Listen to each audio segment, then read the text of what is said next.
Morning, the rain, down came the rain. It was lovely, wasn't it? And the Scottish fans who've turned up in London, God knows why. 95% of them don't have a ticket. I would have thought that would have been sort of the reason for not coming down to London. You haven't got a ticket. Stay in Scotland, watch it on the big screen that you've got from Rumbelows or Dixon's, and then have a nice time. Coming all the way down to London doesn't really solve it. Where are they playing? I can't remember where they're playing, actually. Is it Wembley?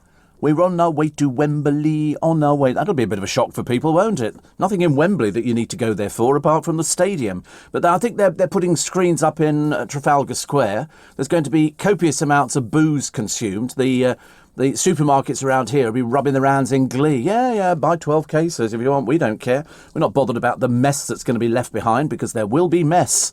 We always get it, don't we, in London? You know, just when you think you've swept up the streets, along come another load of football fans, and we're back where we started. The Met, of course, have done their dispersal, and they've said, go away. I'm looking at here in Leicester Square. There were loads of people. You knew that they were Scottish football fans because they all take their shirts off, including the women, and it's all very exciting. And they just get horrendously drunk. I'm not even totally convinced they're all football fans, but they were climbing all over our statue in Leicester Square. Police totally not there. Totally not there at all. Were they watching? Yeah. So nobody bothered about people climbing all over a statue that we've just spent a small fortune on, having it all put back together again and everything else. But they don't care. They don't live here. Why should they worry about it? But you can always spot the Scottish fans, can't you?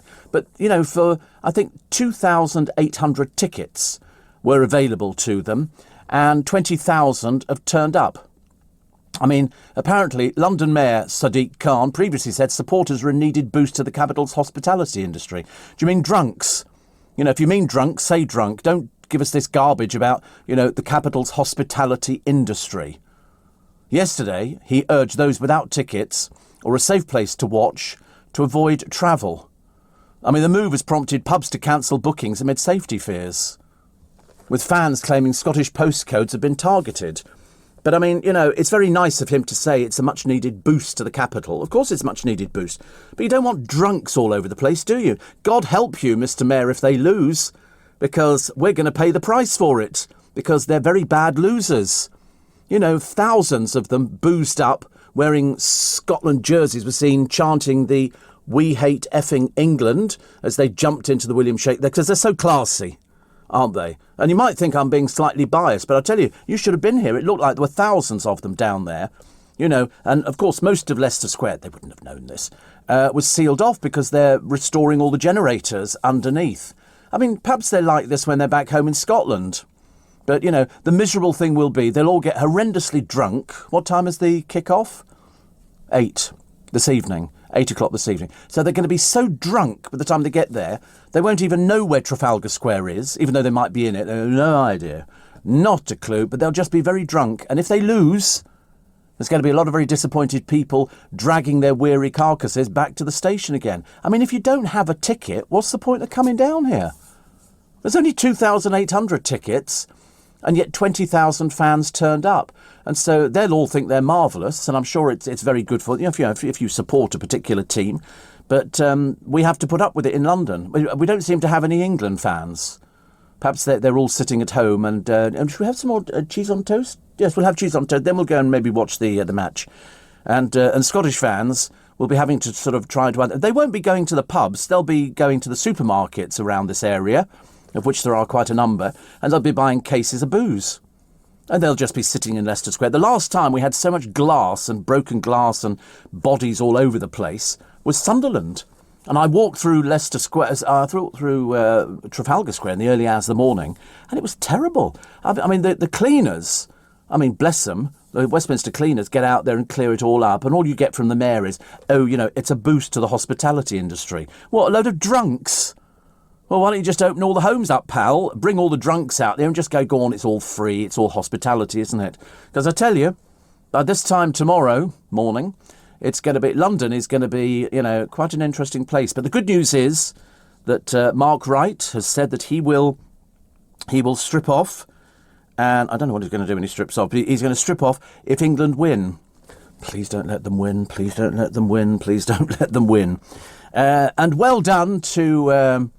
I'll be doing the same for Scotland. I'll be stripping off in the shower, standing there naked. Try and imagine that. But about 18,000 people, so they turn up in Hyde Park yesterday. Well, there's no shops in Hyde Park. In fact, most of the shops around Hyde Park, they wouldn't be serving them anyway, because they don't serve booze.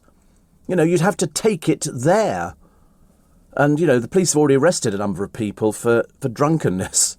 You wait till later on today. By the time it gets to 8 o'clock this evening, they're going to be so far gone, they'll miss it. Like in Twickenham, well, Whitton really, we have the rugby. And of course, the funniest one is the Army and Navy games, where the week prior to the game, the Army and Navy police turn up and decide where they're going to put the people who have behaved badly and who are drunk, of which there are always very many. In fact, during the Army and Navy games, the game will be going on. They'll all be propping up walls in Church Street against the pubs. They don't even know about the rugby game at all. It's terrible. Ladies' Day at Royal Ascot the other day. I say Ladies' Day. We use the term very loosely. And I loved the lady. She's got a car. No, lots of people have cars. But she wanted a set of car mats, which had the name of the car. And so she spent £245 on a set of car mats, which actually, if you're buying car mats for a nice looking car, you would expect to spend £245, okay, which I think is okay. What did she get back? Little tiny miniature mats, one of them barely 2 inches deep, and the website's gone now. I mean, and they can't find the people behind it. Hilarious, isn't it? There was a picture of them, and you can fit all 4 mats on her hand. Smaller. It was her husband's birthday present. £245. She was left in hysterics. Yeah, of course we laughed like drains. His vehicle is a Ford Cosworth, but a 1986 version of it. So to be honest with you, I mean, it's quite nice to actually buy the little mats and sort of double the price of it. She wanted to get the full size car mats as the pièce de résistance for the car for Mark's birthday. What? So, I mean, the mum, and she's a PhD student. I mean, she's not to know. She only saw a photograph of them and she ordered them. And of course, I mean, even more funny. Her name's Hedge Burley. She's called Hedge. God in heaven. Honestly, that's made up, isn't it? That's made up. Definitely. Steve, Trafalgar Square is ticket only for NHS and key workers. They won't get in there, says Mike. So Leicester Square and Eros it is then. Well, Eros will probably be boarded up, I should imagine. And there's a ballot. It's a ballot for Trafalgar Square. Not that they'll understand that at all. That six-pack comment, says Shane, will be Eddie's soundbar. I bet it won't. Definitely not. So, and also Leicester Square, I think the police, I mean, I don't know if anybody else is going to be coming down today. I've really got no idea. But we don't want any more, thank you very much indeed. Because, there's no chance of them getting into anywhere. There's no chance of any, tickets available to people. There'd be like 18,000 people. 18,000 people. Somebody says, Royal Ascot, have you seen the drunks there? Don't be stupid. There aren't any drunks at Royal Ascot, Will. Honestly, try and grow up, honestly. Nothing worse than somebody who's permanently stupid. Have you had a drink or something this morning? I bet you're sitting there. Curtains will be drawn. Neighbours hate you. Nobody likes you. And then what were they talking about earlier on? Were they talking about people's age? Oh, right. Or would you feel your age or do you not feel your age? I love it. Do you want... yesterday's soundbite. We never guess these. This is what goes on Eddie Mair's programme. Every day he picks a soundbite. I've never got it right yet in all these years. So this is what he had yesterday. Weak flow. There you go. That was it. Weak flow. Weak flow. You know what that was to do with? That was... I think that was to do with prostate problems, wasn't it? Was that? Mind you, having said that, I might have got it wrong. Oh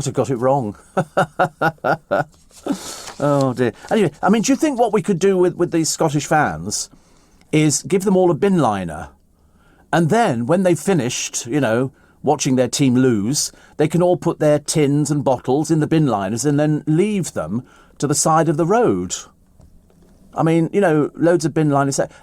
Well, they have done that before, haven't they? I mean, I've been to places before where they tied bin liners up to trees and you put your things in. But some people are a bit stupid and they don't know to put cans in there. But the mess that there'll be, on Saturday morning in London will be. I'll guarantee it because I've lived in London for the best part of 50 years. So I'm telling you now, that's exactly how it is. And Martin says, will you be watching the England game tonight? Don't be so stupid. Of course not. Listen, why do I want to watch something when I know the outcome? The outcome will be 2-1, OK, to England. It's as simple as that. So there'll be a lot of poor old Scottish fans dragging themselves back with it. You could just see it now, can't you? I mean, if so, 8 o'clock. I don't know, can they get trains back to Scotland this evening? Do they run that late, or will they have to wait till the morning? I don't think they run that late, do they? I mean, to be honest with you, yeah, the sleeper train. I think that's what you could actually do. I mean, I quite fancy the idea of going on a sleeper train, but they must exist, mustn't they? I know they do around the world, different little bits and pieces, which will be absolutely lovely. So I will not, Martin, be watching at all, mainly because it doesn't interest me. I'll just hear the result at the end of the day, and I'll get that from LBC, so I don't need to worry about anything at all like that. Chris Whitty says, brace yourself for a difficult winter.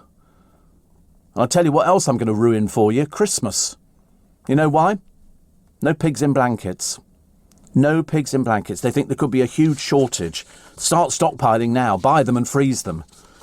And you're going to go, you can't buy them now. Of course you can. I've seen them on sale already. And also, was she telling a fib? The woman who gave birth, she says, to 10 babies. And an ex-boyfriend says, no, she didn't. No hospital has come forward and said, yes, she gave birth here. They think it's a hoax. It's a good hoax. Very good hoax. Happy birthday to Delia Smith. I mean, look, if you look at the size of her, she could be a hoaxer. She could be a hoaxer. She's in South Africa, and yet not one hospital has come forward. Also, nobody's seen any pictures of the children. It's not looking good, is it, really? Gusiame Tamara Sitol's husband said they were astonished by them after scans only showed 8 in the womb. No hospital has come forward and said that they did this. The BBC said they were yet to see the babies. Yeah. A family member who didn't want to be identified told the BBC that Miss Sitoli had 10 babies, 5 via natural birth and 5 via caesarean. It's looking a bit suspect. Looking a bit suspect.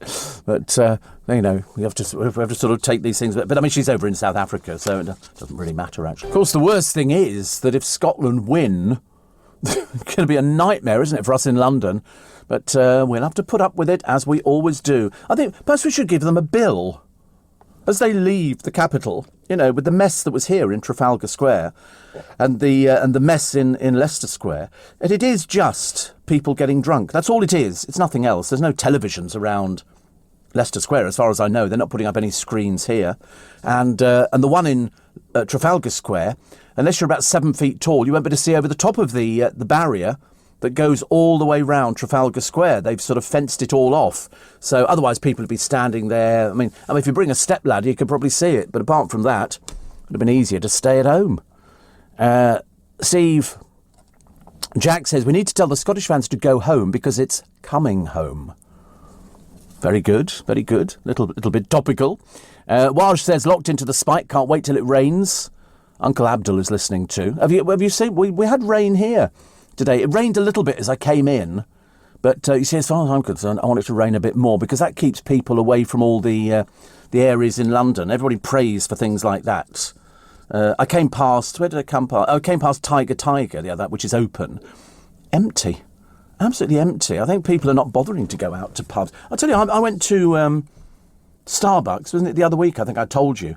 And I've been going there for ages, and I buy a hot chocolate every so often with cream and a Marmite and cheese panini, which is very nice. Last time I went in there, the girl wanted my phone number. I thought, whistle, dear. Whistle, yeah. And she said, are you eating in or taking out? And I said, well, I don't know, taking out. She said, I need your phone number. I'll go somewhere else, love. I don't know why they have to do it. I've got no idea. But she said, I didn't know her. I mean, would you give your phone number to a perfect stranger? I wouldn't. I told her to go whistle. And she went, I said, you're not very good at that either, are you? I mean, in the end, I thought it was a bit of a waste of time.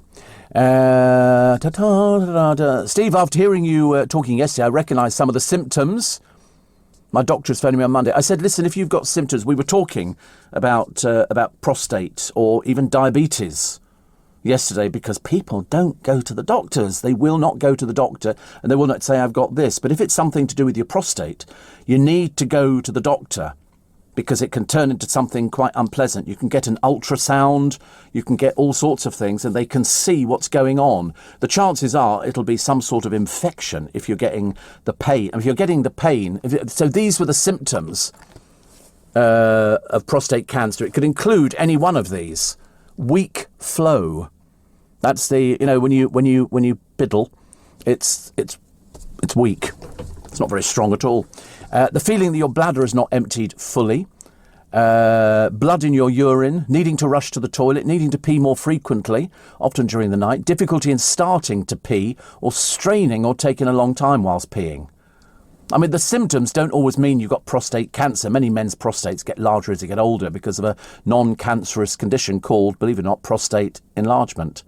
I mean, signs that the cancer may have spread include bone and back pain, loss of appetite, pain in the testicles, and unexplained weight loss. But so if you have any of those symptoms, if you've got blood in you, go to the doctor.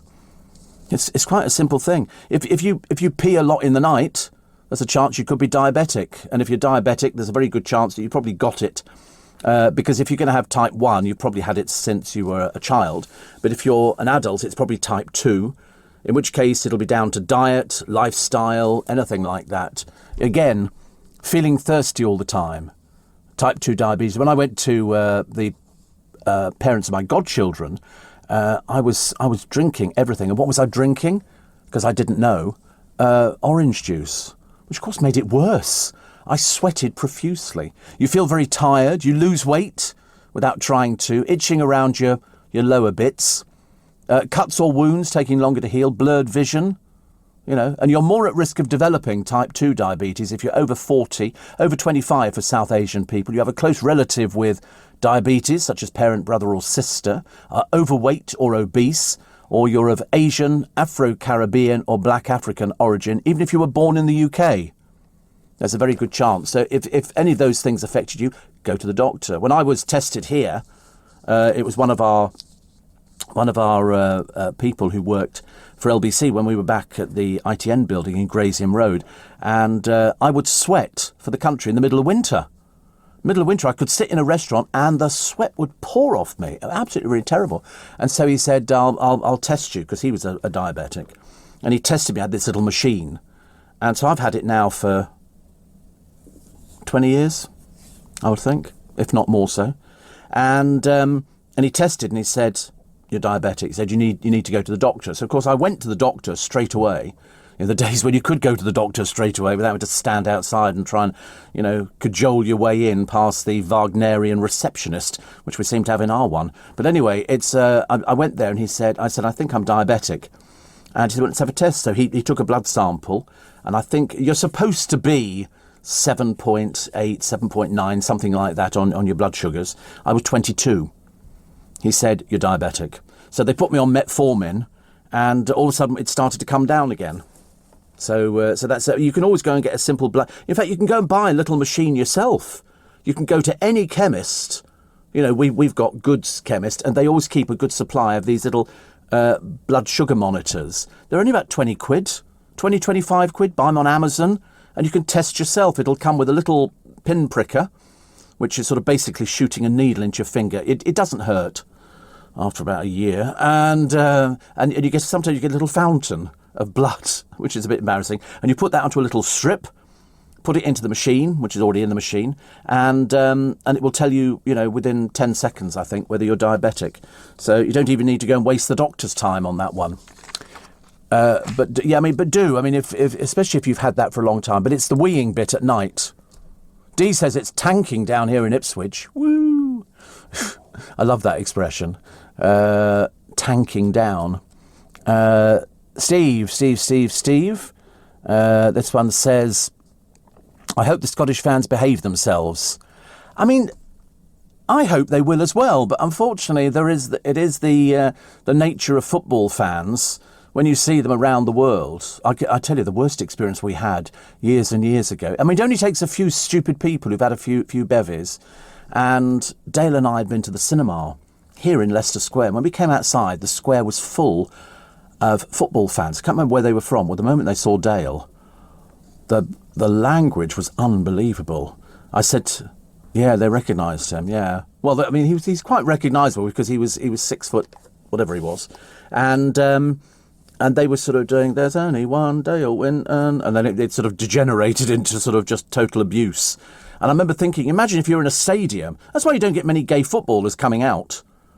Not that I said Dale was gay in any way, shape or form, but I mean, it's, you can make up your own mind. But it was a case of, if you're in a football stadium and they know somebody's a gay footballer, they're very unkind, football fans.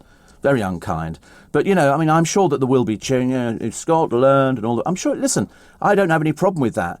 But they don't tend to, because drink affects people in different ways. We've all been drunk, haven't we?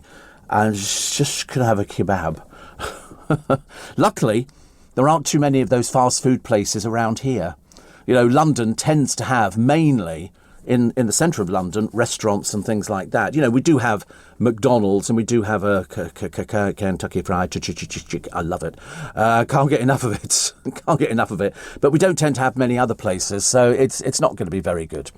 And Stella says, I've just switched on the radio and you were talking about Trafalgar Square and Eros, and I panicked thinking it was New Year's Eve.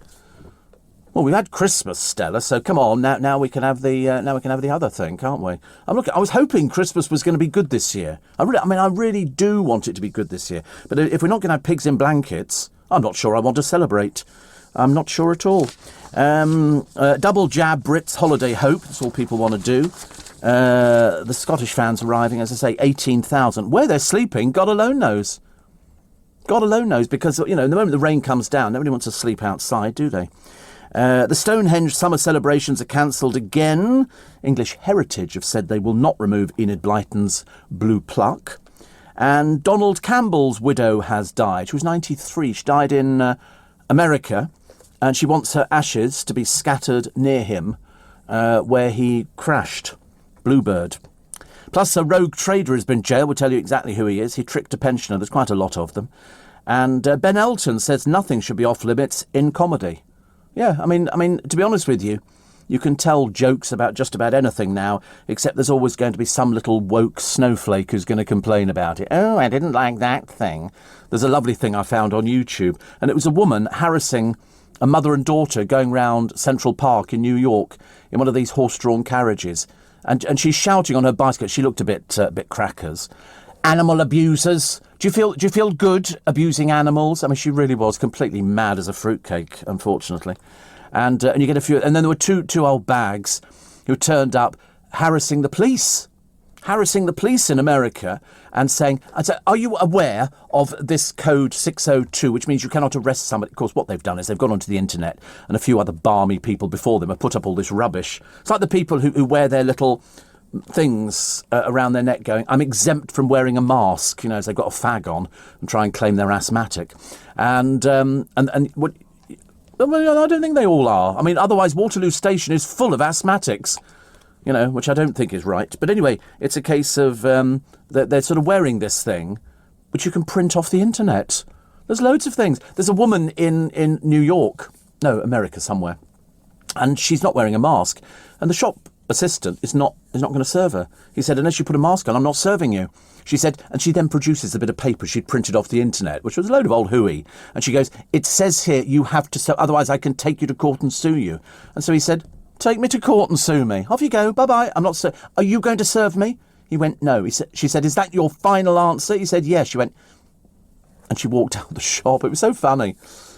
But mind you, the funniest one was some woman who had a breakdown in a burger place, where they turned off the milkshake machine because they were closing. They turned off the milkshake. And so she said, no, you can't have a milkshake. I want a milkshake. I mean, she's quite clearly a drunk or she's on drugs or something. And she's screaming every obscenity under the sea. You've never seen anything like it. In America. We wouldn't do that over here. I don't think so. Kevin says, I had blood in the urine, had all the tests, turned out to be an infection. Go to the doctors. Yes, they can give you tablets. So, if you have problems in that department, I know we don't talk about it very often. I feel quite sort of trailblazing that we're able to talk about things like that, because if you don't, it can become very serious. And Kim Marsh's father the other day, he didn't go to the doctor, and now the cancer that he had has spread throughout his body. And she then went in the papers the other day saying it's a warning to everybody else. We all know about it. It's just that people forget and they don't want to go because they don't want to be told it's something quite serious. So if in doubt, go to the doctors. Morning, everybody. Oh, I tell you what I bought yesterday. Oh, what did Uncle Steve buy yesterday? I said I would, and I went out. What? The Queen's chocolates. The Queen's chocolates. The last box in the shop. The last box, rose and violet creams. Much loved English rose and violet creams are a true classic from Charbonnel and Walker. They're at the Royal Arcade in Bond Street. And so I bought them. These are Her Majesty the Queen's favourites. They're absolutely... So I thought, I've got to buy them. So I bought a box. And so I'm going to just take this... I'm just going to have one. Just going to have one. I don't have any more, and then I should give them to them next door. I can never open boxes. Honestly, packaging defeats me completely. It really does. Come here, you little swine. They put these sort of sticky things on. I suppose it's to stop people, because people do it, thieving chocolates in shops. They would actually go in. I remember going to Costco's in Watford, and you would get people who would open up the boxes of sweets and things like that, take them out and eat them on the way round. I remember my friend Darren had a stand-up row with some woman. She was thieving from Costco. Have you ever heard anything like it? But I suppose it happens all the time. So, right, we've taken off the sticky bits. Can we open the box? I just want to see what they look like inside. I'm not having very much luck with... Oh, wait, oh, there we go. Oh, I say, look. They look nice, don't they? Don't they look posh? So I'm going to have one of each. One of each. I'm not going to have any more than that, because otherwise I should be up on the blooming ceiling. But then when I was in there, I saw two others that I thought I'd get for the team. So you've both got sea salt banana caramel truffles. How cool is this? I'm too kind, I know. So you both got... So I don't have any arguments over, oh, I wanted that one, I wanted this one. And then I also got a little bit carried away and bought you some Godiva chocolate as well at the same time, which is... I'm trying to fatten them up, really, and make them diabetic. They were all the same. Salted caramel or blood orange, which sounds very nice, doesn't it? So there we go. So I bought those yesterday. So that looks quite nice. But I've got no idea what the sea salt banana caramel truffles are like. It says here, lightly dusted milk chocolate truffles with a banana caramel and sea salt centre. Obviously for a special occasion. Yeah, perhaps the 5 o'clock news, or the fact that we could be invaded by Scottish fans in the studio. No, it's too wet, isn't it? They're not going to come here. But Her Majesty, it even says here, oh, they hold the royal warrant, Charbonnel et Walker, to the Queen. So there you go. They do a bigger box of chocolates, but I couldn't find one the other day. This was the biggest I got. So there you go. It'll keep them happy there. I also gave some chocolate to Dominic, the newsreader. Honestly, it's like trying to force blood into a stone with him, honestly. You go, no, Steve, you mustn't. Oh, just take it and take it home, for goodness sake. It's ridiculous, isn't it? So there we go. So I've sorted out my 2 chocolates this morning. I'm so tempted to see what they're like. If it's good enough for the Queen, good enough for this programme. Steve, you're right. Men are completely in denial that something is wrong and they're reluctant to seek help. They don't go to the doctors. You know why? Because they're so worried that it might be something even more serious. It's like Dale. He had this problem with his shoulders, and I think he knew that he was really ill. I think he absolutely knew it. I mean, he moved house, and he'd only been in there a very, very short time, and he just said, I'm going to bed now. His cleaner was there. And then she heard nothing. She went in there, and he'd actually collapsed in the bedroom. So, ridiculous. Steve says, you must have spent £300 on chocolates. Don't be so ridiculous. Don't be so... There is a place in Vienna, I'm telling you now, and they do little chocolate chests. It's like a little cardboard chest, and miniature chocolates, like tiny, tiny chocolates, less than half an inch long. And I found this shop in Vienna years and years ago, and I bought these boxes of chocolates to bring back, because you pulled the drawer out and there were these little tiny chocolates. No, I wouldn't spend £300 on chocolates. Definitely not. No, in fact, oh God, no, not even in three figures. I'm ruining it. Sorry, yeah. We all spent a lot of money, tax deductible. And then poor old Harry and Meghan. It's taken them 6 months. They had an £18 million deal, and they've come up with only 35 minutes of content. That's after 6 months. They're so inept. They haven't got anything to talk about. The company must be going, I'm sorry, can we have our money back? Because, you're taking it under false pretense. It's taken them 6 months. Not exactly been busy, have they? Not exactly been busy. Little bit embarrassing, but there you go. I'm quite sure that eventually, somebody will sort them out and they'll sort of find something to do.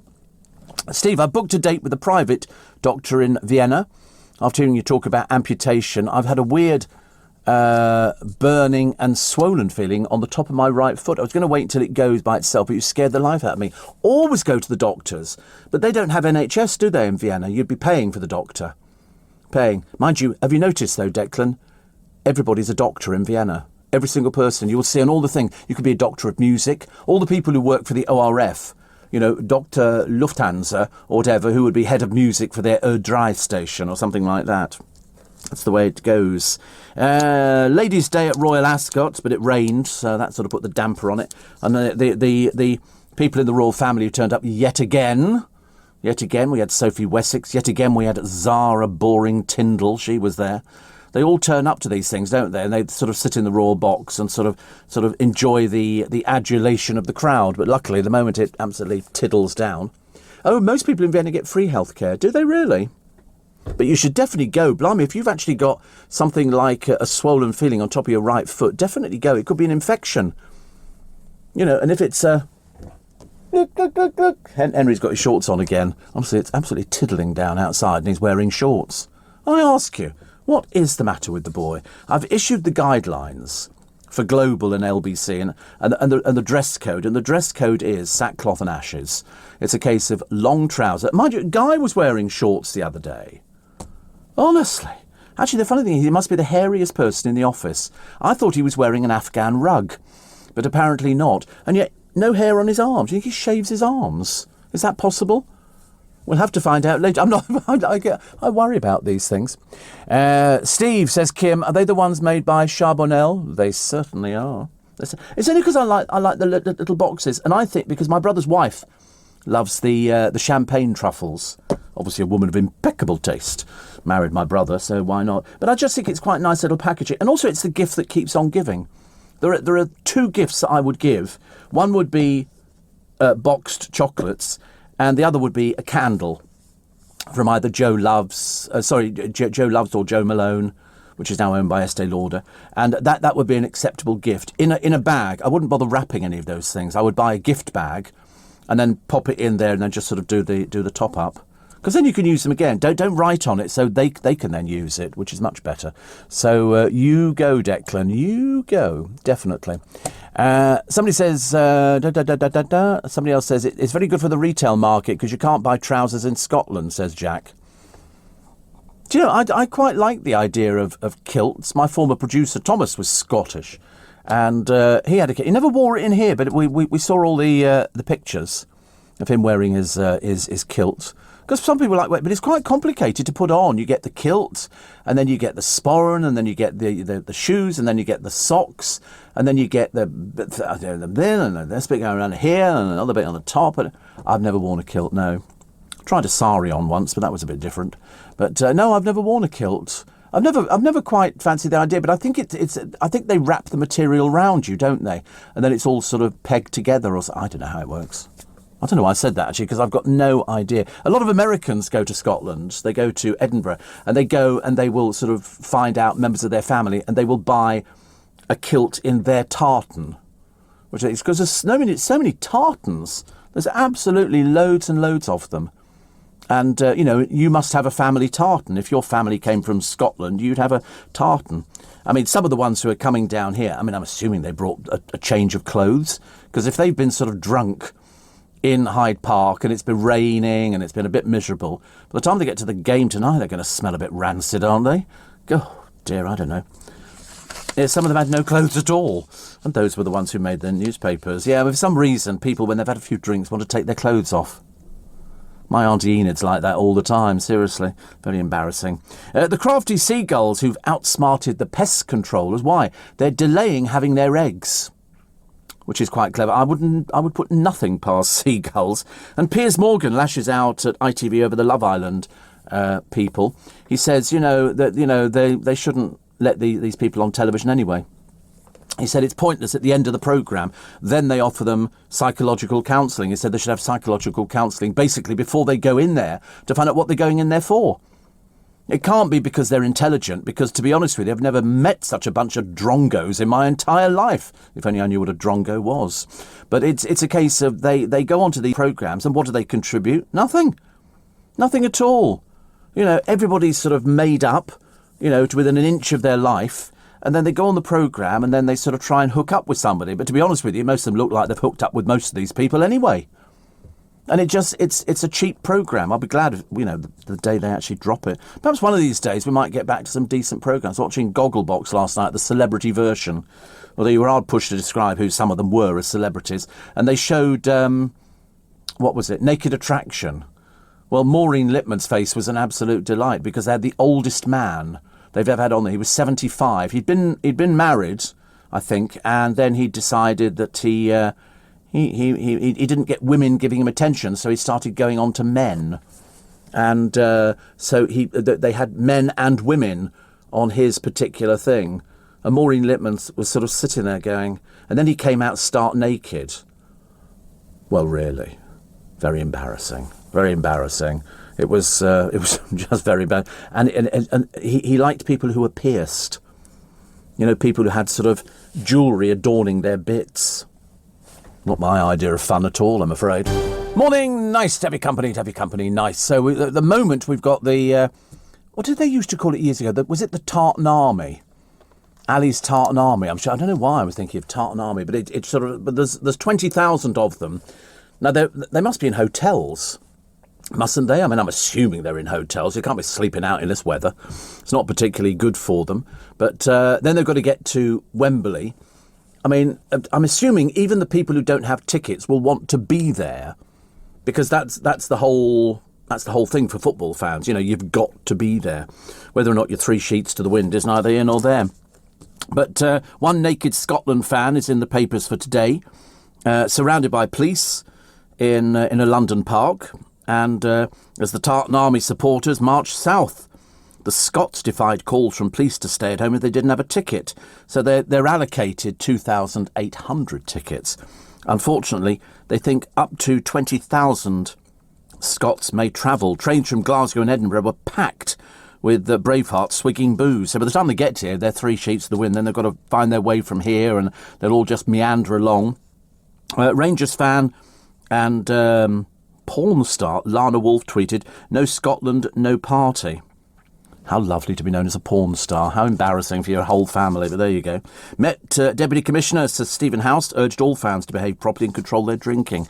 Well, that's going to be wasted, isn't it? Control their drinking. I've had two. I'm not going to have another one. No, it's not going to happen like that. It's absolutely not. Paul Gascoigne, who was the 96 hero. The trouble is he's just an old man now, isn't he, really? He's a bit of a sort of shadow of his former self. Ali Ross says the Tartan Army is a way of life. And what other stories we got today? Stacey Dooley was secretly sacked by the BBC as the host of Glow Up for fronting an ad campaign for a hair product. They really are peculiar, aren't they? It's all right for Gary Lineker to do something and a few other people. And you remember, who did they have a bit of an issue with? Who was doing... Oh, Nick Knowles. Nick Knowles shouldn't do this because he was sort of dressed up as a workman. And in fact, at the same time as the ad that they were complaining about was running, he had another advert running. He had two adverts running at the same time. But that's the whole idea. It's like, the BBC don't allow their people who appeared in soaps to go and do pantomime at Christmas. So they had to take time off from the soap before Christmas so they could then do pantomime, earn a little bit extra money. Because otherwise they're doing exactly the same thing as everybody else. It's the only time of the year some people make money, but of course you'd be a fool if you thought that pantomime was going to cover everything. Bad news for poor little Meghan Markle and dreary old Harry. Her book has fallen out of the Amazon top 100. It's not good, is it? The Bench dropped more than 95 places in just over a week, and the price has been slashed by 40%. Funny that, isn't it? I wonder why. I told you wouldn't buy into these things. But Harry and Meghan have broadcast just 35 minutes of content for their £18 million Spotify podcast deal. People were looking forward to a full-scale launch of shows this week. But when we listened to the other one, we had little clips of something. They were about as boring as it could be. They've yet to follow up their Christmas 2020 special, published under their Archewell Audio brand. They're on parental leave. Not that they've ever done a day's work in their life since they've been over in America. They're just fannied about. But they're on parental leave, and apparently royal author Phil Dampier said, "We're being told they're having up to 5 months off, and people who are paying them a lot of money will expect something in return. They seem to be using up a lot of ammunition very early and putting a lot of stuff out there in terms of deals and agreements with lots of firms. The question might be whether they put too much on their plate." PR guru Mark Bukowski says Harry and Meghan may have pre-recorded shows ready for broadcast between now and 2022. Who cares? Who cares? Seriously, they've got nothing to contribute to anybody. He says, even if the shows haven't materialised, it's a win-win for Spotify to have two of the most famous people in the world connected to them. But what do they do? No, what do they do? They don't do anything at all. He just looks a bit sort of gormless at times. She's obviously loving the limelight because it's, she never achieved that when she was doing her acting. Rapper Big Nasty. Now, I think I've heard of Big Nasty, but I can't remember who he is. Anyway, he puffed on what looked like a cannabis joint on television yesterday during Royal Ascot.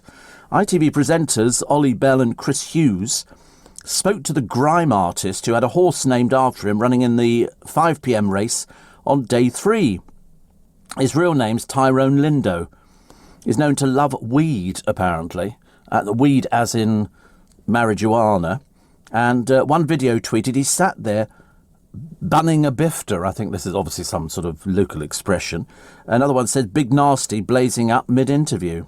I think that's what they mean about smoking. I mean, I wouldn't know. It's like every time you see somebody with sort of white powder in front of them, they go, oh, But, fancy turning... And who's Chris Hughes? I don't know who he is. And Ollie Bell, but they're obviously the ITV presenters. Also, a British man is facing up to 6 months in prison for not wearing a mask after he was secretly filmed on a train by another passenger. He spent 2 days in a cell after he was arrested in Singapore. His family have already moved back to Britain. His passport's been confiscated by the police. He's an anti-masker. Mr. Glynn, who comes from Yorkshire, said, "It's insane that I'm facing a trial at all just for not wearing a mask." They've got rules, love. They've got rules. It's in Singapore. It doesn't really matter to us, actually. The family have come back here, but he spent 2 days in a cell because they've got rules. And their rule says that if you don't wear a mask, you'll be arrested. It's like I was talking to some friends of mine, Chris and Steve, who are over in Spain, and the Spanish police are really hot. If they say there's a curfew and you don't go out in the evening and every restaurant is closed, you don't go out in the evening because if you do, they'll have you arrested. And this bloke, who is an anti-masker, you're paying the price, pal, aren't you? I mean, how stupid to go to a country where they're so keen on not having this thing spreading that they say you wear a mask on the trains, and they arrested him. He was secretly filmed by another passenger. That's a sneaky person. Sneaky person. And another one says, there is an Alan Tartan, I think it's an emerald greeny shade of tartan. How lovely. I like that. Yes, an Alan Tartan. I don't think I could wear a tartan. I really don't. But I could eat those Charbonnel and Walker violet creams and the other. I like the violet creams better, actually, which I think it's fantastic. And Brits, says Roger, are glad to see the back of Harry. Well, we've seen the back, the front. In fact, we've seen all of Harry, haven't we? Yet many Yanks are happy to have nicked him from us. Well, most of them don't know who he is. Doesn't really help, is it? There it is, the Alan Tartan. Oh, it's sort of, that's nice, isn't it? I like that. That's it's sort of blues with sort of greens in and everything else. It's very nice. So that's it's what? Clark, 14.99. That is the Alan Tartan Scottish Clan seamless tube bandana snood, if you please. I don't think it's for me actually, but it's only 14.99. Multifunctional, multi-wrap giraffe headwear. Nice, isn't it? 14.99 seems very good value. If you buy 2 to 5, you get 15% off. I don't know whether I'd be able to wear it. I suppose you could wear it and then pull it up and it could become a mask, couldn't it? I think that, yeah, I'll have to try that. I think that's quite a good idea. And another one here says, this is from somebody called Steve. Have you ever given birth? What a stupid question, honestly. You a person of limited intelligence, aren't you? A limited intelligent person. I love it. Have you ever given birth? You do worry about them. Anyway, we're going to put you out of your misery. Somebody said to me the other day, they said, do you really ban people? Of course. Listen, if somebody's stupid, you can't save them, so you have to put them out of their misery. It makes it a lot easier for everybody. Steve, another one of the Beckham's offsprings, Romeo, driving a £65,000 car around London. Clearly old Vic's fashion line didn't pay for it. No, I'd love to. We were saying, actually, we were trying to work out how much his insurance would be. I should imagine for a young lad driving in this country, it would be astronomical. It would be through the roof. A £65,000 car for little old Beckham. As I say, Daddy must have paid for it because she can't have coughed up, can she? I don't know if her fashion business is actually doing very well or not doing very well. And also Steve. Oh, yeah, a lot of people ask, what does Romeo do? I don't know. Nothing. A bit like Brooklyn, like the rest of the family. Even little Dave just takes pictures of himself. They really are. They've got some dreadful ego thing going on. I don't know why. Oh, model. Oh, right. Model. Driving a £65,000 car. Perhaps they can't afford anything better for him. Bit of a cheap car, isn't it, really? The Prime Minister's ruled out letting workers choose home working. Because I wouldn't homework. I couldn't homework at all. You can't do a programme like this and homework. You have to really do it here. It only works here because you need an audience for it. Which is, if you're sitting at home, what are you going to be looking at? The wall or a mirror? Probably in my case, a mirror. Also, fully vaxxed passport could end quarantine. Double jab. I keep speaking to loads of people now who are actually telling me that they've had the jabs, which is good news. Joe had it the other day. He didn't get any side effects, which is good news.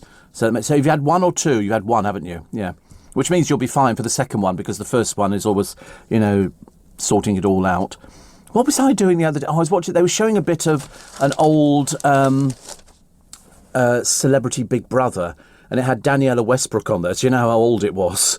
She was still standing upright, and loads of other people on there. And at some point, one of the people there, and I can't remember who it was, she said to somebody, "David's dead." Do you remember that? And she went, "No, no, no," and she went into complete meltdown. And it was, she was talking about David Bowie. But of course, she didn't say that. It was Angie, his ex-wife. And this other woman's going, "No, no." And then she went to the bedroom and she went, he's in his bed. And she went, "But why are you telling people he's dead?" And he went, "David," and she had to explain to it because they were all a bit simple. It was David Guest. David Guest, she thought, had died, who, of course, did die a little while afterwards. There was the man who was obsessed with Judy Garland, but he couldn't marry Judy Garland because she'd already died, so he had to marry the daughter. Yeah, Liza Minnelli. And that was the marriage made in hell, wasn't it, really? He was a terrible person. Owed money all over the place, I think, at the end. Died in a hotel or something. But he was sort of a little bit out. He used to put mascara on his eyebrows and things. Morning, nice to have your company, nice. So at the moment we've got the, what did they used to call it years ago? Was it the Tartan Army? Ali's Tartan Army. I'm sure, I don't know why I was thinking of Tartan Army, but it's sort of, but there's 20,000 of them. Now they must be in hotels, mustn't they? I mean, I'm assuming they're in hotels. You can't be sleeping out in this weather. It's not particularly good for them. But then they've got to get to Wembley. I mean, I'm assuming even the people who don't have tickets will want to be there. Because that's the whole thing for football fans. You've got to be there. Whether or not you're 3 sheets to the wind is neither here nor there. But one naked Scotland fan is in the papers for today, surrounded by police in a London park, and as the Tartan Army supporters march south The Scots defied calls from police to stay at home if they didn't have a ticket. So they're allocated 2,800 tickets. Unfortunately, they think up to 20,000 Scots may travel. Trains from Glasgow and Edinburgh were packed with the Bravehearts swigging booze. So by the time they get here, they're 3 sheets to the wind. Then they've got to find their way from here, and they'll all just meander along. Rangers fan and porn star Lana Wolf tweeted, "No Scotland, no party." How lovely to be known as a porn star. How embarrassing for your whole family, but there you go. Met Deputy Commissioner Sir Stephen House, urged all fans to behave properly and control their drinking. Well, that's going to be wasted, isn't it? Control their drinking. I've had 2. I'm not going to have another one. No, it's not going to happen like that. It's absolutely not. Paul Gascoigne, who is the 96 hero. The trouble is he's just an old man now, isn't he, really? He's a bit of a sort of shadow of his former self. Ali Ross says the Tartan Army is a way of life. And what other stories we got today? Stacey Dooley was secretly sacked by the BBC as the host of Glow Up for fronting an ad campaign for a hair product. They really are peculiar, aren't they? It's all right for Gary Lineker to do something and a few other people. And you remember, who did they have a bit of an issue with? Who was doing... Oh, Nick Knowles. Nick Knowles shouldn't do this because he was sort of dressed up as a workman. And in fact, at the same time as the ad that they were complaining about was running, he had another advert running. He had 2 adverts running at the same time. But that's the whole idea. It's like, the BBC don't allow their people who appeared in soaps to go and do pantomime at Christmas. So they had to take time off from the soap before Christmas so they could then do pantomime, earn a little bit extra money. Because otherwise they're doing exactly the same thing as everybody else. It's the only time of the year some people make money, but of course you'd be a fool if you thought that pantomime was going to cover everything. Bad news for poor little Meghan Markle and dreary old Harry. Her book has fallen out of the Amazon top 100. It's not good, is it? The Bench dropped more than 95 places in just over a week, and the price has been slashed by 40%. Funny that, isn't it? I wonder why. I told you wouldn't buy into these things. But Harry and Meghan have broadcast just 35 minutes of content for their £18 million Spotify podcast deal. People were looking forward to a full-scale launch of shows this week. But when we listened to the other one, we had little clips of something. They were about as boring as it could be. They've yet to follow up their Christmas 2020 special, published under their Archewell Audio brand. They're on parental leave. Not that they've ever done a day's work in their life since they've been over in America. They're just fannied about. But they're on parental leave, and apparently royal author Phil Dampier said, "We're being told they're having up to 5 months off, and people who are paying them a lot of money will expect something in return. They seem to be using up a lot of ammunition very early and putting a lot of stuff out there in terms of deals and agreements with lots of firms. The question might be whether they put too much on their plate." PR guru Mark Bukowski says Harry and Meghan may have pre-recorded shows ready for broadcast between now and 2022. Who cares? Who cares? Seriously, they've got nothing to contribute to anybody. He says, even if the shows haven't materialised, it's a win-win for Spotify to have 2 of the most famous people in the world connected to them. But what do they do? No, what do they do? They don't do anything at all. He just looks a bit sort of gormless at times. She's obviously loving the limelight because it's, she never achieved that when she was doing her acting. Rapper Big Nasty. Now, I think I've heard of Big Nasty, but I can't remember who he is. Anyway, he puffed on what looked like a cannabis joint on television yesterday during Royal Ascot. ITV presenters Ollie Bell and Chris Hughes spoke to the grime artist who had a horse named after him running in the 5 p.m. race on day 3. His real name's Tyrone Lindo. He's known to love weed, apparently. Weed as in marijuana. And one video tweeted he sat there bunning a bifter. I think this is obviously some sort of local expression. Another one said Big Nasty blazing up mid-interview. I think that's what they mean about smoking. I mean, I wouldn't know. It's like every time you see somebody with sort of white powder in front of them, they go, oh, But, fancy turning... And who's Chris Hughes? I don't know who he is. And Ollie Bell, but they're obviously the ITV presenters. Also, a British man is facing up to 6 months in prison for not wearing a mask after he was secretly filmed on a train by another passenger. He spent 2 days in a cell after he was arrested in Singapore. His family have already moved back to Britain. His passport's been confiscated by the police. He's an anti-masker. Mr. Glynn, who comes from Yorkshire, said it's insane that I'm facing a trial at all just for not wearing a mask. They've got rules, love. They've got rules. It's in Singapore. It doesn't really matter to us, actually. The family have come back here, but he spent 2 days in a cell because they've got rules. And their rule says that if you don't wear a mask, you'll be arrested. It's like I was talking to some friends of mine, Chris and Steve, who are over in Spain, and the Spanish police are really hot. If they say there's a curfew and you don't go out in the evening and every restaurant is closed, you don't go out in the evening because if you do, they'll have you arrested. And this bloke, who is an anti-masker, you're paying the price, pal, aren't you? I mean, how stupid to go to a country where they're so keen on not having this thing spreading that they say you wear a mask on the trains, and they arrested him. He was secretly filmed by another passenger. That's a sneaky person. Sneaky person. And another one says, there is an Alan Tartan, you know. I think it's an emerald greeny shade of tartan. How lovely. I like that. Yes, an Alan Tartan. I don't think I could wear a tartan. I really don't. But I could eat those Charbonnel and Walker violet creams and the other. I like the violet creams better, actually, which I think it's fantastic. And Brits says, Roger, glad to see the back of Harry. Well, we've seen the back, the front. In fact, we've seen all of Harry, haven't we? Yet many Yanks are happy to have nicked him from us. Well, most of them don't know who he is. Doesn't really help, is it? There it is, the Alan Tartan.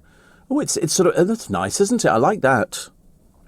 That's sort of, it's sort of blues with sort of greens in and everything else. It's very nice. So that's it's what? It's $14.99, that is. The Alan Tartan Scottish Clan seamless tube bandana snood, if you please. I don't think it's for me, actually, but it's only $14.99. Multifunctional, multi-wrap giraffe headwear. Nice, isn't it? $14.99 seems very good value. If you buy 2 to 5, you get 15% off. I don't know whether I'd be able to wear it. I suppose you could wear it and then pull it up and it could become a mask, couldn't it?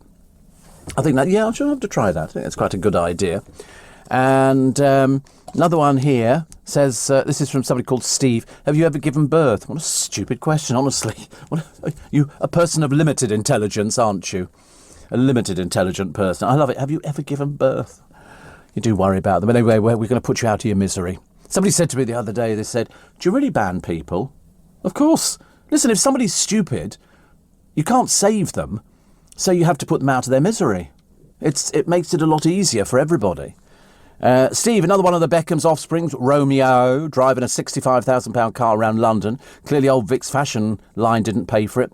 No, I'd love to. We were saying, actually, we were trying to work out how much his insurance would be. I should imagine for a young lad driving in this country, it would be astronomical. It would be through the roof. A £65,000 car for little old Beckham. As I say, Daddy must have paid for it because she can't have coughed up, can she? I don't know if her fashion business is actually doing very well or not doing very well. And also Steve. Oh, yeah, a lot of people ask, what does Romeo do? I don't know. Nothing. A bit like Brooklyn, like the rest of the family. Even little Dave just takes pictures of himself. They really are. They've got some dreadful ego thing going on. I don't know why. Oh, model. Oh, right. Model. Driving a £65,000 car. Perhaps they can't afford anything better for him. Bit of a cheap car, isn't it, really? The Prime Minister's ruled out letting workers choose home working. Because I wouldn't homework. I couldn't homework at all. You can't do a programme like this and homework. You have to really do it here. It only works here because you need an audience for it. Which is, if you're sitting at home, what are you going to be looking at? The wall or a mirror? Probably in my case, a mirror. Also, fully vax passport could end quarantine. Double jab. I keep speaking to loads of people now who are actually telling me that they've had the jabs, which is good news. Joe had it the other day. He didn't get any side effects, which is good news. So you've had one or two. You've had one, haven't you? Yeah. Which means you'll be fine for the second one because the first one is always, sorting it all out. What was I doing the other day? I was watching. They were showing a bit of an old Celebrity Big Brother, and it had Daniela Westbrook on there. So you know how old it was. She was still standing upright, and loads of other people on there. And at some point, one of the people there, and I can't remember who it was, she said to somebody, "David's dead." Do you remember that? And she went, "No, no, no." And she went into complete meltdown. And it was, she was talking about David Bowie. But of course, she didn't say that. It was Angie, his ex-wife. And this other woman's going, "No, no." And then she went to the bedroom and she went, he's in his bed. And she went, "But why are you telling people he's dead?" And he went, "David," and she had to explain to it because they were all a bit simple. It was David Guest.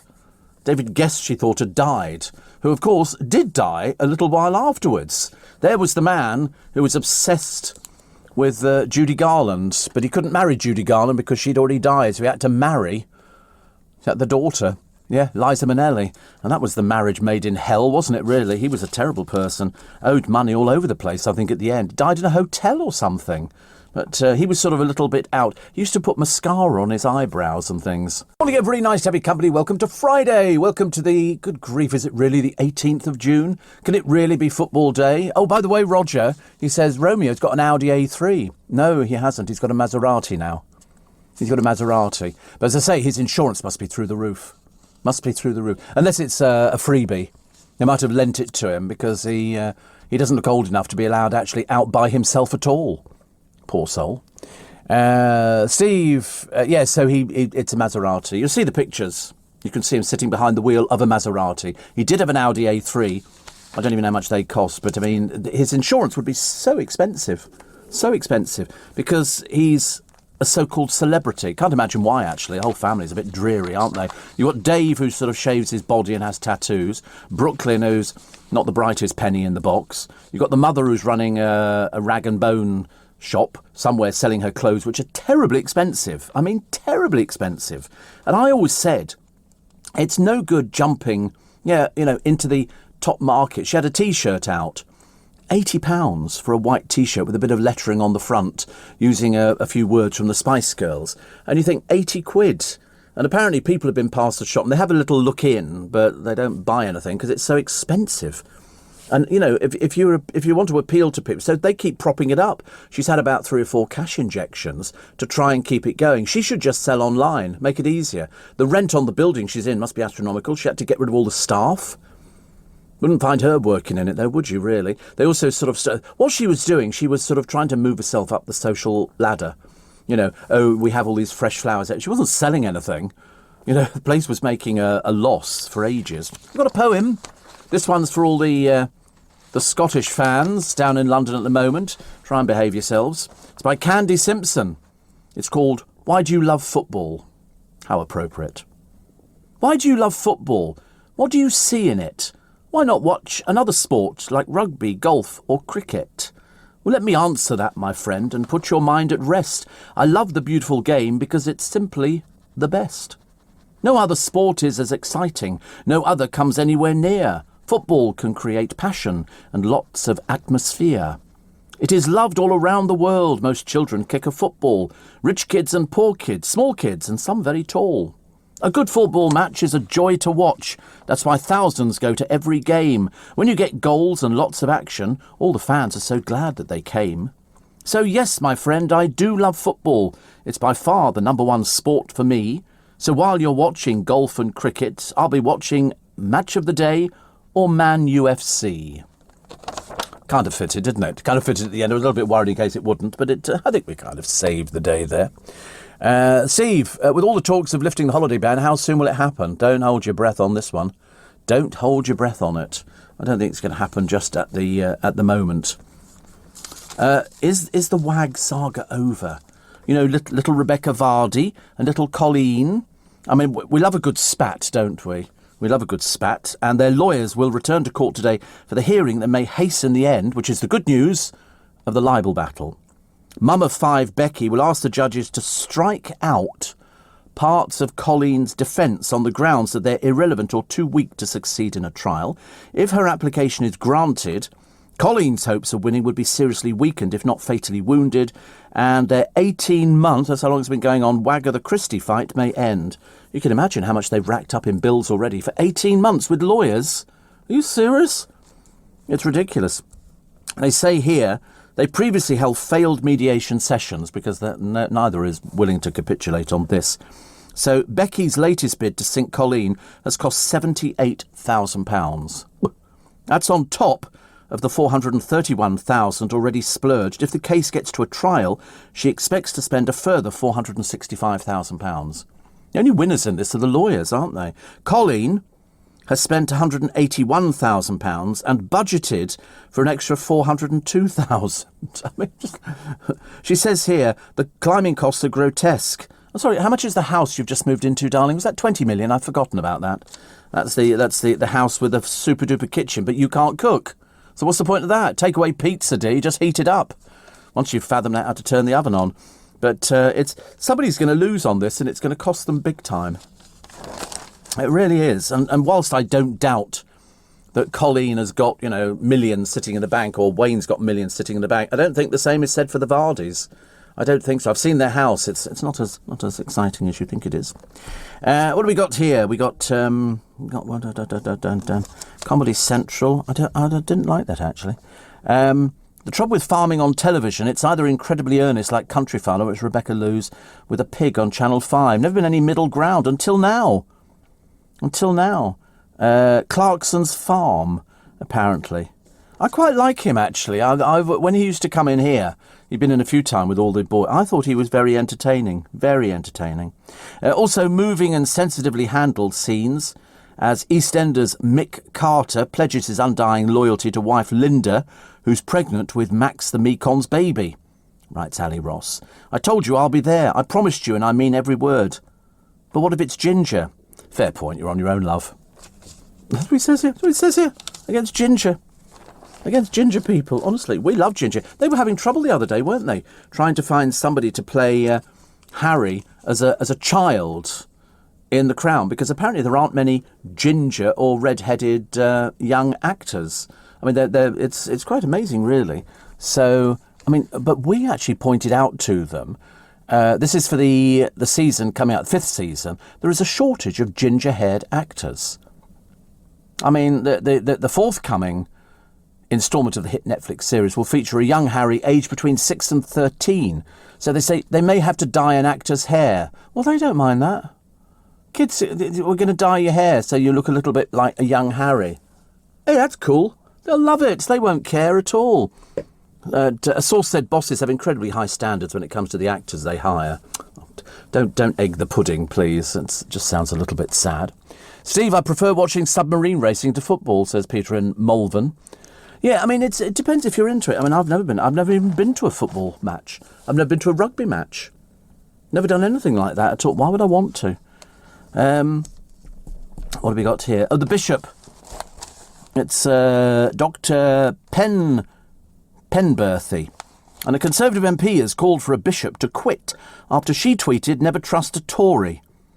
Dr. Joanna Penberthy, the first bishop in Wales, female bishop, apologised and vowed to delete her social media account, but the MP, Chris Loder, says she was not fit for office and should resign as Bishop of St David's over her divisive views. He claimed her apology was nothing more than a stunt to quell the media. Crikey. Dr. Penberthy previously expressed anti-Brexit views and used the Twitter acronym GTTO, Get the Tories Out. She said, I put out a private tweet about Conservative Party supporters, which has caused defence, for which I sincerely apologise. And that's a bishop.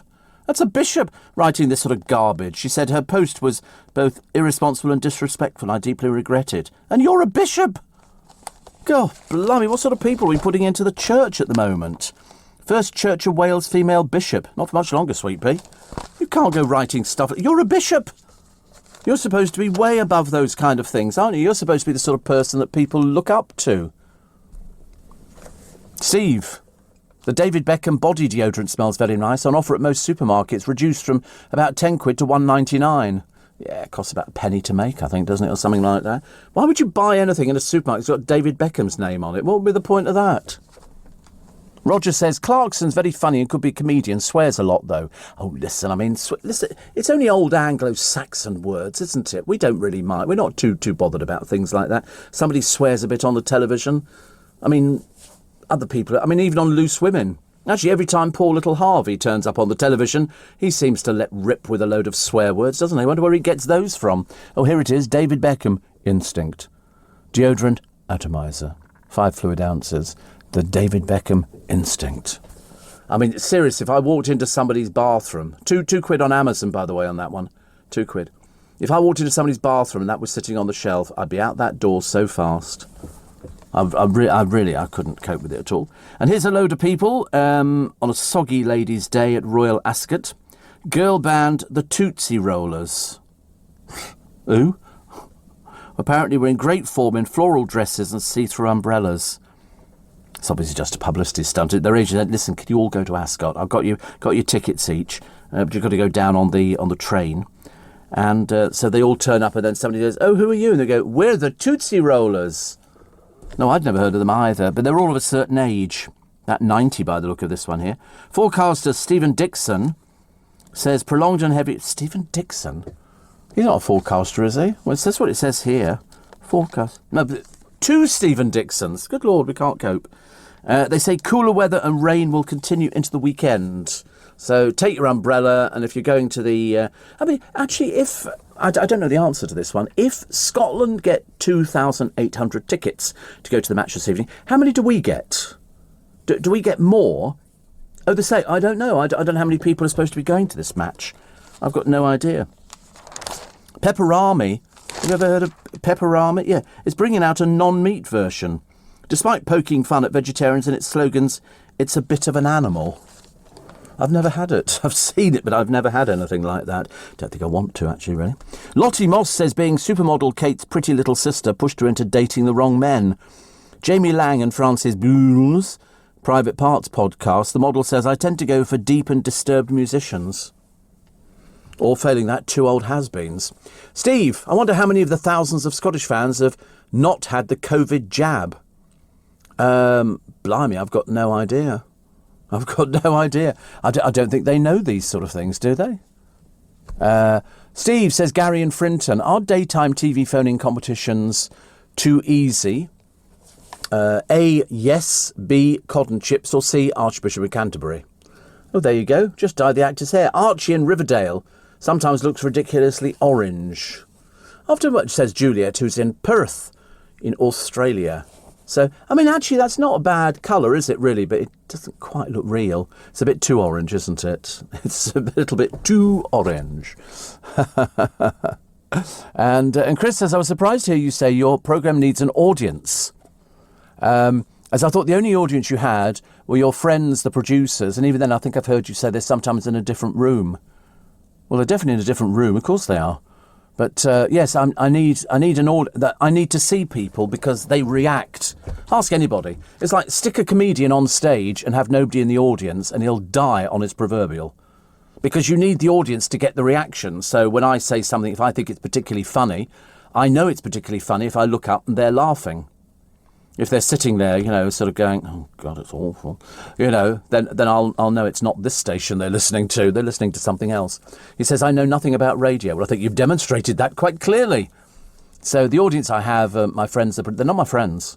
No, they think they're my friends. No. We have what they call a working relationship. You're listening to a podcast from LBC. Morning! So the bizarre column today with Simon Boyle, although there's loads of other people who help him out, actually. Talk about drag queen Bag of Chips. Is up for Strictly Come Dancing. Oh, I do hope not. Let's not cheapen it any further, shall we? Responding to a chat, the RuPaul Drag Race favourite said, I'd do it, but I'd probably be the laughing stock. Yeah, that's why we don't want to see you on there. I'm sorry, it's supposed to be people who've learnt how to dance. You know, drag queens messing about. I'm sorry, it's not for you, love. Not for you, really. But hopefully she fares better with dancing on ice. After failing the fitness test to get on January's show, which even Gemma Collins passed, and then spent most of the time sitting on her bum. Dancing on ice. It wasn't so much dancing as just sitting on your bum. She didn't do anything at all, because she doesn't have any talent in that department at all. Mabel is getting the party started on her new single, Let Them Know. Doesn't really sound like a pop star, does it, Mabel? But I mean, I'm sure she is. It's Naina Cherry's daughter. Oh, is it Naina Cherry's daughter? Just called Mabel. Oh, right. So she hits the club in the video for the tune out today, and the first track from her forthcoming second album. Very exciting, very exciting. Also, James Norton was filming alongside Gemma Arterton the other day. Is there a new Bond? There's a new Bond film coming out, isn't there? Hope it's a lot shorter than some of the other ones that we've had out. It's been delayed, I think, because of COVID. So it's 3 hours. Is it 3? Oh, we see 3 hours is too long. Why can't they just have them an hour and 15? That's quite long enough. Then cram it all in there. 3 hours. I mean, that's like a toilet break, a hot dog, and a bucket of popcorn, or a Steve Allen show, which of course is far more preferable. Far more preferable. I think you should be able to, like you can halt this programme. You can sort of go beep, and it just pauses briefly. And you should do the same with a Bond film. You know, you get 3 hours. Who's got attention? Because if you go to the cinema, the chances are you're sort of going in an evening. Most people go in an evening. And if you've just finished work, you're going to be so tired, you're going to fall asleep. My favourite place for falling asleep is cinemas. I feel a bit guilty telling you that now because I've seen so many films over the years. And people say, what was it like? I said, I don't know, I slept through most of it. They'd only have to sit me in the seat. I mean, I was the only one who slept through a Quentin Tarantino film in the Odeon next door to us here. A huge cinema, and there was about 10 of us in for a screening. I've been there before when we've had global meetings and things like that. It's really lovely. But I sat there, and the seat was really comfy. And because there was 10 of us spread out in a cinema that must hold hundreds and hundreds, I sat there, and then they dimmed the lights, and it started. Well, a Quentin Tarantino film is generally a bit gory. There's generally loads and loads of blood. Well, I didn't know. I slept through it. And then every so often I'd wake up. Where are we now? Oh, right, okay. And I'm thinking, if anybody... I mean, luckily it was dark in there. If they'd seen me asleep, I'd have been in dreadful trouble. Steve, Lottie Moss takes after Big Sis then. Didn't Kate date Pete Doherty, says Roger. Yes, she did. I saw a picture of him the other day. He's let himself go. Definitely let himself go. And apparently at the British Library is an exhibition about Paddington Bear. It's called, I have to tell my brother, The Story of a Bear. And so members go free at the British Library. And you can rediscover the many faces of Paddington. Because Paddington's had quite a number of different faces. My brother would be thrilled. Runs from July the 9th to October the 31st at the British Library, which is just down there at King's Cross, isn't it? I've been to the library before. I didn't know you'd be a member. But there's all sorts of things.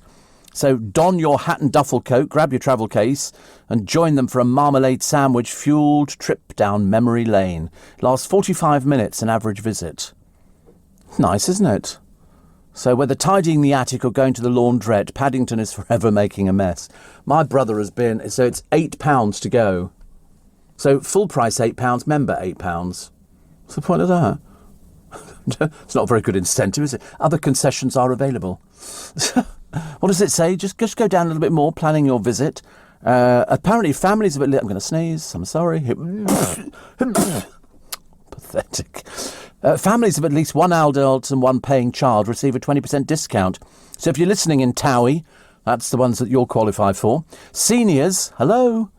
And concession tickets are half price Mondays to Wednesdays, excluding school and bank holidays. Wow, half price. I'm all up for that one. All up for that one. If you can't attend, we'll reschedule your visit in the event of future closures. Oh, I must tell my brother.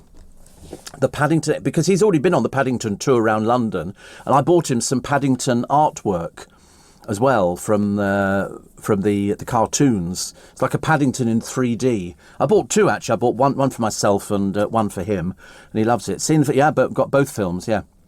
Yes. It's very clever, isn't it, what they can do now on these television films. And, of course, because we know Hugh, who we love very much indeed, I thought they were very well done. I quite like... I wasn't sure about the voice to start with, because I was used to hearing a certain voice, and it's a slightly different voice in the film. But Paddington was just a disaster, wasn't he? But at the same time, you think, I wish I could have adopted a Paddington. My brother used to have all the books when I used to go and stay there years and years and years and years ago. Ben Whishaw was the voice, wasn't he? Who was the original voice? Do we know the original voice of Paddington? Perhaps it was the person who sort of read for the TV things. It must have been. Can't be anybody else, could it, really? But I quite like the idea. Yeah. Always right. Steve, there should be as many as 22,500 maximum at Wembley tonight. Majority England fans, of course, and lucky to be one of them, says Reese. Martin says, why don't you do phoning competitions? What for? What would be the point of that? We have done phoning competitions for Make Some Noise and stuff like that, but at certain parts of the year. In the 60s, my aunt, who was a nurse, lived next to an elderly couple, says Winnie. And there was a knock at the door, and the old lady said to her husband, Bill was ill. My aunt went in, and sadly, he died. So she laid him out, ready for the doctor, and went home. 15 minutes later, there was a knock on the door, and it was the old lady. She said, Bill wants a word with you. She rushed around, but sadly, he was still dead. People do that, don't they? It's you know, the back seat of a cinema theatre is not only good for a snooze and a movie watch, if you know what I mean, says Mo. Well, we have no idea what you mean. Although I did see a couple the other day, and I've discovered this is where they go. And I've noticed this a lot recently, in fact, all of this week. A lot of Asian kids sitting at the back of buses, on the back seats, snogging. And there was a man who's got a cinema in London, and he said on a Friday night, he said, you get a lot of the Asian kids going in there, he said, because they're not allowed to just sort of go out with people all the time. He said, so they book into the cinema. He said, so they can do holdy hands and kissy. But this couple were at it this morning. Like, I'm standing there looking, thinking, are they doing what I think they're doing? And they were. £22,500 at Wembley for the 8 o'clock BST kick-off. 25% of its capacity. Is it really? To witness the 115th meeting between England and Scotland and their 100th in a competitive fixture. The previous meeting in a major tournament came in the group stages of Euro 96 as Alan Shearer and Paul Gascoigne scored in a famous 2-0 win for England at Wembley, a match in which current England boss Southgate played. That's Gareth Southgate, just in case. So I'm still predicting 2-1 to England.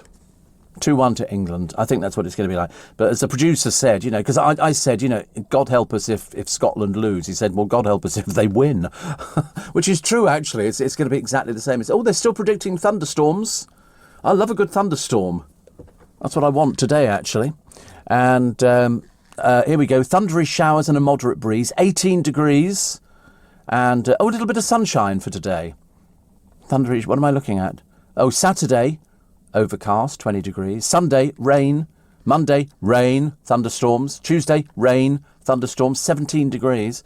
And then Wednesday, cloudy, 19. Thursday, 21 and cloudy. Friday, 22 and cloudy.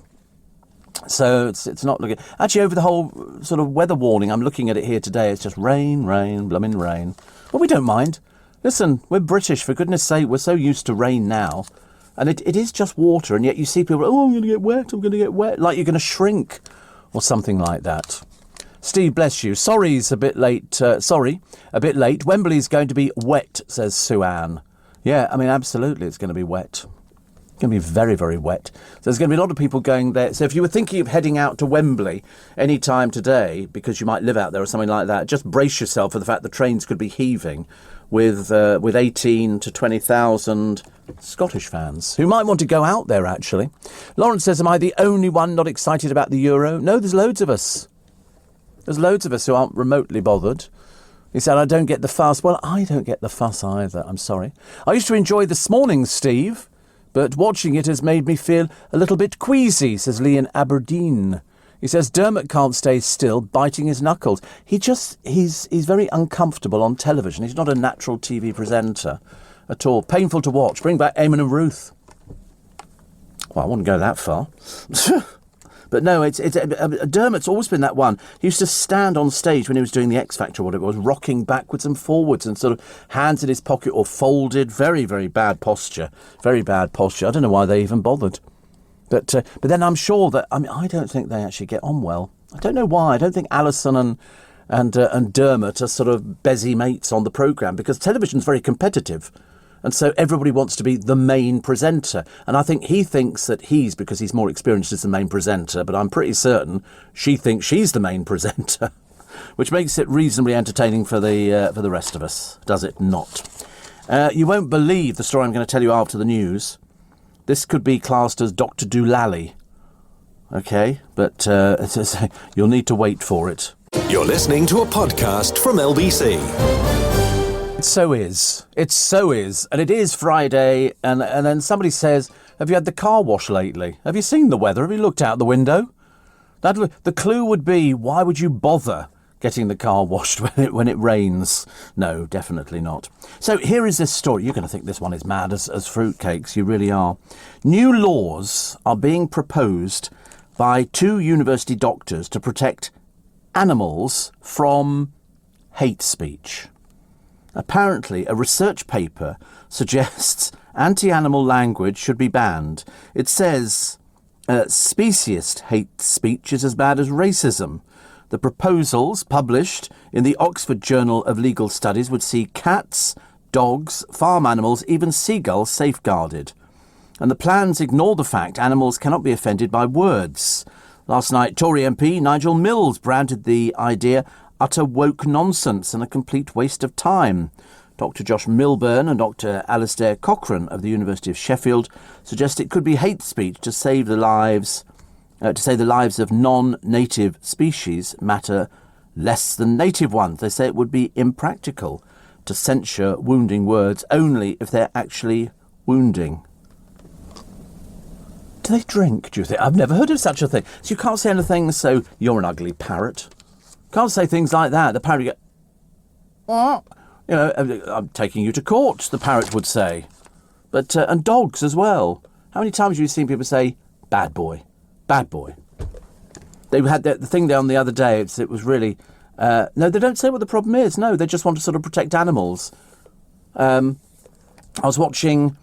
Oh, it was the Celebrity Gogglebox, where they... Yet another programme that put Denise Van Outen on, nearly 190, and her little boyfriend was on there as well. He's a bit of a peculiar, and not really much personality. And they had a little tub of ice cream.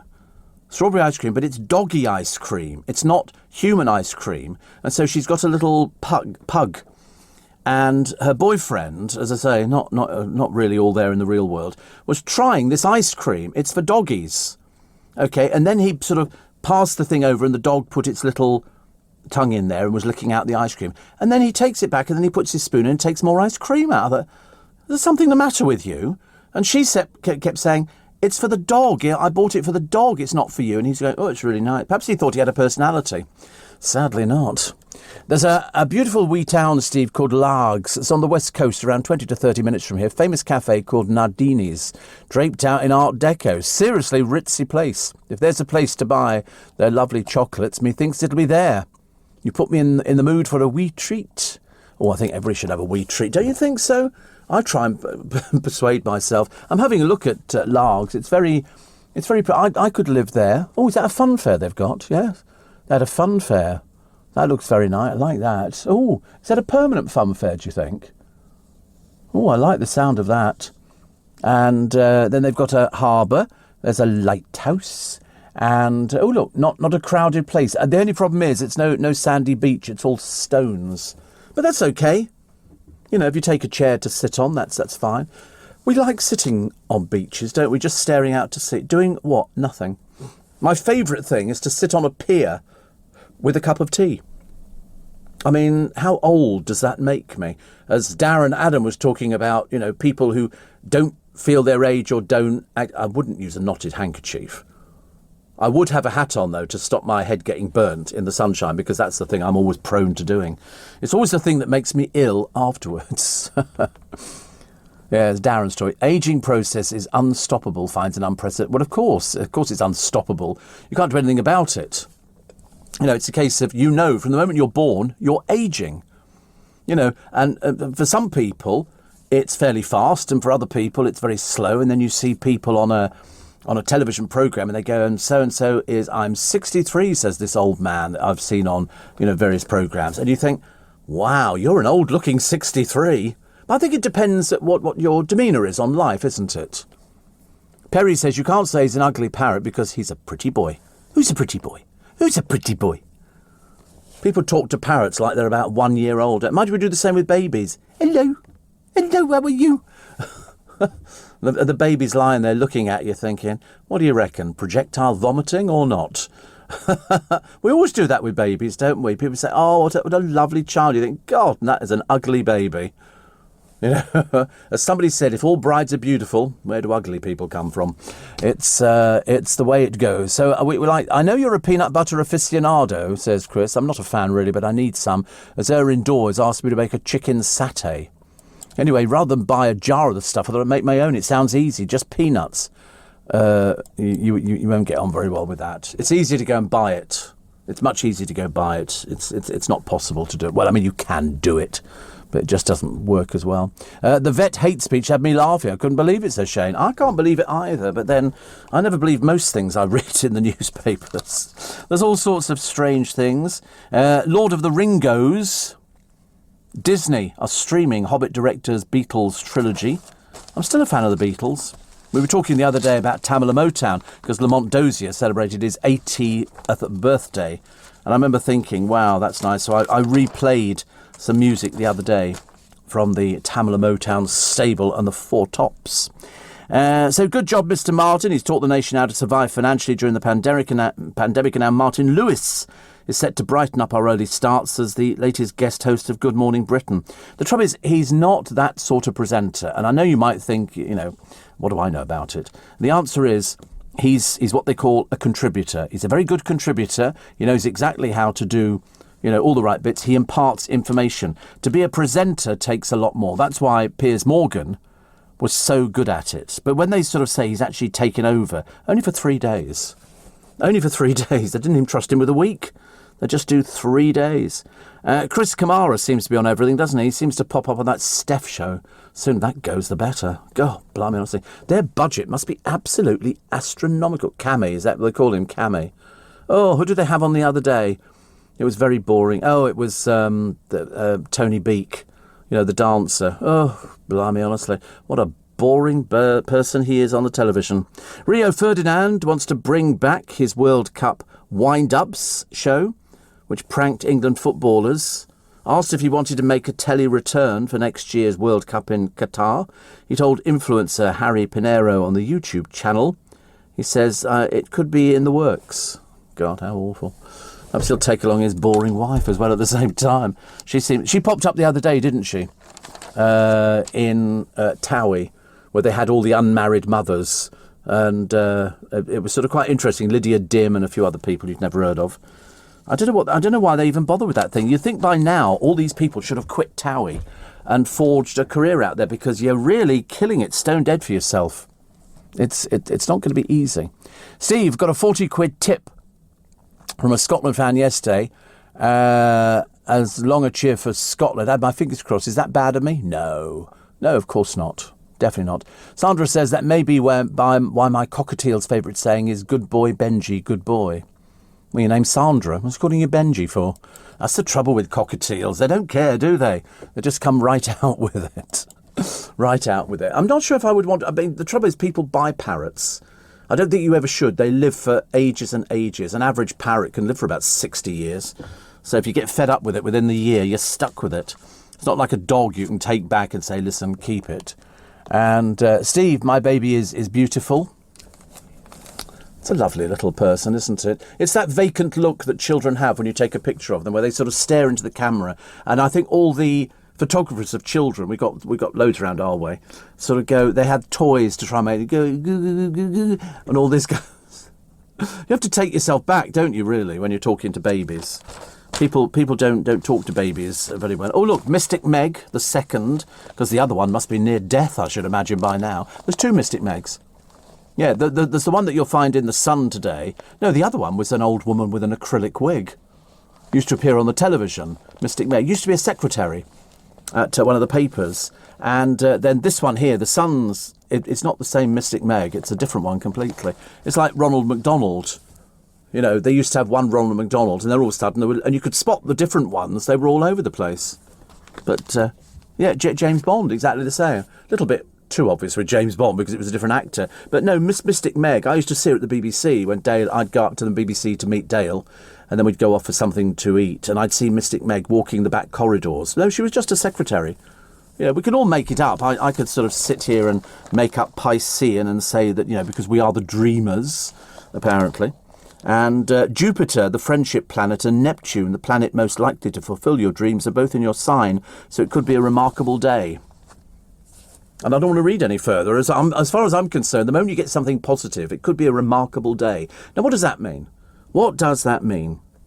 I said, but if you have to dare to expect the best of people in your life, if you're looking for love, you could go into a shoe shop single and walk out with somebody special. Well, there's a thing to avoid then. The shoe shops, I'm going nowhere near shoe shops. Imagine you go there and somebody goes, I love you. You go, I don't think so. I don't think so. So it's only shoe shop. That's for Pisces. I don't know what it says for Virgos. Don't bother going out at all, I should imagine. As you say, I was more happy with the remarkable day, which is good. Steve, there's only one brand for peanut butter, Whole Earth. I've tried it. Bit dry for me, actually. Bit dry. Bella says, well, I'm in trouble for sure. All the Anglo-Saxon words I use on low-flying gulls, they might as well put the cuffs on me now. Yeah, I agree with you. Yeah, I mean, I've never actually been attacked by a seagull or anything like that. I've had a few near misses with pigeons, but as I say, the only good pigeon is under a bit of short crust pastry or under the wheels of my car. The mess they make in London, we've got some in the building at the moment, and the mess is just phenomenal. They spend most of their life either having sex or going to the toilet. No, that was me again. And just threw that one in, you know. Yes, just threw that one in. So we have to take a break. But not before I tell you that riot cops helped break up an anti-lockdown camp at Shepherd's Bush Green. Apparently 20 people had pitched up tents. What is the matter with these people? It really is dreadful. And I will tell you about the rogue trader jailed after tricking a pensioner. He was one of those people that you're quite glad when he gets sent to prison because God knows how many other people he cheated out of their money. And, pensioners, that's sort of way up the top of my list for people that we have to look after. And when you get somebody like this rogue trader, and that's being polite, you have to expose them. So he's been sent to prison for quite a while, actually, which we'll tell you about in a moment. You're listening to a podcast from LBC. Morning, everybody. Nice to have your company. There's a strange thing going on over in America, in one of the states there. This is South Carolina's Supreme Court. Have been forced to halt executions, one of the few places where they do them, until they give the inmates the choice over how they die. So in other words, you're in prison, and in this particular case, a double murderer called Brad Sigmon and murderer Freddie Owens have got to make a decision on how they die. At the moment, they have an alternative to the electric chair. Lethal injection drugs are unavailable, and plans for a firing squad have not yet been finalised. You think you're making it up, don't you, really? So they've got the electric chair. Now, I don't know if you've ever read anything about the electric chair, but I mean, basically, somebody fried. You know, they would put the person in the chair, and they would put a cap on their head as well, and then they would have a sponge which put water onto their hands, and they'd be wired up to this thing. And it used to take people quite a long time to die. I've never heard of a firing squad for executions. Not in America, I haven't. And the other one is the lethal injection, which is generally, I think, it's three people who are behind the scenes, and they all push their syringes at the same time. They don't know which one has got the lethal dose in it, and basically the person goes to sleep, and then after a short while their heart stops. But one was due to die today, Sigmon, who's the 63-year-old, and the other one, Freddie Owens, was due to die next Friday. But they're on halt at the moment. They're sort of waiting to decide how they want to die. Well, I tell you wouldn't want to go to the electric chair. I'd be looking, I would think, if you had the choice of the lethal injection drugs, but they're not even available. Bizarre, isn't it? They do that. I didn't know they still, did execute people in certain states. And so I don't know how long they've been on death row. The court said of the death warrants, under these circumstances in which electrocution is the only method of execution available, and due to the statutory rights of inmates to elect the manner of the executions, we vacate the execution notice. So convicted murderers, and they say, how would you like to, how do you feel about the electric chair? And you'd be going, well, actually, I'd rather not do it at all, given the choice. But I know that they had a problem, didn't they, with the lethal injections, because people were sort of saying it wasn't widely available and they couldn't afford. But I mean, old Sparky, which is what they used to call the electric chair, I mean, it sounds about, well, the other one was firing squad. I mean, I didn't even think that we still did firing squads. I mean, on YouTube, there are videos from the war of spies and people who've been taken out to the firing squads or hanging or so. See, they don't offer hanging. They don't see that, and yet they're prepared to have something as barbaric as an electric chair. That's why somebody said to me once, we should definitely bring back the death penalty. I said it wouldn't make any difference. The death penalty was never a deterrent for people. Otherwise, we wouldn't have had anybody committing murders and stuff like that. But we did. Consumer champion Martin Lewis is to step into Piers Morgan's shoes. I don't think you'll find him as friendly as we want him to be. I don't think so. I think, as I said before, he's a very good contributor. Poor old Susanna. Honestly, she must sort of wake up every morning and go, who am I working with today?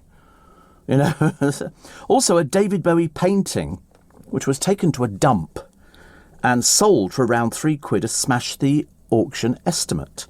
The piece, one of 47 from the singer's Dead Head series, was originally bought for $2,500 in the early 2000s. Years later, it ended up in a landfill site and was flogged for $5. Now, it's so far attracted bids of £27,000. So that's not bad, is it? I mean, that'd be a nice... I keep thinking, whether I've got any sort of painting, but I haven't got any paintings at all, actually, by David Bowie or otherwise. And after falling sales and a backlash over its lack of diversity, Victoria's Secret has replaced its supermodel angels with brand ambassadors. Yes, they had an awful lot of trouble, actually, behind the scenes with Victoria's Secret. And I think Donald Trump's senior legal advisor for his 2020 re-election campaign tweeting, is Victoria's Secret really trying to pretend women aren't into being sexy and beautiful too? So, according to reports, women will not be posing in lingerie, but instead appear on a podcast and in marketing materials. They flog underwear. OK, it's Victoria's Secret. There used to be another one, actually, which was called Fredericks of Hollywood, and they were doing something very, very similar. Apparently, the two in the States, Steve, have both been on death row for about 20 years. Oh, dear. And the Americans should use old Sparky after all the other people. I mean, there must be something that's... I mean, listen... I don't know. I don't know the circumstance. I just know they're both convicted murderers. But, would you not want something that's, surely we don't have to sink to their level. And we must better do a little bit better. I mean, I think there are 25 states, including places like Virginia, Kansas, Texas, Indiana, still got the death penalty. 4 others, I think Pennsylvania was one, Colorado, I think, was another one, and Oregon and California have governor-imposed moratorium, which is a suspension of a law until deemed worthy again. But it doesn't solve anything. They've got people who've been on death row for years and years and years. And there's always people who gather outside and it'll be done. Our ones here used to be done at 8 o'clock in the morning. All our executions in prisons. Well, it's only because I read about it and they would do them at 8 in the morning. The executioner, whether it was Pierpoint or some of the other ones who were working, would always go and look at them. They would take them out for a walk in the exercise yard, and it was at that moment that he could then get the sandbag, the same weight as the prisoner, put it on the rope, so the rope would stretch, so that when they came to do the execution in the morning, the rope was stretched to itself, because otherwise there was the danger that you could have severe accidents with it. So he would do that. Then he would take the sandbag off in the morning. It would all be made ready. And at 8 o'clock, as the clock struck, they would go into the cell. The wall would slide backwards because the prisoner never knew that the actual rope was literally less than 2 foot away from him. It was hidden behind a wall. Well, it wasn't hidden. It was a wall that slid backwards. And so they didn't have to, you don't have to walk somebody all the way round a prison. It was a bit like Blind Date, a very small wall hiding the thing, and he would literally, I think Pierpoint maintained he could actually get somebody down in less than 10 seconds from the moment they were actually on the platform. Raymond Riles, I think, is the man who spent 45 years on death row for fatally shooting John Thomas Henry in 1974 at a Houston car lot following a disagreement over a vehicle. He is the longest-serving death row prisoner, according to the, wait for this one, the Death Penalty Information Centre. Get your postcards here. We can sort of, be doing mugs, T-shirts, pens, the shop. Amazing. Britain's most luxurious hotels. I like programmes like that. I don't know why. I'm always fascinated by how much they can charge for certain things. And I'm very excited watching them. And I love Ian Hyland's TV Diary in the Daily Mirror today. It's very, very good. Very good. And it's very funny. There's a certain bit in here you have to... I can't read it out to you, but you should read it yourself because it's very funny. And over at the final of the Great British Sewing Bee, Judge Esme Young was blown away by the impressive detail on Rebecca's red carpet dress. I love your flounce. Me too, Esme, writes Ian Hyland. In fact, it will surely go down as one of the most memorable flounces on TV since Piers Morgan's final day at Good Morning Britain. Unfortunately, it wasn't enough to secure a victory for Rebecca. She and fellow runner-up, Rape, R-A-P-H. How do you pronounce that? R-A-P-H. Riff? R-A-P-O, well, anyway. And pipped to the post by Glaswegian Serena, which, if nothing else, gave Scotland some much-needed bragging rights. Summer on the farm has been wonderful as well. He likes Summer on the Farm, but it was the other thing he was talking about, which was very funny. I did watch Peter Crouch doing something, and I can't remember what it was. He's so tall. He's absolutely unbelievably tall. But MTV have just revealed plans to turn Geordie Shore, he writes, into a dating show, eh? What was it before? The answer is, well, I think you know what it is. I think you know. Fuel pumps, highest price in 3 years. It's absolutely outrageous, the prices. It really is that they can charge nowadays. And a brainwashed OAP who lost a huge amount of money in a love scam, £20,000 she lost, £20,000, died with just £120 to her name. Elaine Chamberlain met a man online in 2019, handed over her savings in small amounts, thinking she was paying for an operation for his son. He, of course, was a compulsive fraudster and liar. She believed the man would marry her. Richard, her son, said she was in love. You can't tell these people. You really cannot. We often wonder, certainly on this programme, that the scammer video called her on the day she died. He asked where Elaine was. I said, Elaine's died. You guys killed her. Post office staff spotted the scam, but the police couldn't investigate as the cash was sent willingly. That's how bad it is. If you send it willingly, nobody sort of held a gun to your throat and all the rest of it. The man told Elaine he was an American diver. They've not traced him, but he's got £20,000 of her money and she died with nothing. I mean, it's just, I find it unbelievable that you can say to somebody, listen, he's scamming you.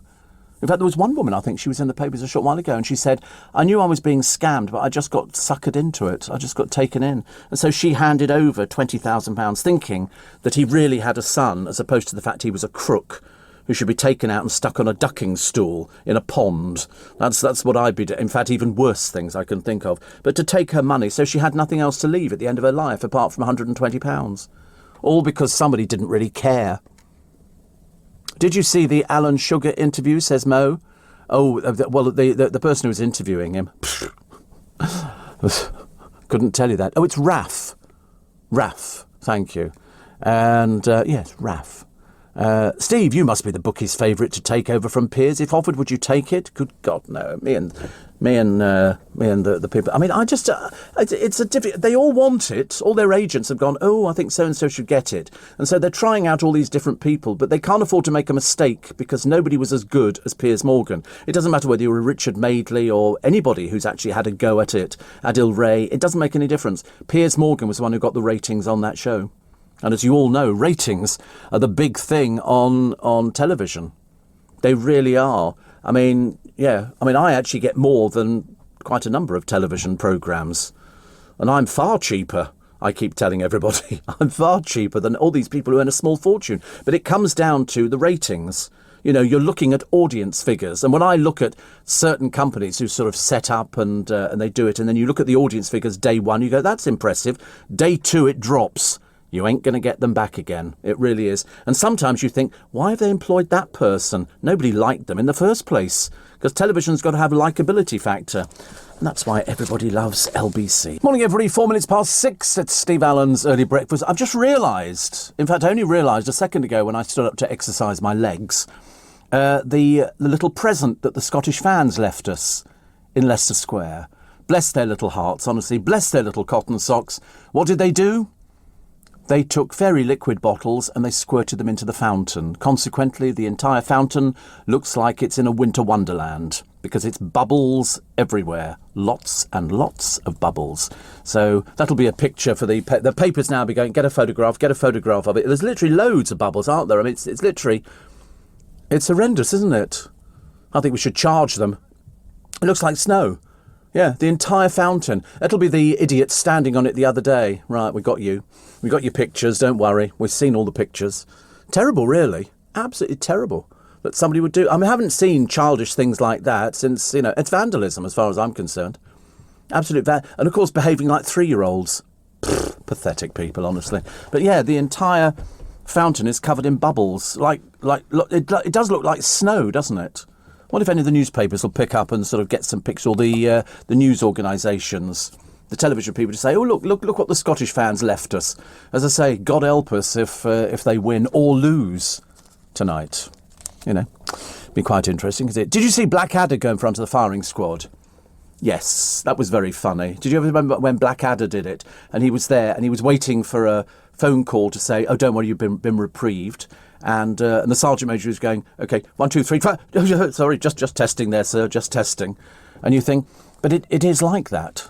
It is really like that when they do the firing squads. As I say, I've seen the videos when they've executed war criminals, and literally they just take somebody out, tie them to a post, and it happens, fairly quickly. I didn't think that we did it in this day and age, though. Really. There you go. There's the Scottish fans showing us their pants, which is lovely. There's bubbles in the fountain there, aren't there? There's bubbles. Are there bubbles in the... Honestly, we've just spent a small fortune cleaning that fountain up and making it look pristine. And there's the fat, overweight Scottish person start naked. Why is it always the ugly ones? Look, they've had to put a little flag in front of him. Poor soul, honestly. He dyes his hair, and here's somebody throwing themselves into the... Honestly, this is pure vandalism. Pure vandalism. But, they seem to sort of enjoy... Perhaps they don't have much of a life. Can't wait to see the ticket collectors at the station. OK, they'd be jumping over barriers and everything. Nobody'd be paying for anything. It's a shame, isn't it, really? Just when you sort of thought things were going sort of, much better.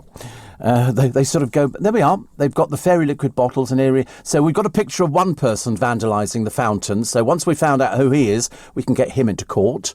OK, and there's another one sitting on a deck chair. Honestly, the vandalism is just unbelievable, isn't it? Never mind. I'm sure we will be able to sort them all out. Of course, the mayor knows exactly what he's doing. Will he be paying to clean up the fountain again? Probably not. Hugh Grant was called a rude word by kids for his efforts to make it into the movies. I like Hugh Grant. I think he's very good. Very nice. And who's our page 3 girl today? It's Livy. Livy is obviously supporting the 3 Lions, but she says, "I love all my fans, no matter where they live." It's nice, isn't it, really? Bless her heart.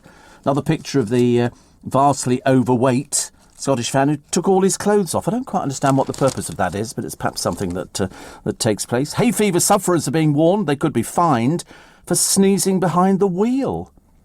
I mean, I've been in the car and I have to... like that. Motorists suffering a sudden attack that causes them to take their eyes off the road could be clobbered with a £2,500 penalty. Do you remember?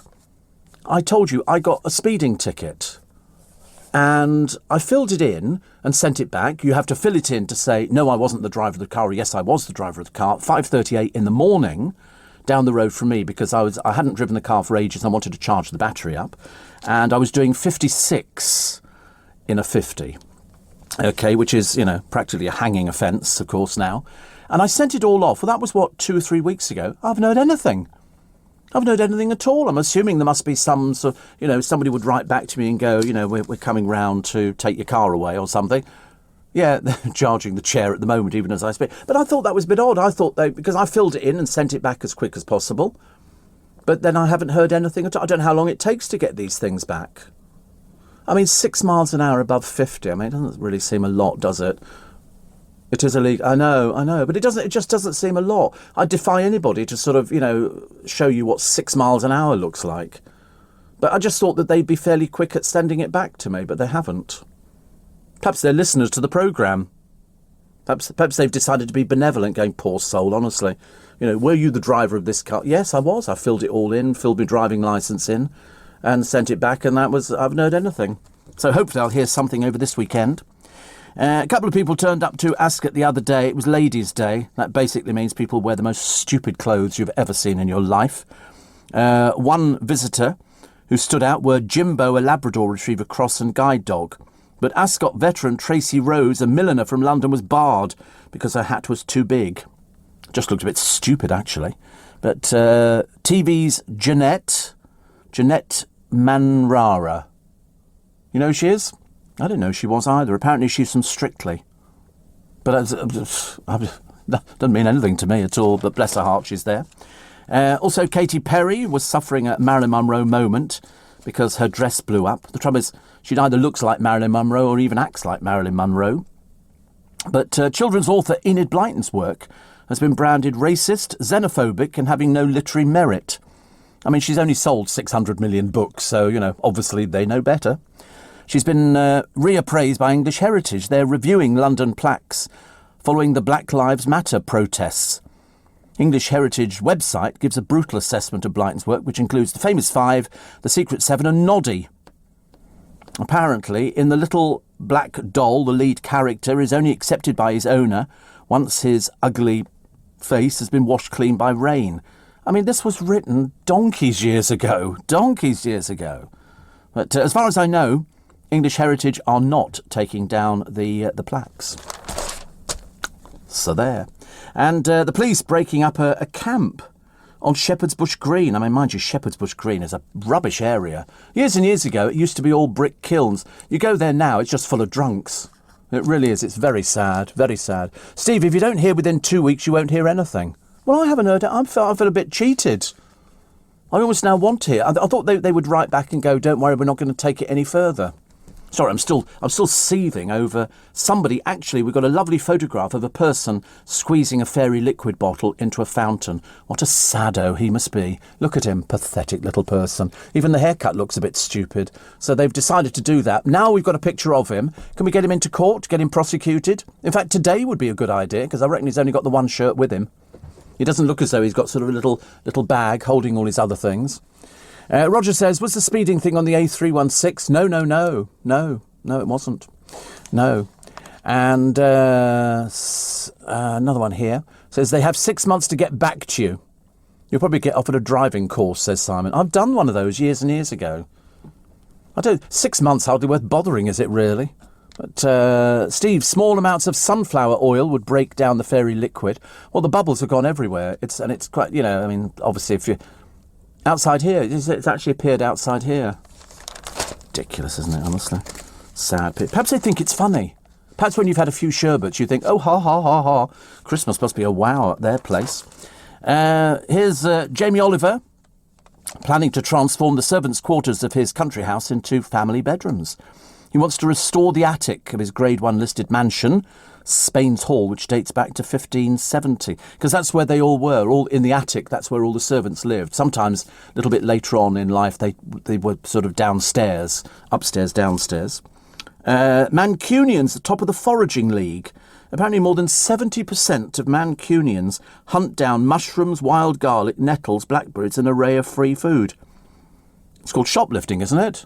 In supermarkets. Have you ever heard of such a thing? They're top of the forest. Where in Manchester do you go foraging?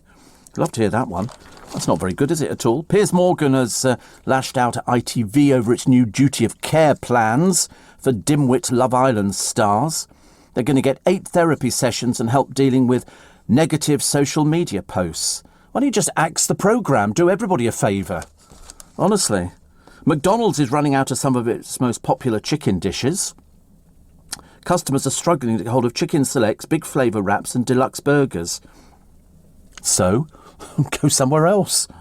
A spokesman said, we are working hard to get this popular menu item back on sale. I bet you are.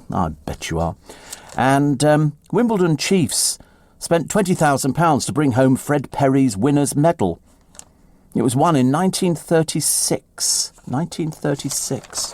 Fred Perry. At least I've heard of Fred Perry. Which is good, isn't it? I'm very happy with that. And Steve. Oh, they've got the bubble bar. People have sent me in. I think they're sending in pictures. I think of the bubble bar. Are they up already? I can't open these things in the studio. Yeah, and somebody says, "Oh, hit somebody at 56 miles an hour. They're dead." I was on a motorway, fool. Nothing worse is than somebody really dim at this time of the morning. They said, very disappointed. Well, go listen to something else. In fact, I can help you in that respect. Steve, what do you think Nicola would say if 20,000 English fans went to Edinburgh without tickets and did what the Scots did? I don't know. But they're obviously a bit tragic, aren't they? Steve, I think you're allowed 10% of the speed limit plus a couple of miles per hour. So in a 50, 57 may be okay. I don't know. I was 56. I don't think it is, actually. But I mean, I admitted it. I told them it was. But it was on the motorway at 5:36 in the morning. I was the only car on the motorway. I might have run over an ant, possibly the sort of thing that you think about. 6:15. Morning, everybody. Nice to have your company. The worst thing is about the Scottish fans who poured the fairy liquid into the fountain is that they've trampled all over the plants which the council have just recently planted out there and had the fountain all done up nicely. They don't really care, do they? They're a bit simple. But mind you, they're going to be even more disappointed tonight, aren't they, when they lose, which is what we think. Steve, 6 mile per hour over qualifies you to go on a speed awareness course, says Roger, 4 hours. Although I think it's about 3 hours, actually. You do it on Zoom now, so that'll be fine. And Steve, I've taken 4 tests prior to going for a hospital appointment. On 2 occasions I was told to do it myself. It didn't make my eyes water or want to sneeze or gag, which happens when the nurse does it. Both tests, said Eddie, came back negative. There you go. Good news. About the bubble fiasco, people shouldn't be mixing bubbles under COVID restrictions. Nobody was wearing a mask. Nobody was wearing a mask on that thing. You begin to wonder how many people are going to go down with something.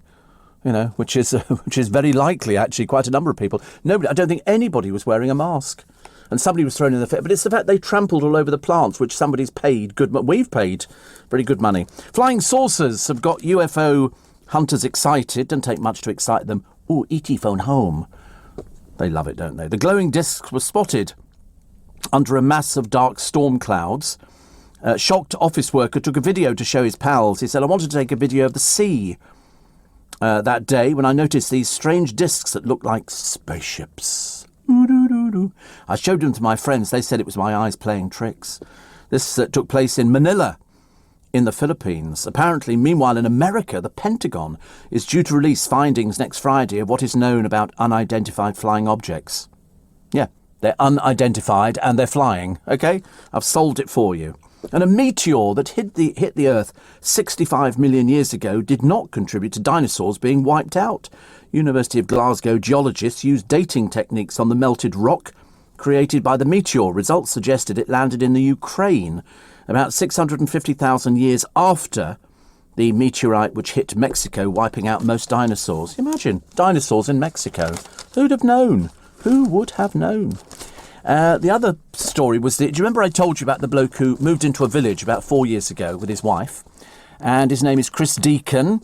And Chris complained. In fact, he was the only person who complained about the church clock, which apparently strikes on the hour, on the quarter and on the half, because it's a clock on a church. So he then wrote to the council to complain. The noise every quarter hour made it impossible to sleep. Makes you wonder whether or not he actually was bright enough to realise that when he bought the house in the village, and there's a church, it's only a small little village. It was this All Saints Church was built in 1450, and the clock was fitted in 1910. He moved in and said, despite doing something which would benefit the village, we've been lumbered with abuse online. Well, of course you would be. Of course, I said that would happen. Everybody knows that things like that. If you complain about something that's been there for 111 years and you've lived there 4 years, he said, Mike Adams, who's captain of the church bell ringers, said, if you buy a house in the village, it's fairly obvious the church is there and it came before all of us. The Reverend John Williams says the clock was fitted with pads to dull its sound, and the diocese hoped to raise £2,000 for a mechanism to turn off the chimes at night. Tenbridge District Council said it had to investigate noise complaints and was working with the church to find a satisfactory solution. The satisfactory solution is really Chris Deacon and his wife should move out because they obviously don't like it. It's been there for years and years. You'd have thought that he'd have realised when he was there looking round the house, obviously because, you're going to spend more than 15 minutes looking around a house. So in other words, the clock would have rung and the bells would have chimed and done all the rest of it while he was there, and he obviously didn't notice it. How about sticking cotton wool in your ears? That's a fairly popular one, isn't it? Then it would sort of deaden the sound. Because to be honest with you, honestly, there's more people moaning about everything nowadays, which is just so awful. So awful. Lots of people, this is from 1975, people invading the fountains in Trafalgar Square. But we'll wait and see. And flying the flag, some fans gathering in Hyde Park. Lovely.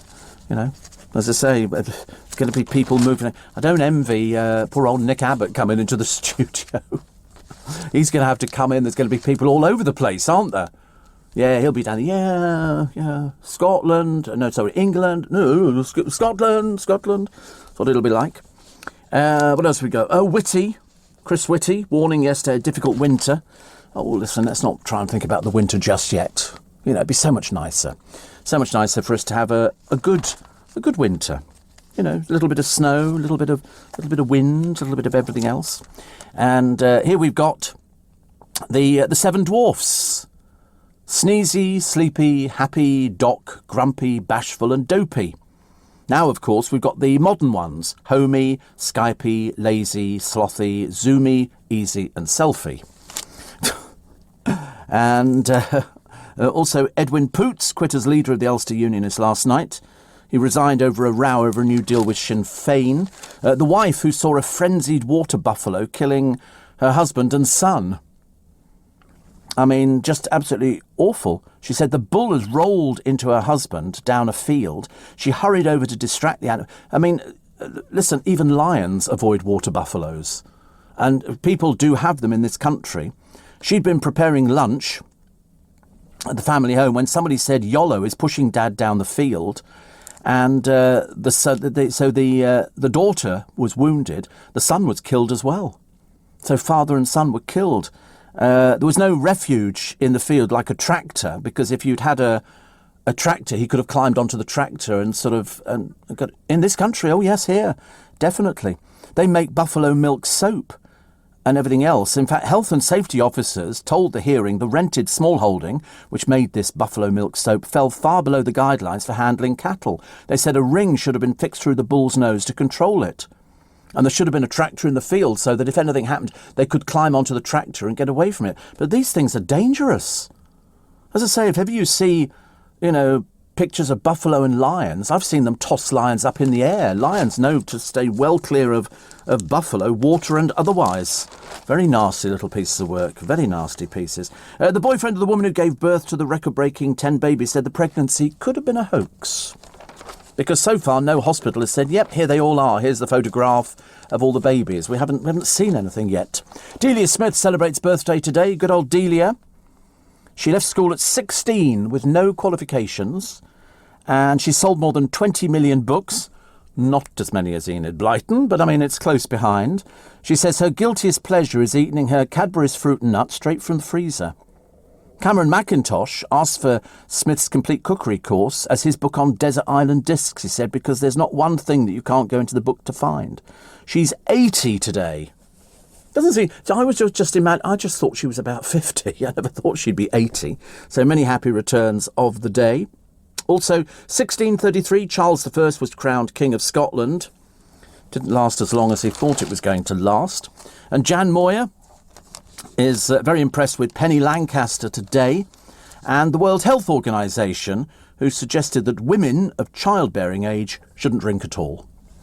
Well, there's your weekend ruined. I'm sorry, your childbearing age, don't have alcohol. Loss-making Channel 4 could be sold off by ministers next year. They just moved premises or something, Channel 4, to Leeds. God knows why. I remember them when they were in London. Oh, is that Steph's on there? Oh, perhaps we will sell it off and we can axe the Steph programme, save ourselves a small fortune. Sotheby's sale is put on hold to give a campaign a chance to raise £15 million for a literary treasure trove. Can't even say the word, I'm so sorry. This is a collection featuring 500 first editions, letters and manuscripts, handwritten poems by Emily Bronte, with revisions by Sister Charlotte. And they're looking for 200,000 to 300,000, but now they think up to £1.2 million. And I don't know where it would go to, actually. After they died, this library passed to William's nephew, and this was an industrialist. And so now they're going to end up in, I don't know where, actually. If they can raise the money, they will. I mean, somebody will raise the money. There's loads of people who've got money that can buy them and give them to the right place to see them. It doesn't interest me, but I know that there's huge interest out there for the Brontes. Back in the West End, Only Fools and Horses, the musical. Paul Whitehouse is an absolute delight, I have to tell you. This time you've got Tom Bennett and Ryan Hutton in it. But they celebrate their 40th anniversary. They're opening from 1st of October this year. So we're fingers crossed. So you can stick a pony in your pocket. They're back. Morning, everybody. So a heartless builder decides to cheat a pensioner. And he conned her out of £100,000. This is a guy called A.B. Smith. He preyed on her gullibility and lied that he needed work, she needed work, such as a new roof. He was only stopped when the homeowner's bank raised the alarm. The 70-year-old victim lost so much he was unable to afford dental treatment or to fix his car. And the judge at Maidstone Crown Court said this was cynical, heartless, calculated and offending. A.B. Smith of Orpington was convicted of fraud. At one point, he actually painted the tiles on her roof in a different colour to make it look as though they were sort of brand new tiles. He was just one of a lot of people who rip people off. But he's now spending 4.5 years in prison. So that's good news. Very happy about that one. We're still trying to work out who the Tootsie Rollers are. They must be this singing group, but they turned up the other day, a rainy day at the rate. They're all wearing the same sort of dresses. It's obviously their stage outfits. And so everywhere, water. Sussex, water. Kent, water. East London, in Hornchurch, water. Everybody's suffering with it. And today you've got more water. And then presumably tonight, more raw water. I think it runs all the way through till Sunday. Great start to the weekend, isn't it, really? But I still have not seen the thunder and lightning. I still haven't seen that at all. But I'm sure it'll be out there somewhere. I still think that lady who we mentioned at the beginning of the programme who bought the set of car mats, when they turned out, they all fitted on one hand. They're so tiny little things. They're very cute, actually, but for £245, she thought it was for her husband Mark's prized Cosworth car.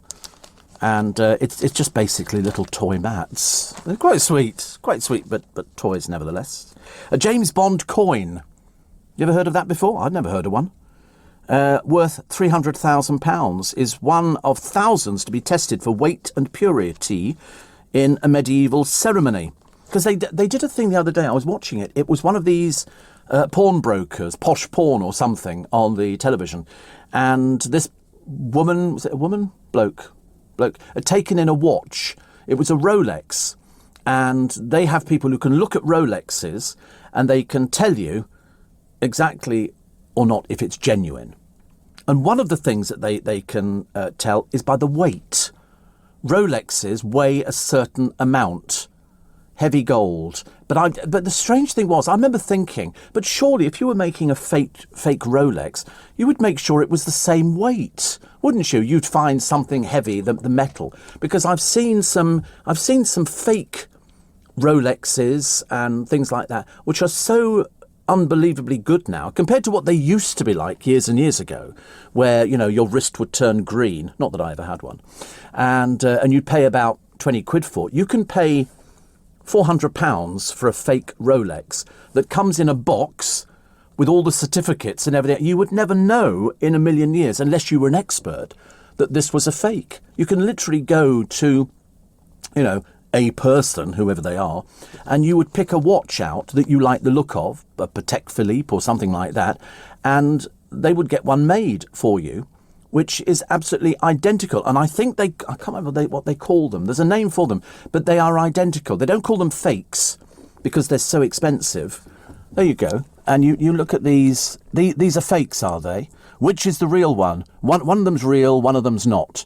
And I'm assuming the one on the left is the fake one.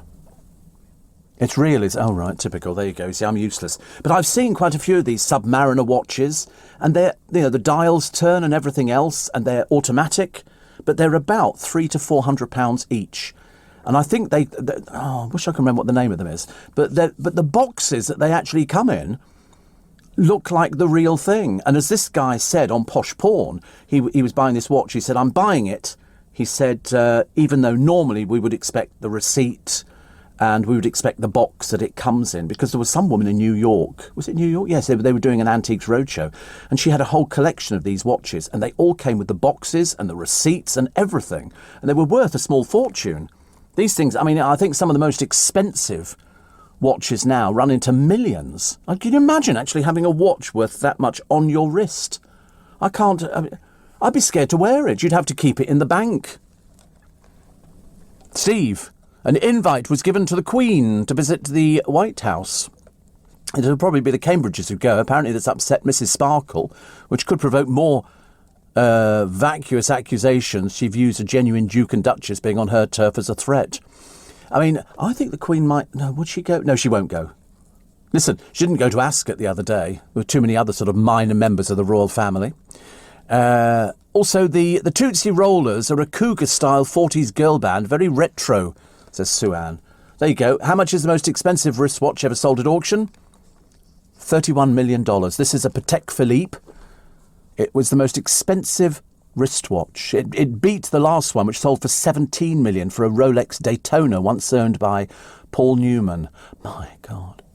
$31 million. I mean... You imagine if you you go and you bang your hand against the car door and it shatters. That's an awful lot of money, isn't it? It was sold as part of the only watch auction in Geneva, held by Christie's to benefit research onto muscular dystrophy. I mean, you know, it's brilliant and it's absolutely wonderful and it's great. But $31 million, I'd be a bit frightened by something like that. Steve and Chris says, whilst I totally share your opinion on Enid Blyton's literary merits, using her reported 600 million books sold as a metric puts you on dodgy ground, as Barbara Cartland sold... No, she never did. No, she never did. Barbara Cartland hardly sold anything. It's just that they put out that she sold loads of books. I know, because I had afternoon tea with Barbara Cartland. Can't tell me anything about Barbara Cartland's book. They used to overhype what she'd sold. It was, you know, she never sold 750, because every single one of her books was exactly the same. And the reason I can tell you that is because there was no sex in Barbara Cartland's books, no sex at all. In fact, they didn't kiss until the last page. He tenderly took her in his arms, and that was it. It was all this, you know, she brought out an album, including lots of... She couldn't sing for toffee.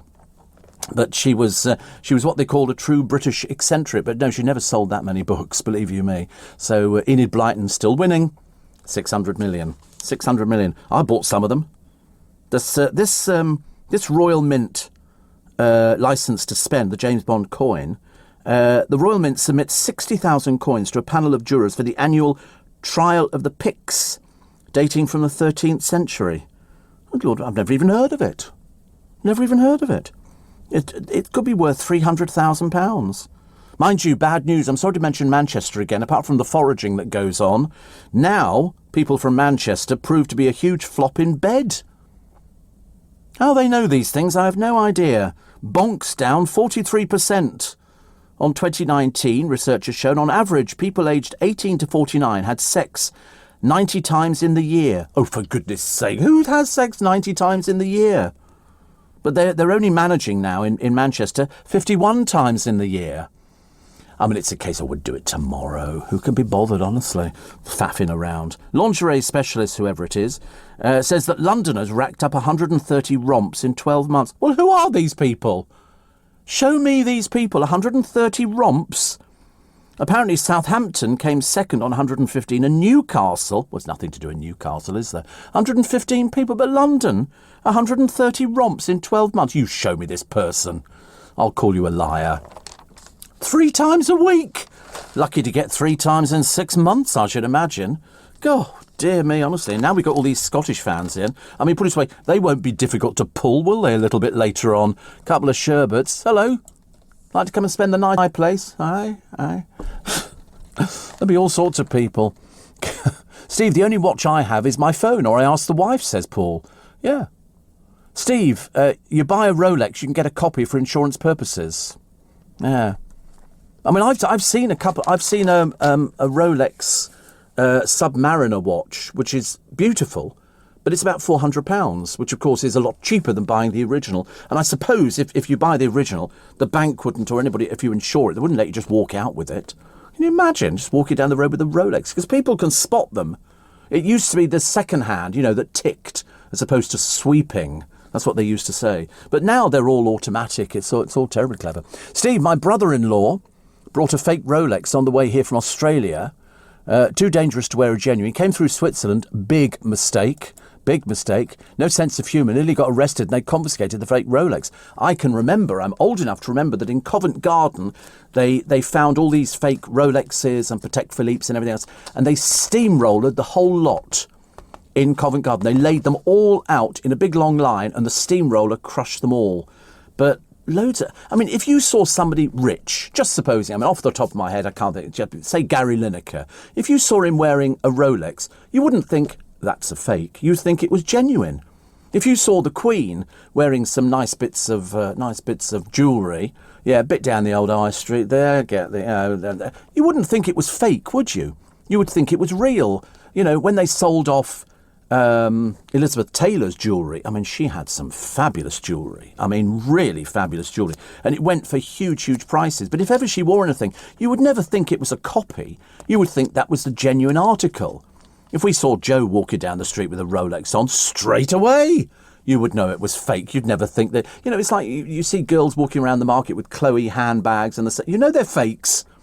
They don't look as though they've got threepence to rub together. Do you know how many NHS operations were delayed or axed last year? 1.5 million. 1.5 million. That is absolutely phenomenal, isn't it? Also, no quarantine with 2 jabs. Fully vaccinated tourists could be exempted from quarantine and testing when they return from amber-listed countries.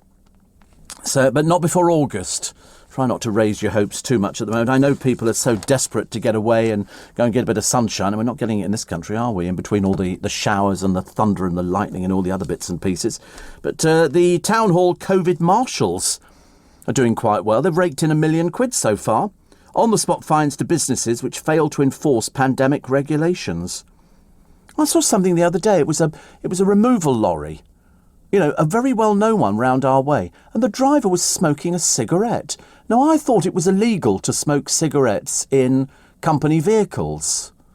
I'm sure that, I don't know if it's ever been enforced, but I thought that's what they said. You cannot smoke cigarettes in company vehicles. And this was a removal lorry. They have loads of them round our way, this particular company. And I remember looking at it thinking, watching him, no, there was 2 of them in the cab. If he's alone, is he allowed to smoke? No, I didn't. I'm something in the back of my mind is sort of thinking, no, you're not supposed to smoke in company vehicles. But I've seen people driving the council's refuse lorries with cigarettes on and all the rest of it. Mind you, they seem to have cut back. Have you noticed? Years ago, you used to get at least 4 or 5 people sitting in the lorries and then the ones hanging on the back and all the rest of it. Now you just get 2 people if you're lucky. Sometimes you get 1 because it's all automatic. Yeah, you actually bring the bin to the back of the thing. You push the button, it lifts it up, tips it in, and the machine does it automatically. Far more sophisticated than it ever used to be. Steve, your story about Barbara Cartland reminded me of the late Jean Rook, who'd launched her 3rd novel at a party attended by Miss Cartland. Barbara said to Jean, "Tell me, dear, how many books have you written?" Jean said, "This is my 3rd. Barbara said, "My dear, I've written 140. Jean responded, "Oh, really? 1 a year?" Barbara Cartland never wrote anything. She dictated to her thing. Her house was full. In fact, on the back of her books, and I have a set of her books at home, there's a picture of her sitting there with this Pekingese which she used to feed under the table, which was a yappy little thing. And these huge floral arrangements, which turned out to be plastic. The flowers were plastic. I know because we went down to the house, me and Dale. He went down to interview and took me with us, so we got free afternoon tea. And we did have cucumber sandwiches and a cup of tea. And it was all very nice. And we came away with a paperweight and a selection of books and all the rest of it. But plastic flowers, they were all the same, though. All the books were the same. She write sex. But she would dictate. She would sort of lie on her chaise longue. Her secretary would sit there and she would do the thing. A little bit similar to Jordan, only the difference was Barbara Cartland actually made her stories up. Jordan just didn't do anything at all. But she's doing a book on Harvey, which is lovely. Roger says it's certainly illegal to smoke in a taxi. Well, I've seen people smoking in taxis. I've seen taxi drivers. You talk about black taxis. I've seen people smoking in black taxis. Now, whether or not it's when they're for private, because it's a difference between a private use and whether you're actually operating as a black taxi. Because some people use it as their car anyway, don't they? So smoking in work vehicles, it isn't allowed in any work vehicle that more than one person uses, e.g. taxis, buses. I've never seen anybody smoking on a bus. Have you ever seen that? Not recently. Vans, all the time. Goods vehicles used by more than one driver and company cars used by more than one employee. A worker can smoke in a company car that only they use if their employer agrees. Blimey. And residential care homes and hospices can offer individual smoking rooms, but only for residents. The rooms have got to be well ventilated and smoke mustn't get into other rooms. It's far more complicated, isn't it, than I thought it was in the first place. So, smoking in work vehicles, it's not allowed. But I've seen black taxi drivers smoking cigarettes. But whether or not they're using it as their private vehicle as opposed to their out touting for business, I don't know. Yeah, you can be off duty, in which case, what are you supposed to do? I don't know. Certainly complicated, isn't it? Steve, the fake watches are called super clones. I've got a Breitling, is it the Navigator, which cost me 250 quid, box, papers, the lot, everybody thinks it's real. I mean, well, I can believe it. I've seen them, and they really are so much better than the ones which years ago, you would go to Hong Kong or Singapore and a little boy on a street corner would show you a catalogue. You'd pick out the one you want. He'd run round the corner, pick it up, come back, give it to you, and you'd give him 25 quid. And I had a one about 30, 40 years ago. And I remember thinking, does anybody think it's real? I don't think anybody ever thought it was real at all. But it seemed to last for quite a while. But no, I've seen the other ones. It's the paperwork and the boxes that come with them. So if somebody broke into your house and you've got a few of them, because they're as collectible as the other things, somebody would be thinking they've done really well with things like that. So I didn't know they were called super clones, but you might be right, actually. You might be right. That sounds quite right. Somebody says, I've got a Gucci sweatshirt from Camden Market for 20 quid. Well, you know it's going to be fake. You know you only have to look at the prices of these things to realise they would be fake. I mean, I don't know whether or not... I know markets try and clamp down on people selling fake goods. I've seen fake Dr. Dre headphones. You know, just Dre. 20 quid or 25 quid. And you know that they're fakes. You just know that they're fakes. You can get fake anything now. Fake towels. Can you believe fake... I mean, everything is faked now. I mean, I'm not even sure if I'm real. I might have been cloned some years ago.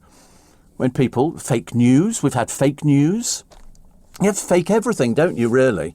And people seem to like it. I don't know whether or not you think, you know, that if you've sort of got a fake watch or a fake bag or a fake, you know, all sorts of things like that, whether people believe it. I mean, we actually saw a pair of Nikes the other day with the tick the wrong way.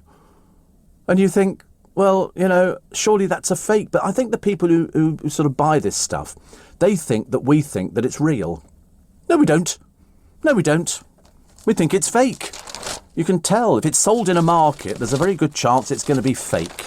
There's a very good chance. I mean, a friend of mine did buy a pair of shoes on the internet, and I said, they'll be fake. He went, no, they won't. They priced them just right, that they were interesting enough to people, but they weren't too expensive. And when they arrived, he said to me, they're fake. I said, I told you they're fake. Listen, do you know what's the most faked thing nowadays? Washing powder. Washing powder. I know, check me out. Would I tell you a fib? No. And razor blades. Razor blades and washing powder. Washing powder is just unbelievable. I mean, I can't believe it. Listen, I've got to go. I wish you a fantastic weekend. Morning, everybody. Welcome to Monday. It's the 21st of June. It's ever so cold in London, which means if it's cold down here, it's probably cold where you are as well. The weather seems to have gone on the turn, but it doesn't matter. We've had a bit of rain. We've had a bit of sunshine. We've had an awful lot of sunshine. We've had a game that Uri Geller screwed up on, something chronic. Do you remember that one? Oh, yes, Scotland are going to win. Yeah, try it again, clever boy. Another one who was a disaster, I'm afraid. Prince Harry has a tantrum after the military titles are taken away, and that's when he decided within 24 hours they were going to do the Oprah Winfrey thing. everything, because you can't tell Harry anything because he's so intelligent, he knows everything.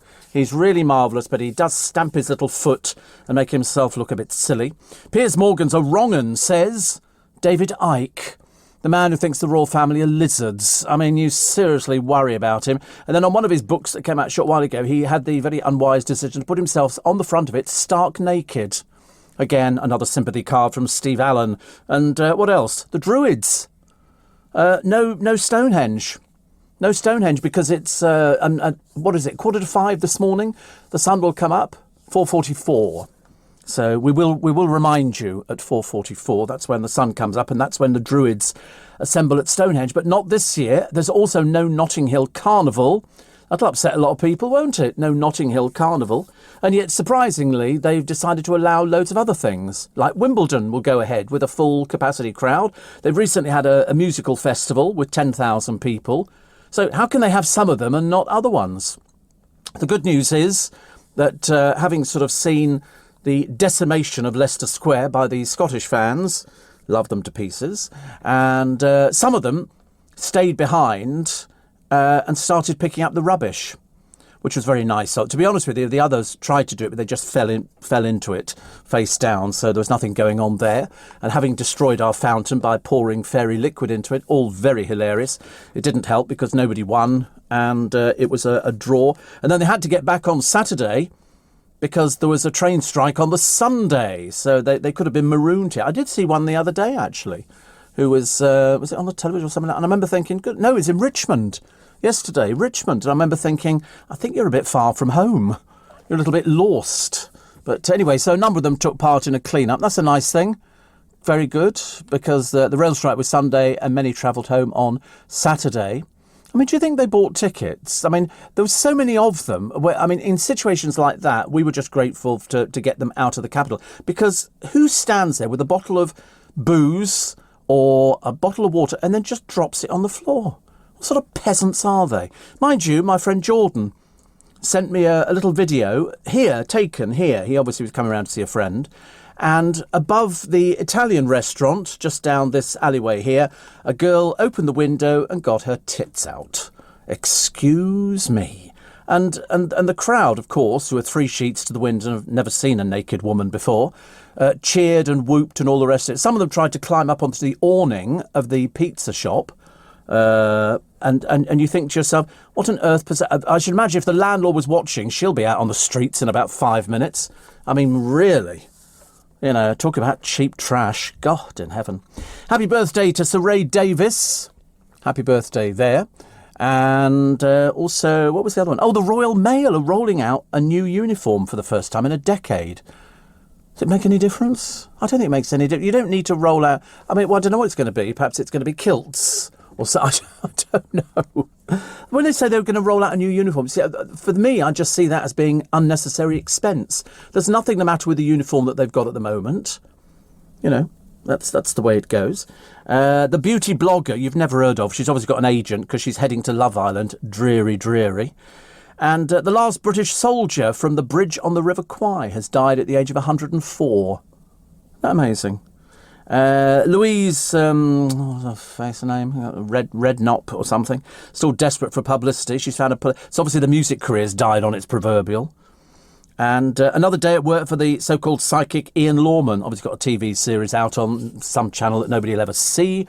Plus, Sid Owen was going to go back to EastEnders, but they had a bit of a tantrum about money. They basically didn't want to pay him. Oh, look, there's the Royal Mail's uniform. That's very impractical, isn't it? Apparently, the uniform has been created to reflect the physical demands of the daily round, including the increase in parcel deliveries. Am I missing the point here somewhere? And so it includes walking trousers and shorts, tops, jackets, gilet, and headwear as well, based on the feedback of postmen and women across the UK. I mean, are there others apart from postmen and women? They say we worked closely with our people to come up with these designs, which are poised to help them in their highly physical jobs whilst reflecting the shift towards more parcels. Right. I'm missing the point completely. It's been designed by a team of experts in design, fabrics and product development who collaborated with a leading industry expert in biomechanics. It's a pair of shorts. God, and a T-shirt and a baseball cap. Grow up. Grow up. I bet you anything the prices will be going up just to cope with it, I should imagine. Roger says it's only 14 degrees. No wonder it feels cold. Last weekend it was 29. Yes, it is nippy out there. I warn you because it's a Monday morning and I don't want you to sort of go out there going, oh my God, Steve, why didn't you mention the temperature? It's dropped. But the summer solstice, so it doesn't fall on June 21st every year. It can occur between June the 20th and June 22nd, which will be the 21st, depending on when the sun is directly over the Tropic of Cancer at midday. It's the day with the shortest period of daylight and the longest night of the year. Now, this is because, you'll know this anyway, I'm just preaching to the converted, because the tilt of the Earth's axis is most aligned with the sun, providing us with the most daylight of the year. And so after June 21, the nights will begin to close in as the planet rotates with the northern hemispheres tilting further from the sun. You get that? I know. I thought I was talking to myself. I knew you wouldn't go with me on that one. So in other words, this year the summer will last 93 days, 15 hours and 49 minutes. And on the solstice, people gather at Stonehenge to watch the sun rise over the stones. They're still trying to work out, aren't they, how the stones actually got there. Where did they bring them from? Because there's quite a lot of them. Postal work, yes, that's why they've had to change the postal workers' uniforms. Those blooming stones, I tell you, they weighed a ton. I've only got a little barrow to push around.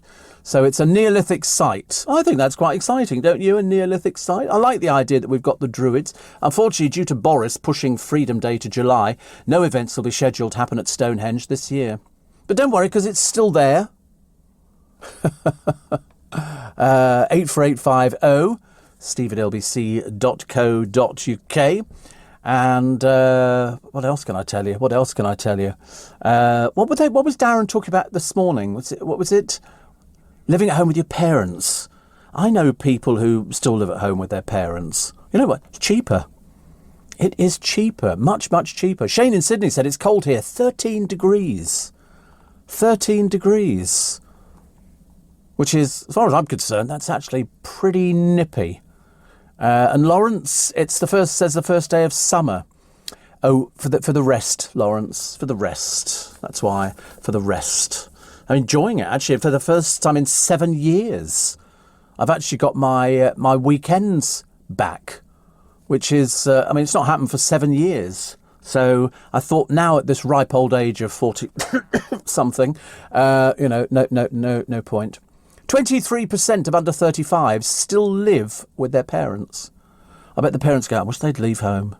Wish they'd go home. And also, I wonder how many of them contribute to the family finances. Not very many, actually. Kim says, a bit chilly here too. No summer solstice, running naked around the garden with flowers in my hair this year for me. Steve, how are you this morning? Good. I had a very nice weekend. I went out and did little bits and pieces and bought some chockies. And this morning we've got some very nice, I found them actually, they're Anton Berg chocolate cocktails. So they're like little, what do they call them? Little bottles. They used to be filled with sort of things that you hadn't heard of before, different sort of alcoholic liquids. Chocolate liqueurs. And these are chocolate cocktails. So we've got strawberry daiquiri, cosmopolitan, mojito, and margarita. They sound quite nice. I quite like the idea of a strawberry daiquiri, but by the look of it, I think there's only 2 in the box. There could be 3 in the box, actually. So we shall try those a little bit later. And, not for me, obviously, as you can well imagine, being a diabetic. And peach and passion fruit Jaffa cakes. Sponge cakes topped with a peach and passion fruit flavoured filling and half coated in dark chocolate. They sound quite nice, don't they? They were on special. And I like it when things are on a special. We take all your texts and emails, as you know, if you're a regular listener and a regular waker-upper at this time of the morning. Because there's nothing worse is you wake up and you think, oh, shall I listen to some music? And you think, oh, it's going to send me back to sleep again, isn't it? I was listening to some music coming in, which sort of puts me in a sort of a reasonable mood. I don't like to sort of say it puts me in a good mood, because it depends on no, it's something completely different. And I was sort of listening to that, sort of humming along and tapping my feet, thinking, oh God, I hope there's no hidden cameras in this car. just make myself look a little bit silly. But it doesn't matter. And so we take all the texts, 84850, steve@lbc.co.uk. I spoke to some friends of mine, Chris and Steve, over in Spain, España. They said, you sounded very bouncy in the morning. I said, well, I'm always bouncy in the morning. In fact, I'm actually quite a good morning person. Other people are terrible in the morning, and they go, oh, I can't function. I can't get it together. Whereas me, I bounced out of bed quite early last night, watched a bit of television, did me injection. I was going to have a banana, but I didn't. I had 2 strawberries instead. Kind of sort of sealed my... I tell you, I was living the rock and roll dream. And then I suddenly thought, oh, God, water the plants. And so I was out there watering the plants, just in case the temperature got sort of a little bit better today. I wasn't holding out any hopes at all. What else have we got? Harry, we've done. Boy of 3 needed treatment. He was attacked by a peacock. Heavy rain and a moderate breeze today. Did I bring my umbrella? Yes, I did, which is very good. The parrot reported to the police for squawking swear words at a neighbour. You can't believe somebody's so dumb that they literally phoned the police. This parrot, what are the police going to do? Come around and arrest it? It's a parrot, for God's sake. Honestly, some people are so stupid. And the world can't get enough of Ollie Alexander. If indeed you know who he is. I'd never even heard of him. But apparently he's such hot property, the BBC are thinking about putting him on Strictly. If he's not even well known, what's the point of putting him on there? And the cheapest ever deal for a school uniform at Aldi. Won't believe how cheap it is. Details. Company, it's my birthday, Steve, says Elaine. And I'm heading off soon to drive to Wales to see my son and his fiancée. Not seen them in over 18 months. There's a drive and a half. We shall keep you company on your journey. That's what we do, actually. We keep you company on your journey. So very excited. Make sure you've got petrol in the car. The only reason I say that is because some people forget to put petrol in the car. And then when I went down to see my brother, was it a couple of weeks ago? I don't know, I can't remember now. But it was one of those hot days. The amount of cars that were broken down by the side of the road on the motor, I've never seen anything like it. Really amazing. And had a lovely Father's Day lunch at Little Italy yesterday, says Patsy. Tony sends his love and says, please pop in. Yes, I will actually, yes. I'm due to take Corey out for lunch. And we shall get round to that, actually. We were texting backwards and forwards yesterday, as you do. The Stones came from London, the Beatles from Liverpool. Yeah, breaking news on that one. That's a good one. Fantastic. Thank you. I don't know what the point of that one is. And Roger says, the whole point of leaving home at 18 to be able to roll in at 5 a.m. with random and not have to explain yourself. Oh, that was it. My mother used to stay awake. If I'd been out, in my day, because I was a bit younger, obviously, if I was out after 11 o'clock, they used to get panicky. So my mother would always pretend that she wasn't sitting up waiting. She'd be sitting in the kitchen, and I'd sort of come in, and she'd pretend that she just got up to get a glass of water. But then I found out years later that she would wait up for me because she worried. In the same way that when you're young, your parents want to know where you're going. Where are you going? Oh, just going around to see a friend. Who's that?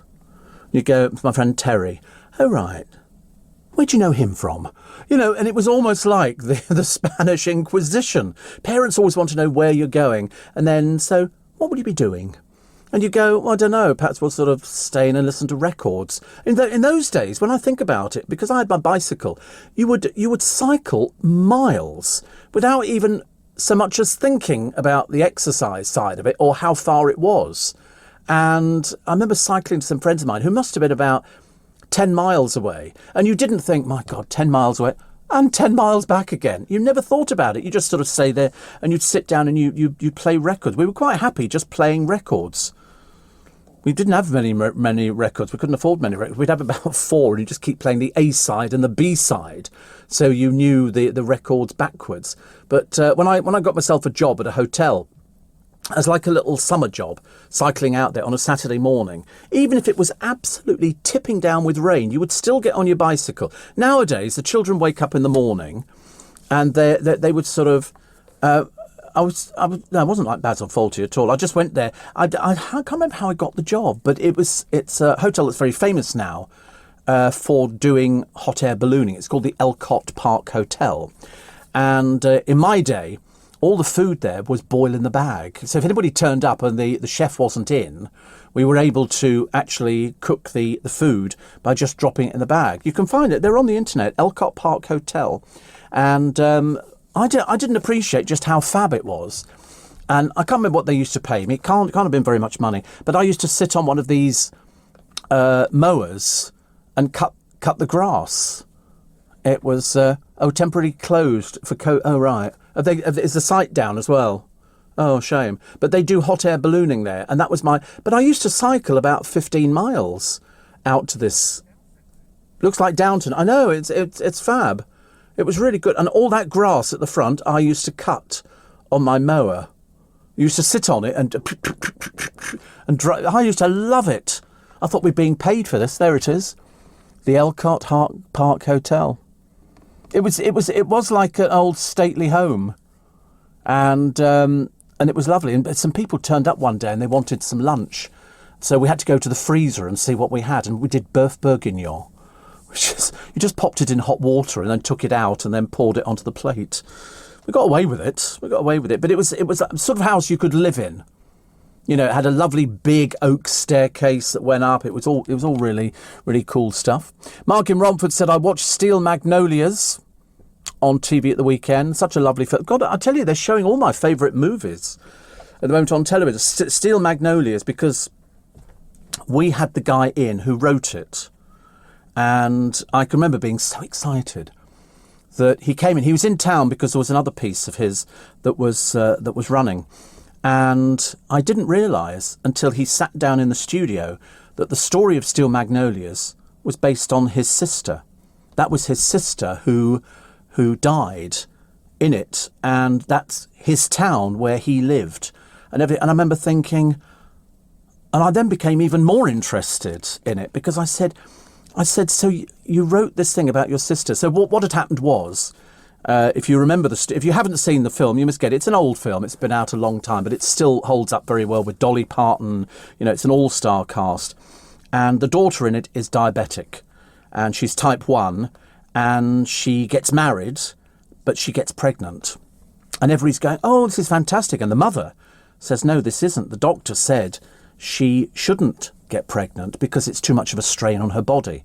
Anyway, to cut a long story short, she has a beautiful baby boy, and then she collapses at home whilst her husband is out at work, and he comes back and the kiddie's crying and all the rest of it, and they put her into hospital, and she's on a life support machine, and they have to make that decision to turn the life support machine off. And I watched the film, and then I went to the royal family screening with Diana was there, half the cast were there. It was absolutely brilliant. And of course, I'm the one there sobbing my heart out because it was just so sad because nobody prepared us for it. Now, I hadn't sort of worked out the film at all, but to speak to the man who wrote it, whose sister featured, it was his sister he was writing about, and the town where they filmed was where he lived. In fact, one of the houses I think that features in the film is his house. And you think, I want to live there. I want to go and live in that place, only because I thought the music was fantastic. I just thought it was a great film. So they keep showing all these things. And what did they show the other day in the early hours this morning? Pretty woman walking down the street. And that's the Richard Gere going out with a hooker thing, where she goes into the shop and they don't get around. And so she goes back in with him, and because he's obviously filthy rich. And he says, I'm going to be sending an extraordinary amount of money. I want to see some serious sucking up. And then she goes back into another shop the next day, all gussied up, all looking smart. And she goes, do you remember me? And the shop assistant looks at her and goes, no. She says, you didn't want to serve me the other day. She said, you work on commission, don't you? Big mistake. As she's surrounded by all these bags. But now we know you can buy all these bags on the internet. You can buy all of these bags on the internet. You know, so if you want to go out there with sort of a Dior bag or a, Morrison's or something like that, you can go and buy them, and then you can walk down the road and people think you're really flash. If you've got Aldi or something like that. M&S bag, yeah. I got a lovely bag the other day from Bentall's. It actually had string on it. It was quite... And she never charged me. Mainly because I just spent 56 quid on chockies. So we got So the chockies this morning, the chocolate cocktails. They've got so you've got strawberry daiquiri, cosmopolitan, margarita, mojito. They sound quite nice, don't they? And also peach and passion fruit Jaffa cakes, which are very nice. And thank you. And the good news is no calories. Why? Because it's a Monday. If there's an M in the day of the week followed by an O and an N, no calories. How does that work? It is amazing. And of course, if you don't actually swallow, definitely no calories. Definitely no calories. So all very excited. We'll do that in a minute. So all of you texts and emails, 84850 steve@lbc.co.uk. Terry says, I spent all weekend in the London hospital. Oh, great service. Well done, Ward D. And Mark says, please can you help me with my house plants? They keep passing away. I don't know whether or not, why don't they grow up and they've got yellow leaves? Oh, too much water, isn't it? Too much water if you're yellow leaving, I think. Also, you can keep breaking them off and it just means it'll spread to all the other leaves. So you need to, and obviously to be honest with you, this is God's way of telling you, don't touch houseplants, okay? They're not for you. Yeah, go and get some plastic one. You get some really good imitation plants now. They do trees, which are imitation, which are really quite wonderful. But no, don't, because you're obviously killing things off and they are God's plants, which is not great. Who did I see the other day? Oh, it was a YouTube in America. It was a vile Karen again. They're all over in America. They call them Karens if they're particularly vile. And this woman was a racist, an out-and-out racist. And then when the police turn up, oh, please, get your hands off me. Get your hands off me. I'm Christian. And he said, you ain't no Christian. He said, I've never heard anybody be that bad all the time. Paul says, I remember cycling everywhere when young. My parents gave me loads of freedom. No computer games. So records or tapes or board games. Oh, we didn't do board games. Well, we did have board games. I wanted to play Mousetrap, but it was so terribly tedious to set up. So we didn't do that. So we did Snakes and Ladders, fairly easy one, or Monopoly. I didn't do chess, actually. We weren't intelligent enough to do chess. Might as well be honest about it. Apparently, it's Amazon Prime Day today, says Mark. Today and tomorrow. I've been doing my shopping online. I've picked up a few bargains. Oh, right. I love a bargain. And Steve, I used to listen to you when I lived in Watford. Now I'm in Melbourne. Temperature this morning was 2 degrees Celsius. That's cold when I got up at 8 a.m. 2 degrees. See, I mean, given the choice, me and Darren and Adam, we would rather cold than hot. Nothing worse than sitting on a train sweating. It just looks so ungainly, and you've got a damp patch under your arm. Well, I haven't because I'm like Prince Andrew. I don't sweat. I'm very lucky, actually. I haven't also eaten in a Pizza Hut down that neck of the woods. Pizza Express. I've had some of their dough balls, but I bought them in Waitrose. I didn't know what to have to eat actually yesterday, so I didn't have anything. I don't know why. I was going to have some. The other day I had something. It was all vegetables, which was really particularly nice. I remember thinking I'm being really healthy. And it was, they do mushrooms in a sauce and then broccoli and spinach and everything. And I did the whole lot in one frying pan. I was very excited, actually. Chuck it all in there. And I was just I was feeling in one of those sort of lackadaisical kind of moods. I thought, enjoy yourself, Stephen. You're only young once, weren't you? And I remember thinking how exciting it is because we're nearly at Christmas. Do you know what Christmas means? Presents. Presents. That's where we all give each other one. And I love that. I love the whole idea. I just wish that they had a Father Christmas for slightly older people because it's only kids. And to be honest with you, I enjoy Christmas so much. I want to sort of relive the experience. And hope you've got your Advent calendar, 187 days to go. I think they should have one with sort of 360 days on it. And every time you open it up, there's a little chocolate hidden behind there. That'd be nice. That'd be a huge Advent calendar, wouldn't it? I mean, absolutely enormous. But 187 days to go. Get that tree up. What are we going to do for Christmas this year? I don't know. I haven't got as far as it. I'm definitely getting a bigger tree. I only had a 6 foot last year. I've decided I can go 8 foot. I think definitely 8 foot. But at the moment, I've got lots of, on the patio, lots of solar lights, which I've draped over plants. Very American. Very American. But to be honest with you, I like seeing in the early hours when you walk out and it's all twinkling and it's all quite lovely. And they're all waterproof, which is very good news. And another one here. Steve, I don't want to put a downer on things. Oh, no, we've already mentioned that. The scooter death. We've already done it. And that was a young man, died over this weekend. But the worst thing was, and I've said before, the government need to bring in legislation on this, because I've seen it in Twickenham. There's going to be another death. She was riding pillion with him on this scooter. It's one of these e-scooters that you can go and rent all over the place, and if the mayor doesn't do something about it, there ain't no justice in the world. So he died. She's in hospital, because all they do is you get two people standing on something meant for one person and she's hanging on round his waist. They collided with a car. Have you seen the speed these things go? Dear Lord above. So, yep, you don't need to put a downer on the tone. We've been saying that for ages. They shouldn't allow these things anywhere near the streets. And even worse, are like these skateboards, which are motorised. And, not a policeman doing anything about it anywhere. You know why? Can't be bothered with the blooming paperwork, I should imagine. Some things just add some play to your day. Catching the toast as it pops out of the toaster. Dancing down the street to your favourite playlist. Wearing your sparkly boots to the shop. And best of all, picking the new red scratch card. A red scratch card, please. Thank you. And doing your own drum roll. This is exciting. Add some play to your day with scratch cards from the National Lottery. Search Dream Big, Play Small. Rules and procedures apply. Players must be 18 or over. You're listening to a podcast from LBC. Welcome along to Monday. Welcome along to another cold day. I don't know what it's going to be for the rest of this week. Is the rest of this week going to be... Are we going to get any sunshine this week, or are we doomed to spend our entire life clutching an umbrella? Here we go. So today, 15 degrees, heavy rain, moderate breeze. Tomorrow, cloudy, 16. Wednesday, 20, cloudy, bit of sunshine. Thursday, cloudy, bit of sunshine, 22 degrees. 20 on Friday when it's cloudy and rain, which looks the same as today, I'm afraid. Saturday, cloudy, 21. Sunday, the 27th, cloudy, sunshine, 24.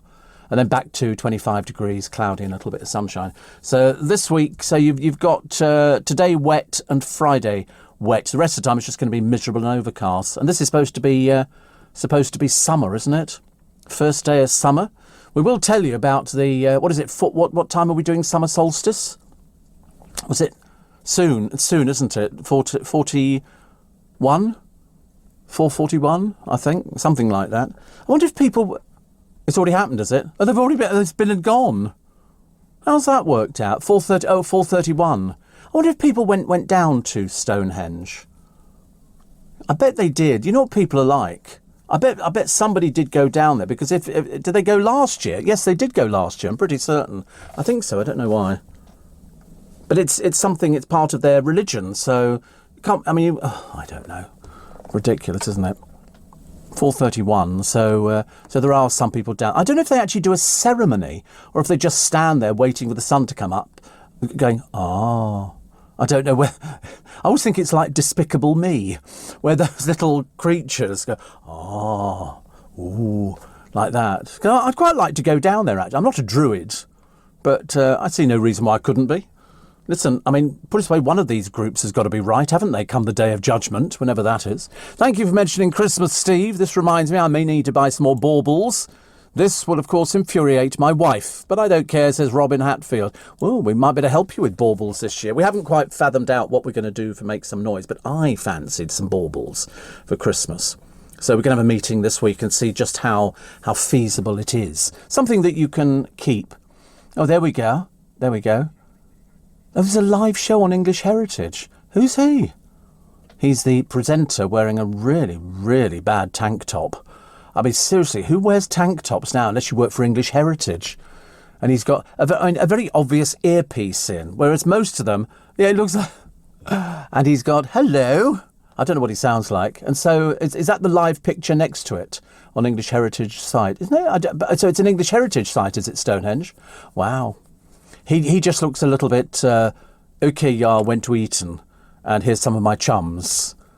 But I bet they said to him, could you keep going and just talk about Stonehenge and the summer solstice? Yeah, I could have done it. I could have done about 3 hours down there and kept it going. Hello, where are you from?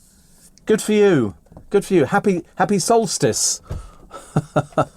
Poor soul. Steve, the weather can never win for you. You're never happy with it, says Alison. Of course I'm not. I'm British. You sound surprised. You know, all the seasons in one day. Of course you're not going to be happy with it. Why would I want to go outside, get absolutely drenched and have pneumonia? That would not be a good idea, would it? If it snowed, I'd be miserable because I'd fall over in it. And you don't want to fall over. If it's too sunny, I don't want to stand next to somebody on a bus or on a tube, or not that I do the tube, people sweating. It's unnecessary. And some people have never heard of the word deodorant. You know, I mean, you feel like going around the bus with a sort of a can of Glade, don't you? Go psss all over the place, or deodorant or something like that. So poor Sid Owen. Now, I thought Sid Owen, when he left EastEnders, or I don't know, I can't remember what the scenario was, I thought he went to live in France and set up a restaurant. That's what, in my mind, I think he did. So I don't know why he's come back, because it's, you know, he's sort of saying, oh, I was going to return, and I thought, who cares? I mean, does anybody really care about Sid Owen coming back? But apparently they had a bit of a sort of a set to about the money. But the trouble is, I've always said, nothing is bigger than the programme.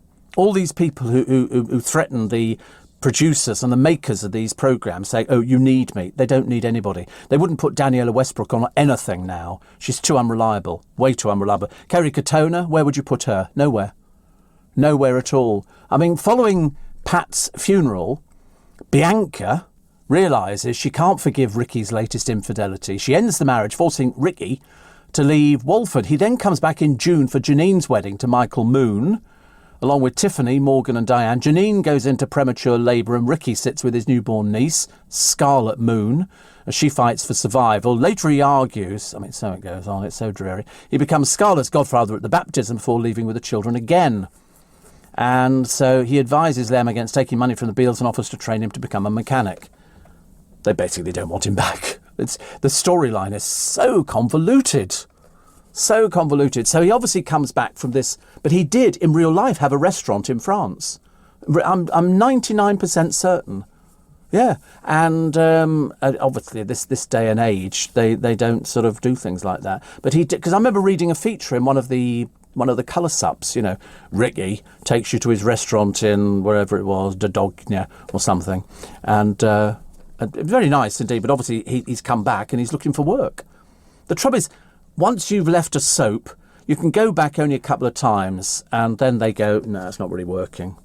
And so they don't need you, because by that time they're holding all the aces. And that's the shame. So when Daniela Westbrook thought she was going back in again, there was no chance they were going to put her back in. She's too unreliable. You know, she doesn't, and so she's tried everything. You know, then it turned out that which one was it? There was one of the soap people who said she'd stopped the drugs, but in fact she then had to admit later on she hadn't stopped the drugs. It's obviously very addictive. But how these people afford to do it, I've got no idea. Kerry Katona can't have earned diddly squat in her shallow little career. Really, I mean, I find it absolutely amazing that somebody in soap, they don't earn that much. You're looking at, you know, an average person could possibly scrape back. Well, in EastEnders, they've changed it. We know because Doc Cotton told us, June Brown, you now get paid for the amount of scenes you're in. So if you start messing them about, they cut down the amount of scenes you're in. So you might just go in and have one scene. Well, you can't exist on one scene. You need to be in a few things. And if you've got a storyline running, that's the best thing. But I would think an average person in soap, 50,000, 40,000, because the publicity, there you go. They say Danny Dyer, they say he earns almost 100,000 a year. He was revealed to be earning about 400,000. Well, now that, of course, no such thing as self-employed, halve that because of the tax, he'll be earning 200,000. That's what it comes down to. And also June Brown was going to remain on there we are. This shows how long ago this was going to remain on the show until at least 2018. They say Ian Beale, Adam Woodyard, takes home over 260,000. This is some years ago. Now, of course, he's not in it, is he? He's living in a caravan somewhere. In real life, he left the wife, and he's living in a caravan. The trouble is, they all go, oh, I'm going to be a big star. And you go, no, you're not. No, you're not. You're absolutely not. You know, because you played it wrong. There's a girl in the paper today. She's in a soap in this country. And I reckon their agent must say to them, right, OK, let's have a sit down, shall we? So if we're looking to sell stories to the papers, what have you got? You know, have you got two left feet? You can't dance. You know, the family budgie was run over or something, or eaten by a lion. And it happened. So the one today in the papers, her father died when she was 18, like big surprise. You know, lots of people's fathers die every day. The crematorium and the funeral homes are full of people who've died. And so that's the story. That's the story. And it's basically her giving advice to people, sort of saying, you know, make the most of your parents. Like, why would you need to tell people that? Of course, that's how you go through your life. You make the most of your parents, because at one time and sometime they're not going to be there. Her father was 60. Well, my dad was 52 when he died.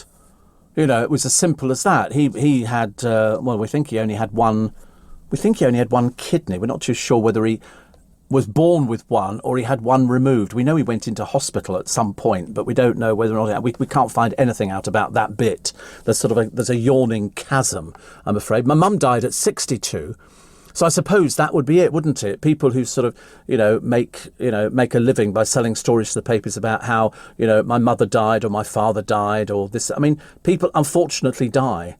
That's why you always have to appreciate everybody, for as long as you've actually got them. Because you never know when they're going to go. I didn't know my father was going to go. Had no idea. He just he went into the bathroom one night, got ready for bed. They were living in Knightsbridge behind Harrods, posh though it sounds, and he went into the bathroom. Obviously didn't feel very well. And he said to my mum, "You need to call an ambulance." So he obviously felt really sick. She called the ambulance. He got into the ambulance and he died on the way to hospital. Just like that. It was sort of one of those things. No warning. No, absolutely no warning at all. My mother was absolutely beside herself. I mean, as you can well imagine, because she wasn't expecting it. But he obviously felt ill enough. I think people know when they're going to... I said to you the other day about Dale. 1 minute he's there having a cup of tea. The next minute he gets up and says, I'm feeling a bit tired, go to bed. And just drops dead in the bedroom. And you think to yourself, perhaps people know. Perhaps there's a little flashing sign that comes up that says your time is up now. Especially with this COVID. I still keep seeing people sitting on the bus with no bloody masks on. It really annoys me. I feel like saying to all of them, listen, it's your age group that are killing this thing in this country. How many cases did we get the other day of the Indian, but we're now calling it the Delta? 73,000 cases the other day. You know why? Because people are being stupid. And you go around the world and there's people dropping dead of this thing, and then you get those stupid people who sort of that was last 7 days. I mean, absolutely phenomenal amount of people. Even though, very well done to all those people who are queuing up at Wembley and everything else to get their injections. It's free. Go for it. As I said to you before, what do you want to do? Live, or the other option? It's as simple as that. You're listening to a podcast from LBC. Morning. Somebody says, Steve, Adam Woodyett must have earned a good few quid as he was one of the original cast members and could at least afford a mortgage. Yes, but in fact, it's been going such a long time. They didn't earn huge money in the early days. For an actor to actually get a regular job in a soap, that was the win-win situation. But you're right, he fits in with everything. He's been bullied, shot at. I mean, and he's still got a fish and chip shop. Married about God knows how many times. Lord above. No, it doesn't matter. Anyway, so new data shows 1 million vaccine appointments were booked in the 2 days after the NHS began offering COVID-19 jabs to all the over 18s. So far, 42,964,013 people have been vaccinated in the UK. Data suggests Britain's aged 16 to 29 have the highest levels of vaccine hesitancy. I mean, to be honest with you, if you choose not to have the vaccine, that's your problem. I really couldn't give a toss about it. God knows, we've actually told people so long, you stand a better chance of catching COVID and an awfully bad chance of not being very well. Let's just put it that way. So, go for it. It's free. I never understand why somebody would be that stupid as to turn it down. You speak to absolutely anybody. All it takes is about a minute of your time. You might have to queue up for a little bit, and then you get the jab, and then you get the second jab, and then that protects you. that will protect you. It'll give you about a 97, 96, 98% chance of beating off COVID. If not, you stand a very good chance of catching it. You know, and for those people, I can say, I'm so sorry for your ignorance. So sorry. Steve, had my second jab, says Amit, on my arm sleeping side. Bad mistake. Was fine after the first jab. Isn't it funny? I was fine after the first and the second jab. Didn't have any reaction whatsoever. Nothing. Didn't get a sore arm. Didn't get anything at all. Bronius says, as you mentioned Christmas in Aldi, we got today mini mince pies, 12-pack, 179. Time for Christmas. No, they won't be in time for Christmas. The sell-by date will be about 3 weeks' time, if that. The only time you get a really good sell-by date on mince pies is when they've got booze in. And I can't see 12 for £1.79 having booze in unless somebody's waved a bottle of brandy over the top of them. I don't know. Not so good, is it, really? Another one that says, have you ever tried the Raging Bull Biltong? Says Lawrence. No, I don't like biltong. Don't even like the sound of it, thank you very much indeed. South African, isn't it, I believe? But no, not for me at all. Not for me. What was that? Oh, there's a picture of a 12-year-old schoolboy in the paper today. He's adopted a baby squirrel.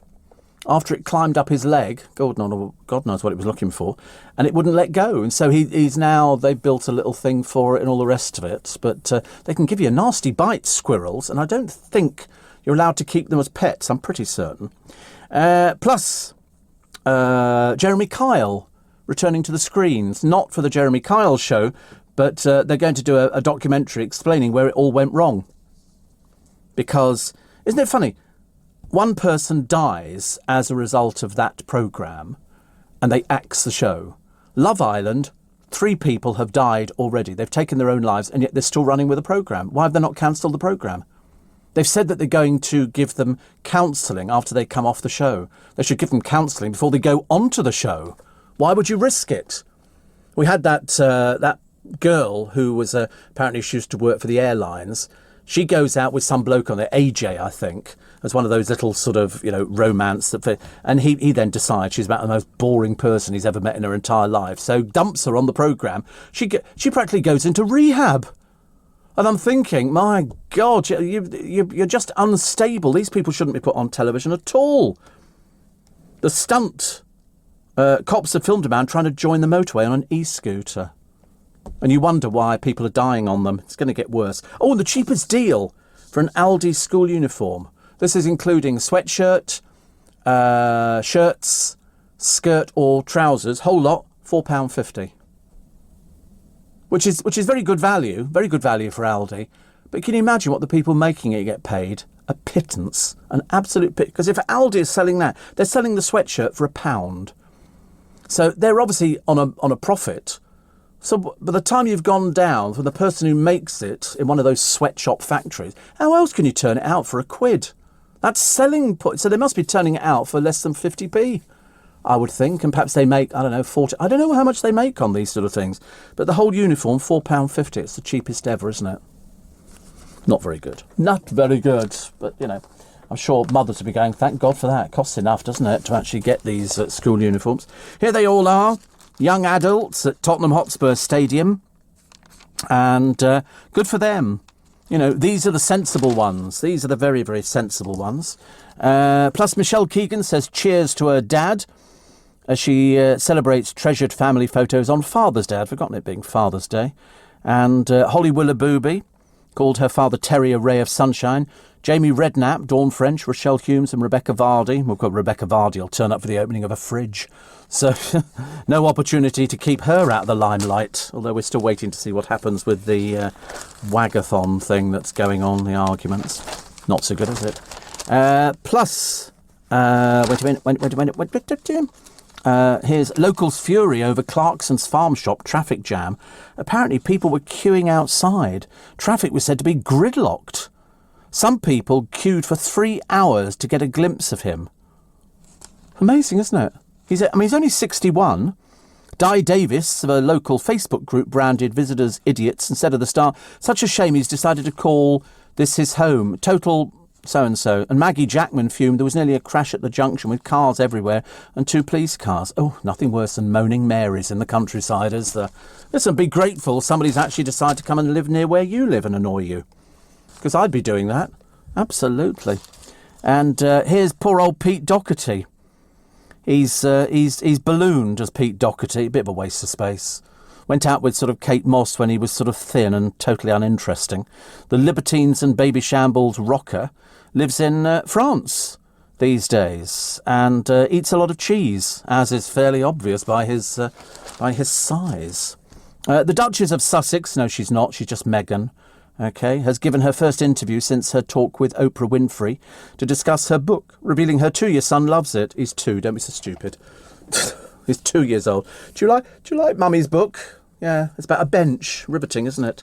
But anyway, so far, just 3,212 copies of The Bench were sold in the UK during the first week after its publication. It's now dropped out of Amazon's top 100, which is basically failure. You know, don't want to make a big deal about it, darling, but selling 3,212 copies is what's going to be known as failure. You know, don't want to make a big deal about it, but failure. You know, not doing particularly well. Can't do anything about it. But there again, you know, her acting wasn't that good. We don't expect her writing. You know, Steve, hot in Finland, says Peter. It's 24 degrees. Yesterday was 30 degrees. Wow. And Samuel says, does the Magic Circle do tours for us non-magic folk? Yes, they do. They have Magic Circle at homes. Not at the moment. They had something a short while ago, actually. And I generally, we don't know if we're doing one this year, do a show at the Magic Circle. I host a show and people buy tickets and they come along and you get a tour of the Magic Circle. You get close-up magicians and you're very close, like, you know, matter of feet. And then we do a stage show and you can have a cup of tea in the... and you can have a look at the museum and all the rest of it. So that's quite nice. We generally do that at Christmas time, but check out the Magic Circle website, which you'll find very easy. Oh, John Burko's moved, doesn't he? I always worry about people who move their allegiance. You know, 1 minute I'm Conservative, and then a bit of a tantrum, and I didn't get a peerage, so I'm going to go to Labour, which was lovely. It was nice to see Ed Davey on the television yesterday, and they were sort of talking about, you know, still the Lib Dems are talking about, well, you know, of course, when we're in power. I don't know, which year is this going to be, love? Which year is this going to be? Because he's now Sir Ed Davey. And he was asked the question, you know, do you see yourself as a future Prime Minister? And they never answer a question, do they? I'll come back to that later. No, answer it now. Don't waste our time. And he never came up with the proper answer we were waiting for. Of course he wants to be the leader. They all do. The Prime Minister, the music. The Prime Minister of the country. But I mean, I remember years ago when it was the Lib Dems, then we had a Lib Lab pact. And then it was also, I seem to remember on one of them, the person who was running the Lib Dems at the time said, go home and prepare for government. Ha, ha, ha. And that the coalition with the Tories in 2010... Nick Clegg and all that. I mean, it's just basically, they've always been the ne'er-do-wells. They've never quite made it big enough into sort of, you know, we are a proper contender. I mean, it's a disaster for the Labour Party.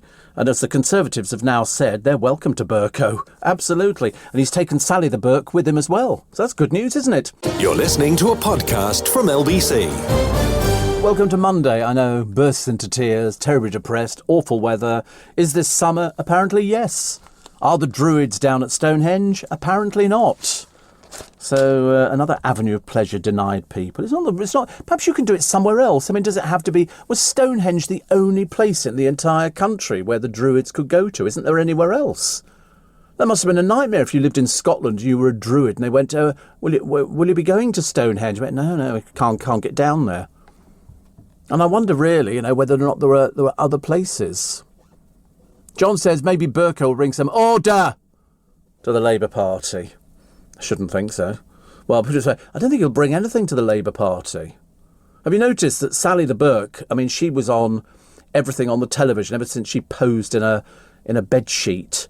And then she went on the television, and then she was very friendly with Paddy Doherty, the gypsy bare-knuckle fighter. And then, didn't she have a fling? She had a fling with somebody. I'm pretty certain, actually. No, I'm not speaking. I just remember reading about it because I remember then she was basically grounded. She was basically grounded, and I remember thinking, "Oh, Stonehenge it's a Druid place." Yeah, but what? There's only one in the country because you know, if you're Christian, you've got loads of churches. If you're Druid, you just got one place to go to, which doesn't even have a roof on it. Why don't they just put a roof on it and encase the whole thing, and so you can go in there, have a cup of tea at the sort of Druid sandwich bar and a sandwich or something, the gift shop. Get your own Stonehenge models here, made out of Lego or something like that. I see no reason why we shouldn't have, actually. Shane says, I get my first jab finally on Wednesday. Kevin the Milkman says, so Burko's joined the Labour Party. I've never heard of a rat joining a sinking ship before. Well, I mean, I don't know what they think he will bring to them. They must, they don't have any choice in it. It's just a case of he's said that he's joining. He said he hasn't done it to get a peerage, but he wasn't getting one from Boris. So he's obviously sort of thrown his toys out with the bathwater. Martin says, I feel sorry for Harry, even his son's not going to be a prince. No, but that would be quite normal. That would be quite normal. There's other members of the royal family who've got children who aren't prince or princesses or something like that.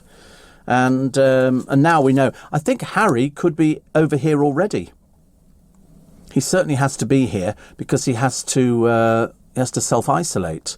So I think he's going to be going to Frogmore Cottage, which he's currently rented out to old Andrew's girls, or one of them. No, it's not Fergie. It's one of the kids has got it or something, because they're so desperate to be a member of the royal family. Yeah, and so Harry will be in there. So obviously they must be talking to each other, unless he's going to kick them out. Not sure. Steve, summer solstice today. Nights start drawing in soon. Soon be winter. Yeah, I love it. And another one here. This is from, they don't have a name, which is a shame. On the 0505, do they have a name? Have they written before? Do they have a thing before? Always have to find these things. Oh, good. What's their name? Just so I don't like to sort of not mention somebody's name. Oh, they don't have a name. Oh, how worried. They said, you sound like Pierce, but they can't even spell. So we're obviously dealing with somebody of literary understanding here. With your unhealthy obsession with the Duchess of Sussex, Meghan. You highlight her failures with her book in the UK. However, I noticed you didn't mention it's number 1 in the New York bestsellers list. The fact is she is still a duchess. No, she's not. No, she's not. No, she's not. There you go. You're one of the 3,000 people.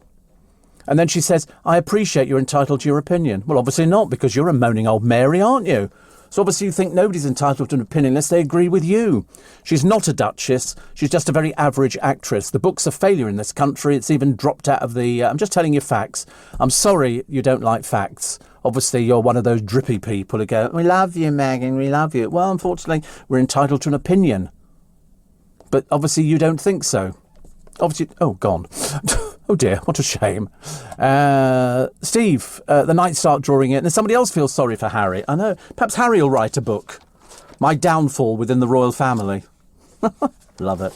Love it, love it, love it. It's all good stuff, isn't it? And anyway, she's doing all her interviews. I'm sure it's terribly popular with somebody. Not that many in this country. Nobody wanted to buy the book. Even 10-year-old kids hated it. Dave and Victoria are building a bat hotel. Well, they have to. They wanted to build something, and then somebody said they've got bats. And they went, oh, can't do anything. If you've got bats, you're not allowed to take away their habitat. So they're going to build a sort of a bat hotel so the nocturnal flyers can hang out at their country home. Yeah. They've dug a pond and added a series of small hills for privacy. They've got a wine cellar with space for 7,000 bottles. There's a sauna, outdoor swimming pool and a football pitch. You thought, actually, if you're going to spend £6 million on a house, it would have come with these things automatically. But obviously not. But if you find bats living in your house, best to call the National Bat Helpline, because bats are protected. Pipistrels, take the right steps in removing them safely is very important, except you may have to live with bats. You can't just remove them. You absolutely can't. So obviously somebody said to him, you can't. You have to accommodate them. That'll upset them, won't it? A bit like dealing with Harry. He'll have a tantrum, stamp his foot. We've got a poem for you by Valerie Doran, which is actually very appropriate for how we were around here over the weekend. It's called Rubbish. The world is full of rubbish. I see it all around, strewn along the pavements and scattered across the ground. It hangs on outstretched branches like washing on a line dumped into the river. Oh, ain't it's such a crime. You'll find it in the gutter, amassed around the trees, tangled in the hedges and carried by the breeze. Blown around like tumbleweed, you'll find it everywhere. It wraps around my feet, then flies into my hair. So if you are responsible for putting it about, Shame on you, because it's clear you're just a little out. I mean, I can't believe that people just stand there and then just drop their rubbish on the ground. Who was it I heard some years ago? There was a presenter who said that they saw somebody, the car was parked at traffic lights, and they opened the window and threw their rubbish out on the ground. So he went up to them, picked up the rubbish and threw it back inside the car again. That was a bit of a shock, wasn't it? Somebody did that in... there was some woman having a bit of an argument in America at one of those drive-through burger-type places where you sort of... OK, there's this huge person sitting in the car who takes up like 3 seats going... I want 2 triple cheeseburgers. And she shouts at this poor woman behind the glass and goes, yeah. And then she starts using bad language for no apparent reason. So she's obviously hungry. She's obviously sort of basically going to fade away in front of your eyes. And so the girl shuts the window on her and turns her back on her. So she's shouting obscenities in the car. I don't know how it's being filmed. Perhaps somebody in the car was filming, or they had an outside camera. But anyway, they're sort of doing all this thing. And then the woman goes, open your window. So the girl opens the window and goes, are you going to stop shouting now? And she goes, and she uses all the bad language, which is really, really bad. So the server behind the window picks up a jug of water and throws it into the car. I'll do that. I would do that. Only I would make it worse. I would actually pick up one of those milkshakes and go on, go clean that off, yeah, dirty, foul-mouthed old bag. I mean, some of them are so horrible. You don't need to swear at people who are doing their job, but get me your manager. Write down the manager's name on this. Yeah, go whistle, dear. Go whistle. Go pick oranges. All right. Bye. See ya, fatty. You know, they just don't. They don't do politeness in America. I don't know why, because they're normally quite good at service industries. It's just that some of the customers are so revolting. The funniest, though, is some poor old soul wearing her lycra because she goes jogging and she's trying to stop these kids skateboarding. So I wanted to just run her over. She's obviously an idiot. There's something the matter with her. She's not the full ticket. But some of them, the language, you've never heard, seriously, like watching the Jeremy Kyle show. You know, there they would sit there, the toothless old hags, and that was just the blokes, with tattoos all the way up their arms, across their faces and all the rest of it. And it turns out they're having an affair with the next door neighbour. You God blimey, she should have gone to Specsavers. And then eventually they axe the programme, which is good. And since then, I don't think he's worked. I don't think he's worked at all. I mean, I don't know how much he would have made out of the programme. But it wasn't just him. The entire team go. And there must have been about 50 people working on programmes like that. Television vastly overstaffed. Vastly overstaffed. So the Sid Owen, a picture of poor old Sid, who's getting on a bit now. He's been on and off since 1988. How old is he? 49. He's coming up 50. Well, you can't just bring him back now. I mean, that would just be ridiculous, isn't it? But he has appeared in Strictly and the Jump, and that's about it, actually. Apparently, in February last year, he told The Sun how a golf ball knocked 6 of his teeth out and shattered his jaw during a round in Bangkok. Nothing really to say, actually, there. But he did leave. There you go, I was right. He left Albert Square to open a restaurant in France. In real life, he opened a restaurant in France. But obviously, that didn't work out. So now he's come back. Obviously, nobody went there. But it's very difficult if you're a celebrity to open a restaurant, because if it's remotely naff, nobody will ever go there ever again. And somebody will say, oh, you know, Ricky's got a... What are you going to do? You're either going there for the food, or you're going there to sort of gawp at him and go, you, Ricky, my mum loves you.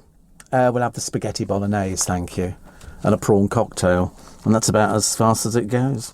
Intruders, wait, you've never heard of this one before. Intruders are sneaking into an open prison and beating up the inmates. What? How can this be? Inspectors at HMP Spring Hill, which holds 335 convicts, said lags felt anxious and unsafe. That's why they're in prison, dear. That's what they're doing there. They're supposed to feel anxious and unsafe. Apparently, they're believed to be involved in the supply of mobile phones and drugs, which they get inmates to sell at inflated prices. The prison service said, we have extra patrols and will not hesitate to punish those involved in criminality. Mind you, sometimes it's the prison officers who are the ones who are aiding and abetting in these cases. You know, little phones which are smuggled in. Alan Titchmarsh is 72. He is the top TV influencer for home and garden improvements. I mean, you would trust Alan Titchmarsh, you know, with your life, because he's just very, very good at what he does. And a hairdresser got her French letters mixed up when she messaged her mum asking for conditioner for her clients, but the predictive text changed it to condoms. Hilarious story. Here she is. Kirsty McKee said the hilarious blunder made her dad think she was a prostitute.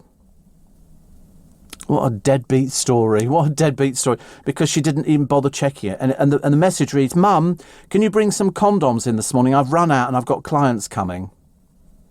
And that was it. And then the mum wrote back, condoms, LOL. Your dad just read this message. She then wrote back, I mean conditioner. Sorry.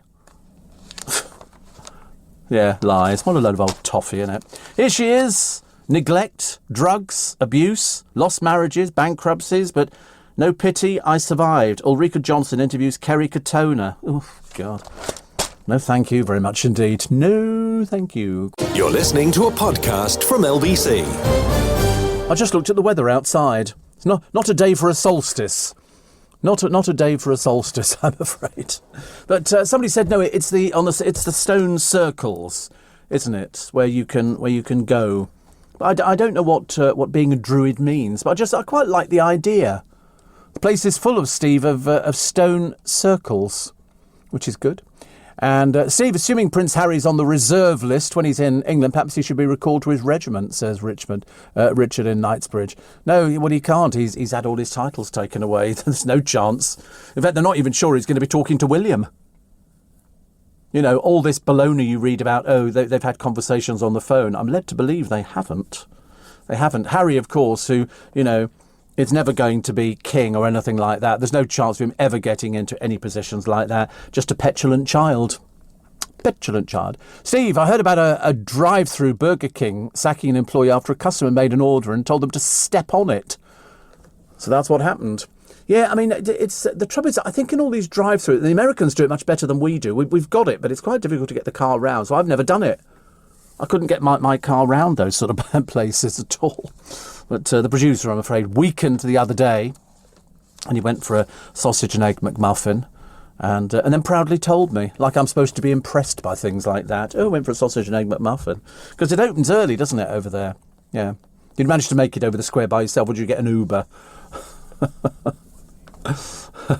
What did I see the other day? I was in Kingston on Sunday morning, and very unusually, a lot of the cafes down one particular little street there was serving chips.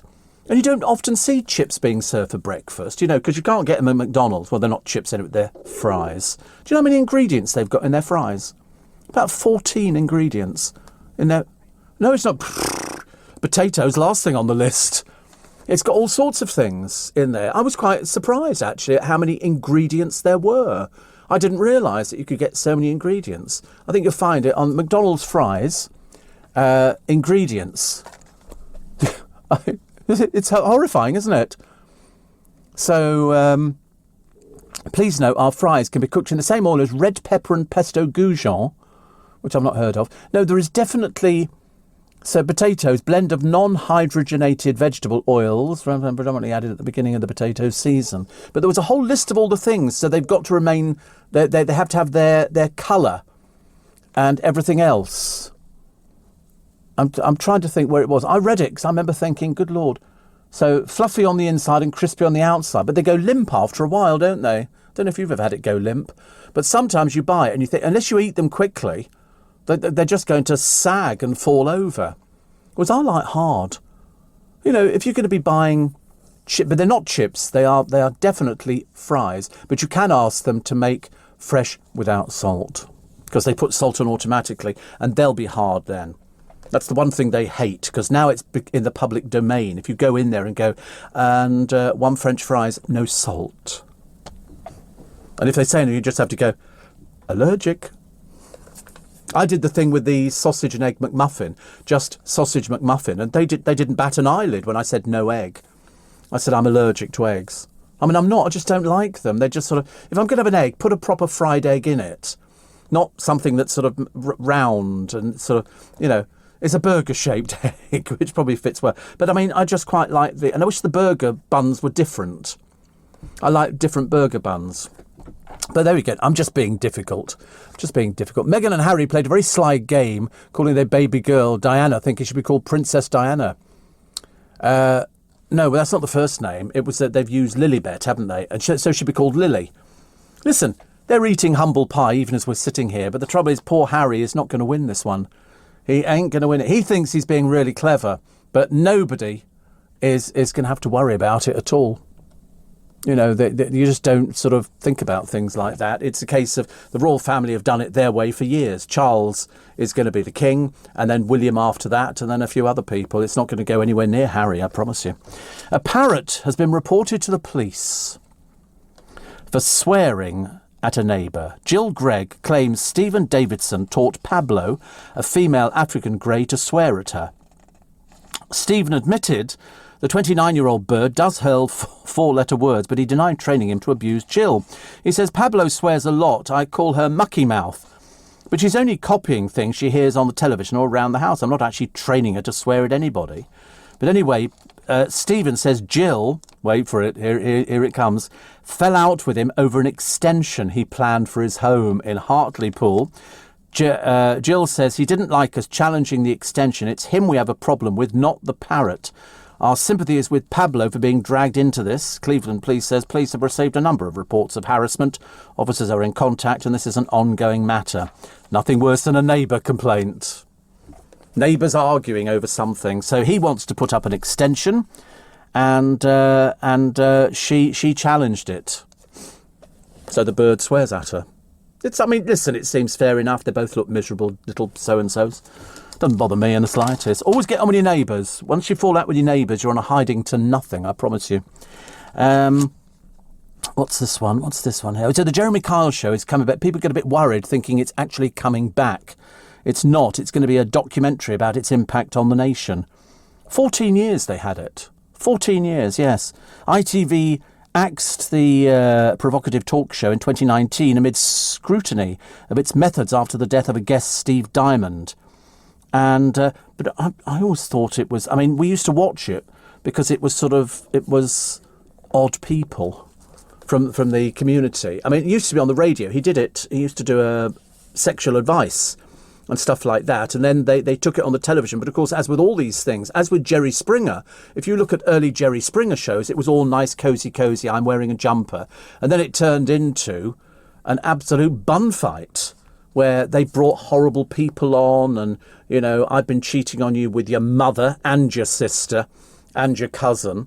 And you'd see all these people shouting and throwing things. And Jerry Springer would just stand back and watch it going because apparently America likes a bun fight. And we got it with the Jeremy Kyle show.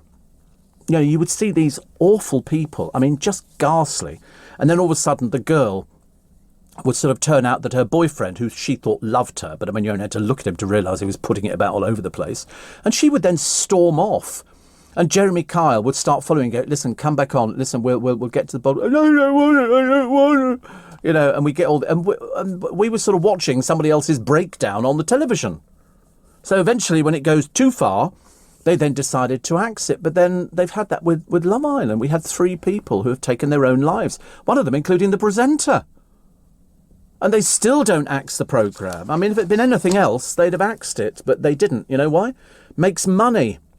And so they think by offering advice to people when they come off the programme, as opposed to my advice, which is, why don't you test people before they go on there? Find out what they're going on there for. They've got this person who's been in a few of the papers today. You've never heard of her before. She's obviously got some agent and she's one of these so-called influencers. Well, she says, I'm going on there to find love. No, she's not. She's going on there because she's an exhibitionist. So they're now going to take, I think, following the show, 8 therapy sessions. And this is, they're going to be offered help with financial management, how to secure representation for media and public appearances. What, for appearing on a television programme in your swimwear? ITV publishes the measures as part of its duty of care protocols ahead of the 7th series hosted by Laura Whitmore. I'm surprised she's even bothered taking part in it. But again, there's not much else going on. The dating show and the broadcaster have faced criticism following the deaths of Sophie Graydon and Mike Thalalisis in 2018 and 2019. And then we lost Caroline Flack. And you think, these people should have been checked. Through the whole series. The broadcaster has outlined plans for care before, during and after filming and said registered mental health professionals would be involved. I mean, this is a television programme. They've got mental health specialists on a television programme, thus proving to me that the programme is doing the wrong thing. It's supposed to be, a bit of fun. People get together and have a nice time and all the rest of it. And they brought in mental health specialists. I mean, it'd be a lot easier, wouldn't it, to just sort of go and sit by hospital gates and wait for people being dismissed and say, would you like to appear on a television programme? Because you have to ask these people, what are you doing on it? Oh, I want to find love. What, you can't find it in the local bar? Why are you going on a programme? I mean, most of these people, as I say, it's embarrassing. I've seen the Australian version. Well, they argue about as much. Joe says, when you will be bringing out your next product? What about Steve Allen dressing gown or slippers? Oh, no, better. No, we've got something, but can I have a tea? Can I have a tea? Is that mine you're drinking? Is that yours? How do you know it's yours? It's coffee. I don't want coffee. I want tea. I had coffee at home this morning. I had 2, actually. I'm high as a kite. I think you need it, actually. And Lawrence said, had my first taste of KFC in 4 years last week. The worrying thing is I actually enjoyed it. Yes, I did it the other week as well. I enjoy it too. I want to go in there wearing my KFC jacket, just in case they all go, do you think he works for head office or something like that? And then go, I'll have a party barrel, bucket, whatever, but I only want drumsticks. They're just easier to eat than all the other bits and pieces. But you like boneless. Yeah, I had a feeling you might. But I mean, if I have the drumsticks, I can eat them. But I don't think anybody's ever asked for all drumsticks. And yet it must be easier because, I mean, at least you get 2 with each chicken, I suppose. But so far I haven't been brave enough to ask. The world can't get enough of Ollie Alexander. Never heard of him. Never heard of him in my entire life. He saw his star status go through the roof. He's obviously got an agent. And apparently his performance at the Brits with Elton John showed he was an outstanding dancer as well as a singer. And they think getting him on to Strictly would be a big coup. Really? Why? Why would that be a big coup? He was on It's a Sin. So?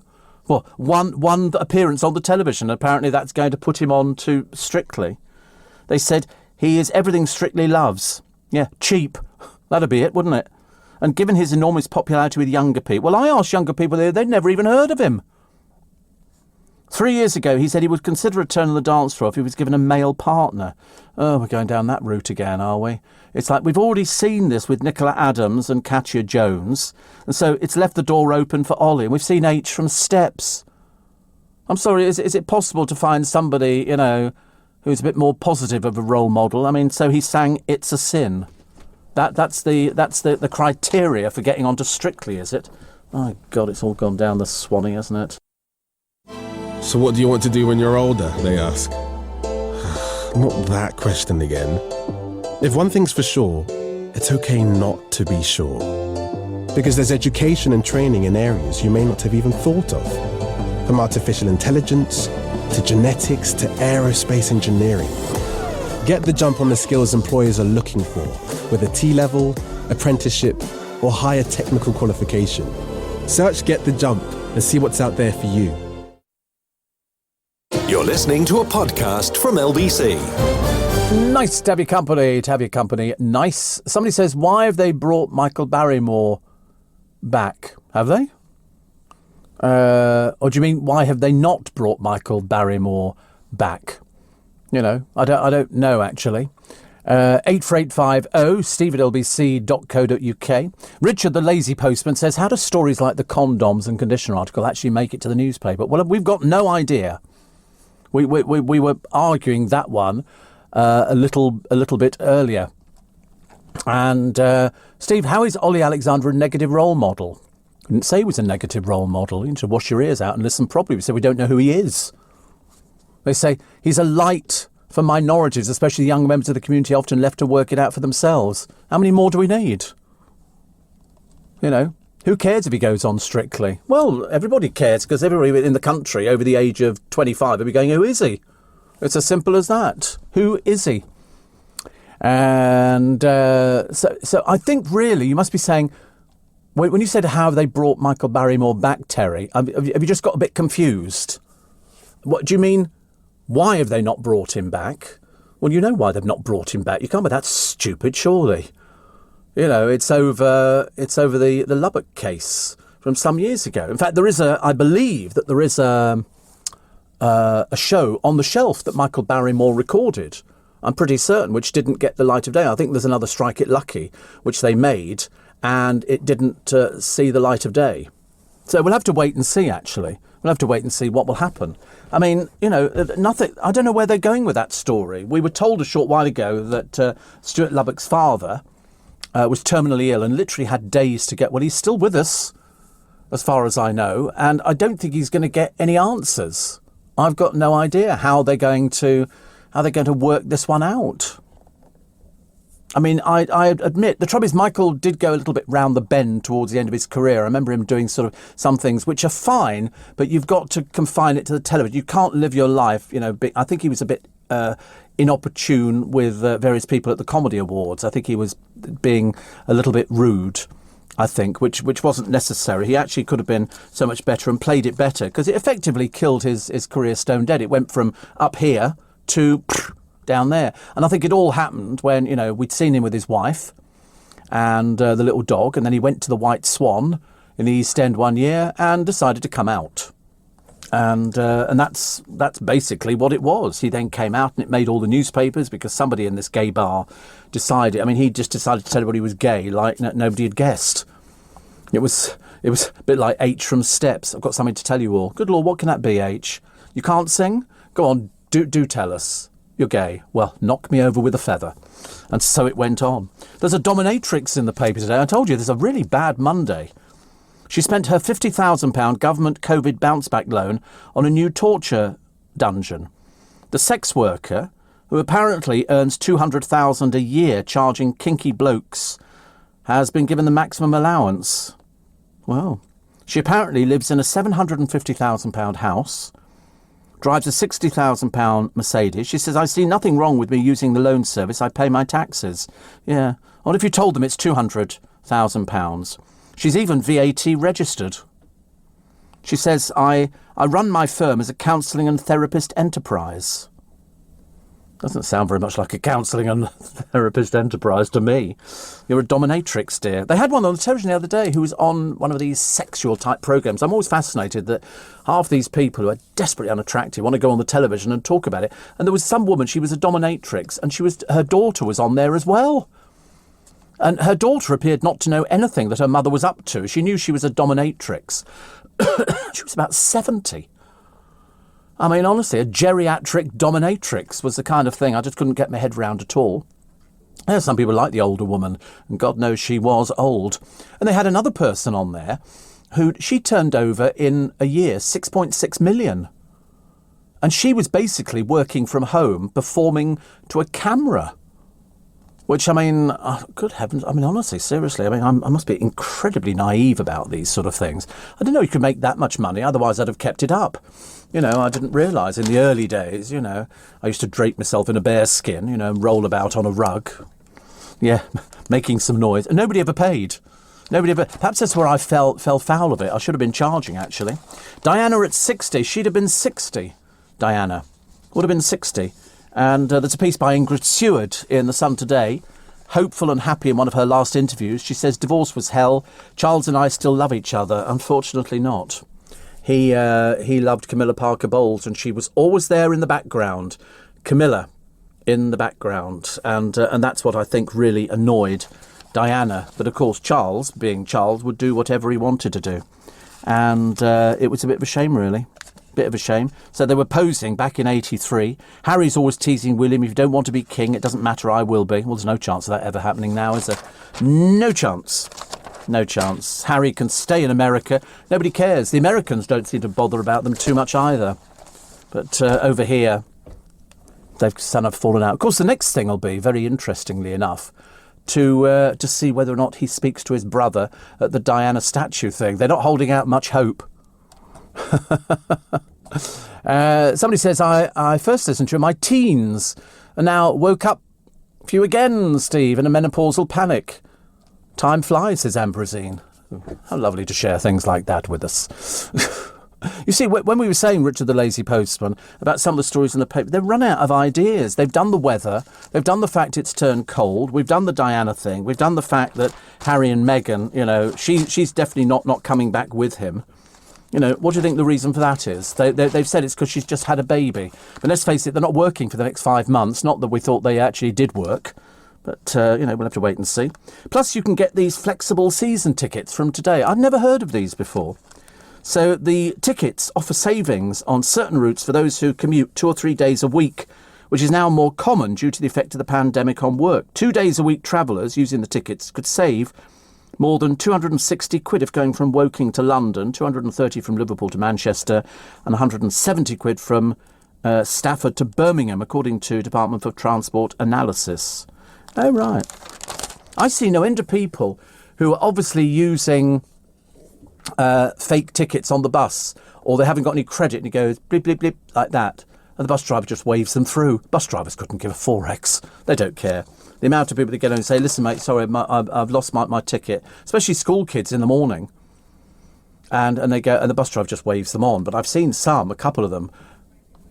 Well, exactly. The school kids don't pay for it. It's like me, I don't pay for it. And so the bus driver turned one kid off. Which actually, I thought, but they don't pay for this anyway. Their little card indicates they're a child, and they don't have to pay for it. But he actually turned them off. There was one poor kid, and he went, sorry, I've left it at home.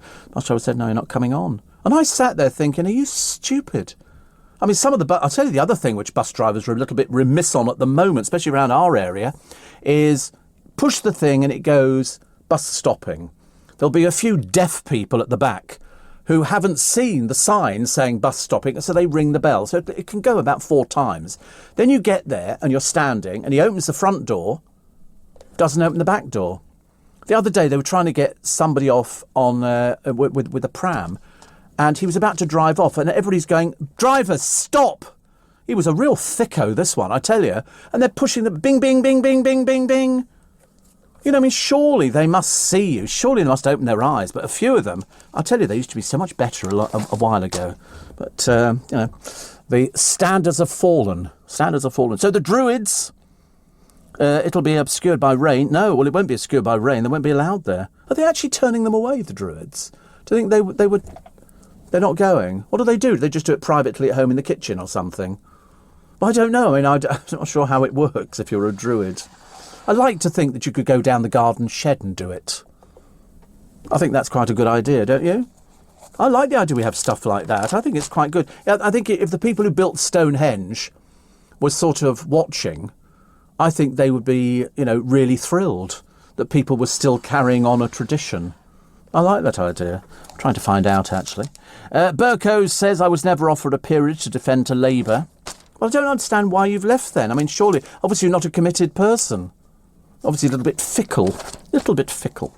If you're a fruit picker, companies are desperate for you. It's the worst recruitment crisis in 20 years. They can't find people to work in restaurants, working tables, and they can't find people to do fruit picking. The NHS, I think there are 40,000 unfilled posts within the NHS. 40,000. Yeah, some 15,000 extra nurses, midwives and nursing associates are on the register compared to March 2020, but the rate of growth has slowed.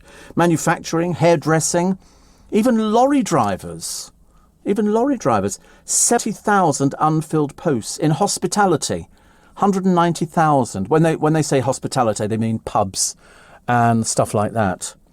Hairdressers, they haven't told you how many people they're actually short of.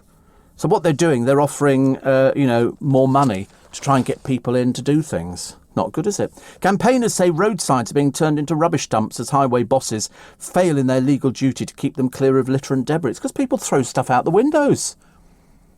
You know, peasants by the side of the M40, tyres and stuff. And you think to yourself, this is just ghastly. The M2, the A696, the M20. The M25 is just basically a rubbish dump for people of limited intelligence. Even on the M5, the A14, not as much. The M25 is the worst. Once one person throws a mattress out, it seems the entire nation seemed to throw them out. They do. All of a sudden, you go down the side of the road. Yeah, on the motorway, you'll see mattresses by the side of the road. Peasants. People throwing stuff out there, or they're on a truck and they've got somebody at the back just tipping it off. Mattresses, I ask you. I mean, at the moment, we've actually got somebody who's had a bath changed in our place, and the bath has been left downstairs. A bath. No running water, just the bath. Ridiculous, honestly. Here she is, Kaz, spending quarantine patiently being single and praying for a good man. She's another dreary, I'm afraid. She's going on to Love Island. Well, I think she thinks she is. She's going to find her perfect partner. Really, dear. Well, why are you posing like that? It just looks sad. You're listening to a podcast from LBC. Apparently, I only repeat this gossip because it's in one of the papers today. It's in the Mirror. Might not be true. But staff at ITV's Lorraine, oh, you're gorgeous, you're marvellous, you're wonderful, won't be looking forward to Kat Deely stepping in again, apparently, for the host during her holidays. Last time presenter Kat, 44. Why do they put people's ages down? What is the point of that? What is the point? Wrench them from their beds even earlier than their usual crack of dawn wake-up call. Kat says, I told them I'm not the professional here. I'm really sorry. You have to get out of bed 20 minutes earlier. Despite losing sleep, the producers sighed to Kat, you're not Lorraine, but you'll do. Oh, I thought she did okay. She wasn't brilliant. She was okay, but also, you know, she says, I'm not the professional here. Well, you're supposed to be. You never tell somebody you're not the professional if you're you go, oh, I need everybody in 20 minutes earlier. If I'd been working on the programme and I said, yeah, whatever, and just not bother, why would you turn up earlier? You know, you're paying somebody good money, more than the people working on the programme. Whether it's true or not, I don't know. But a little bit odd. And Piers Morgan, wonderful Piers, has ruled himself out of featuring in the upcoming series of a ghastly gastronomic humiliation in I'm a Celebrity, Get Me Out of Here, after Ant and Dec tipped him to appear. Bookies have him 10-1 to be in this year's lineup. He doesn't need the money. He doesn't need the money, unlike Ant and Dec. He says, when I munch kangaroo testicles, I do so in the privacy of my own home. You see, that's the reason I wouldn't go out there, unless you could force feed. I want to see Ant and Dec doing everything that they make the other people doing. Of course they won't. They won't. 84850 steve@lbc.co.uk. Stonehenge when I was little, says Jemima. My grandfather told me he helped make it. Said it took him nearly a month. I made that. They're lovely. I'd love to have seen how they made it. I mean, I don't know where they got the stones from. How did they drag them there? I don't know. It's like Machu Picchu. Steve, talking about bus passes, when do you think the use of the 60-plus travel cards will be allowed again early morning? Why do the government think people don't need to travel to work early when the retirement age is 66? I know, that was another brilliant idea, wasn't it? Oh, let's make it 9 o'clock in the morning. Although sometimes the bus drivers let people on earlier.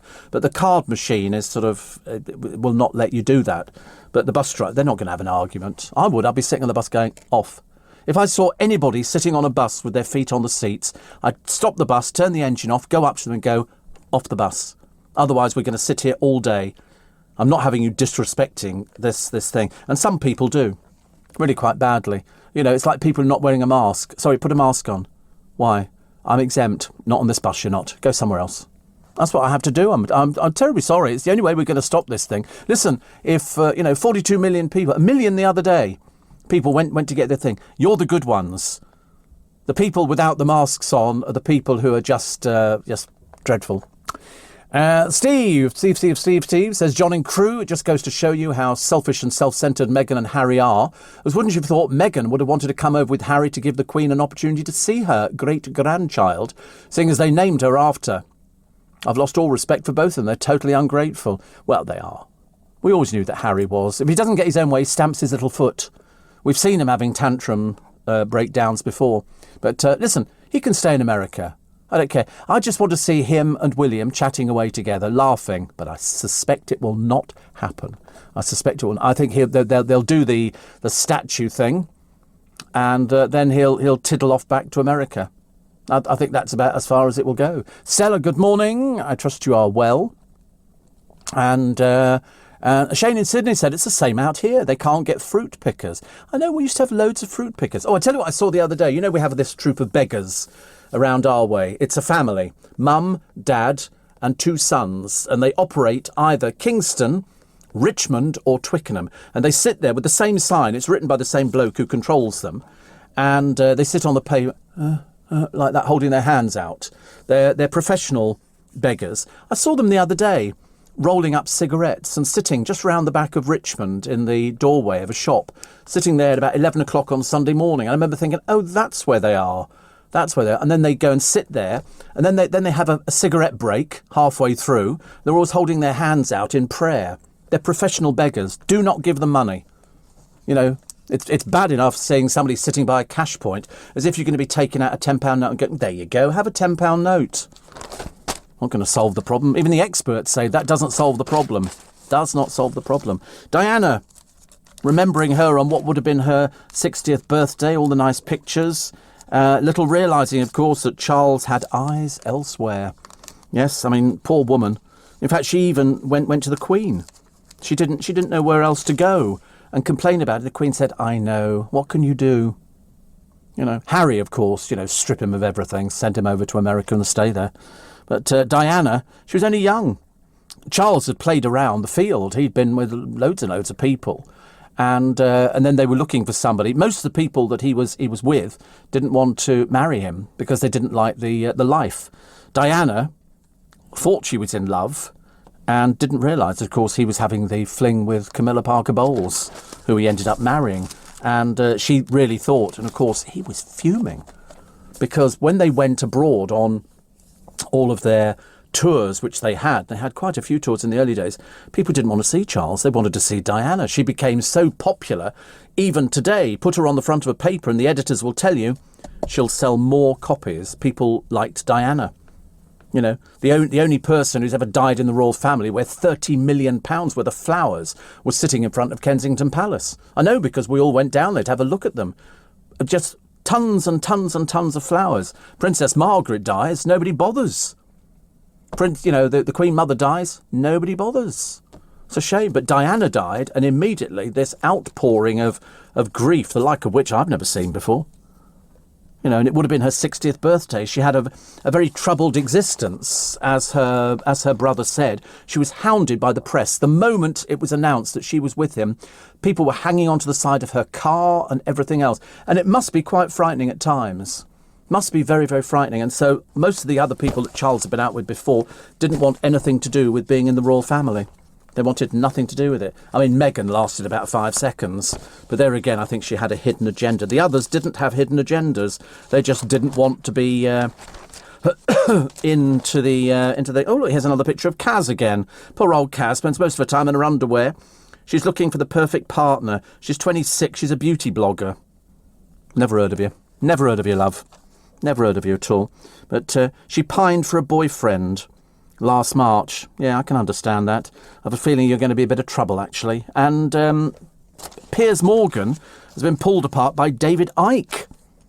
David Icke, the deluded one who thinks that the royal family are lizards in human bodies.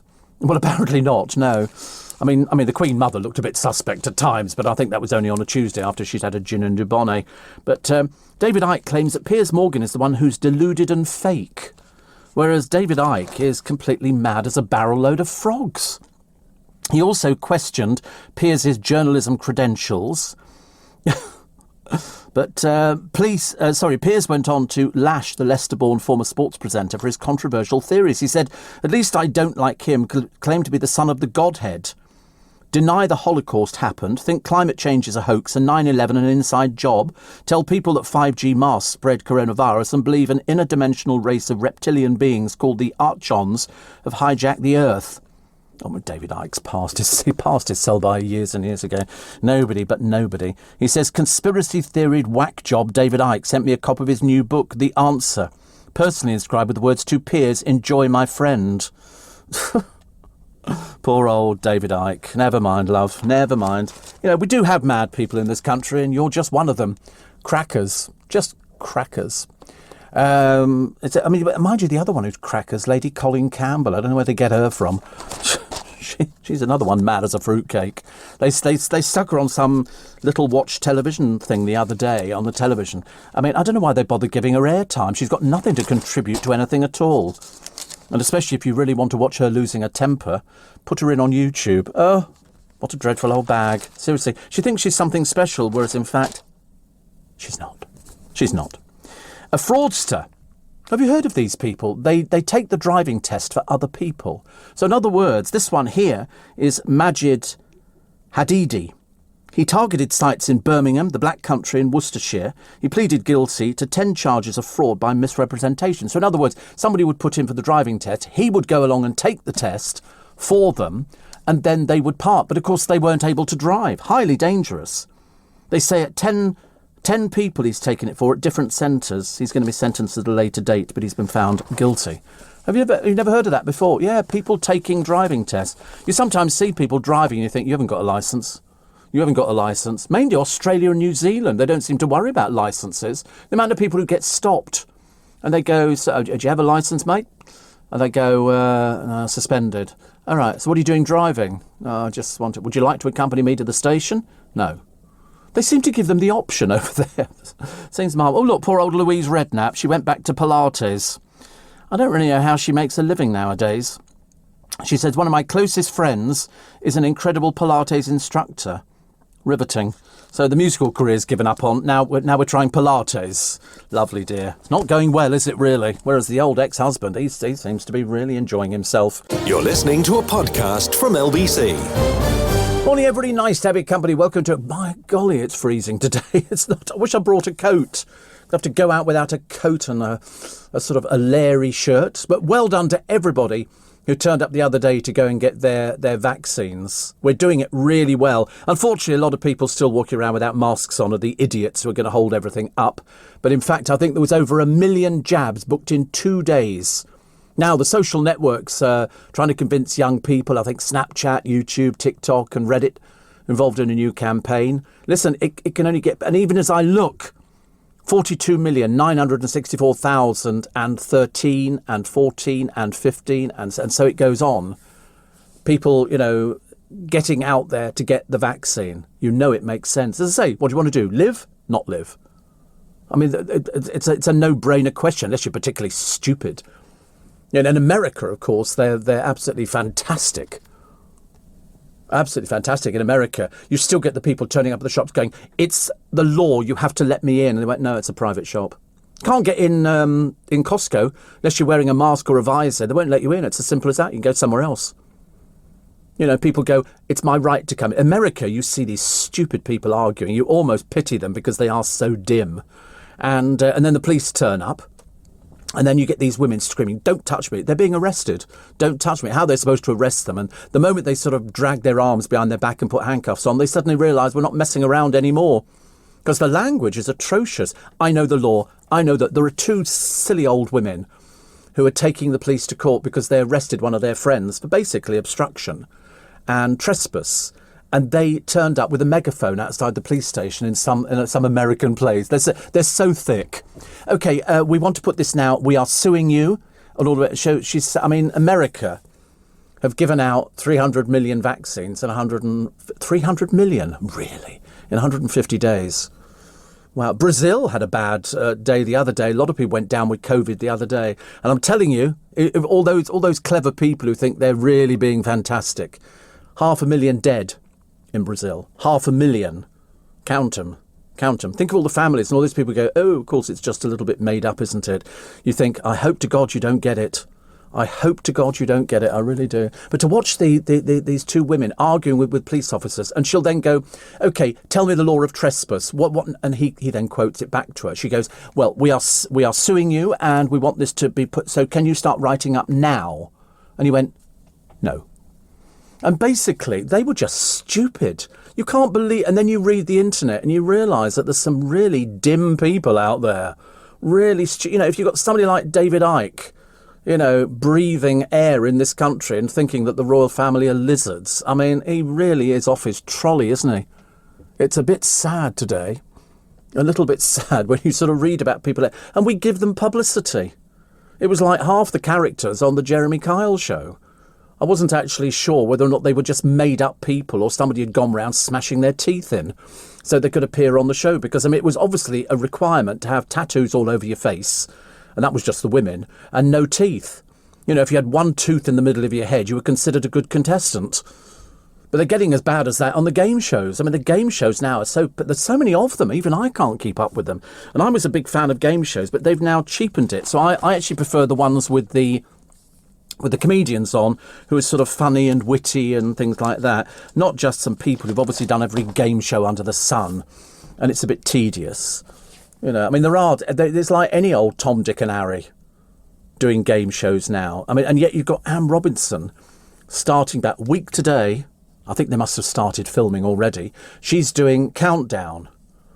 Well, I mean, you won't recognise her. Seriously, she looks unbelievable. Could we got another picture? Can I just have another look at a picture just to remind myself? We're trying to work out how much makeup will be on her to keep her on the programme, and whether or not, because you don't need to say a lot on Countdown. It's the not saying which says more. And so I think she's wearing a wig. I think it's a wig. Well, it looks like it to me. It doesn't, because what is she now? 190? 200? How many? 76. So they've sort of put her on there. So she's obviously doing the same act. Oh, I tell you who I saw the other day on a film. Something about men in space and going around. And it was the bloke who plays Sheldon in The Big Bang Theory.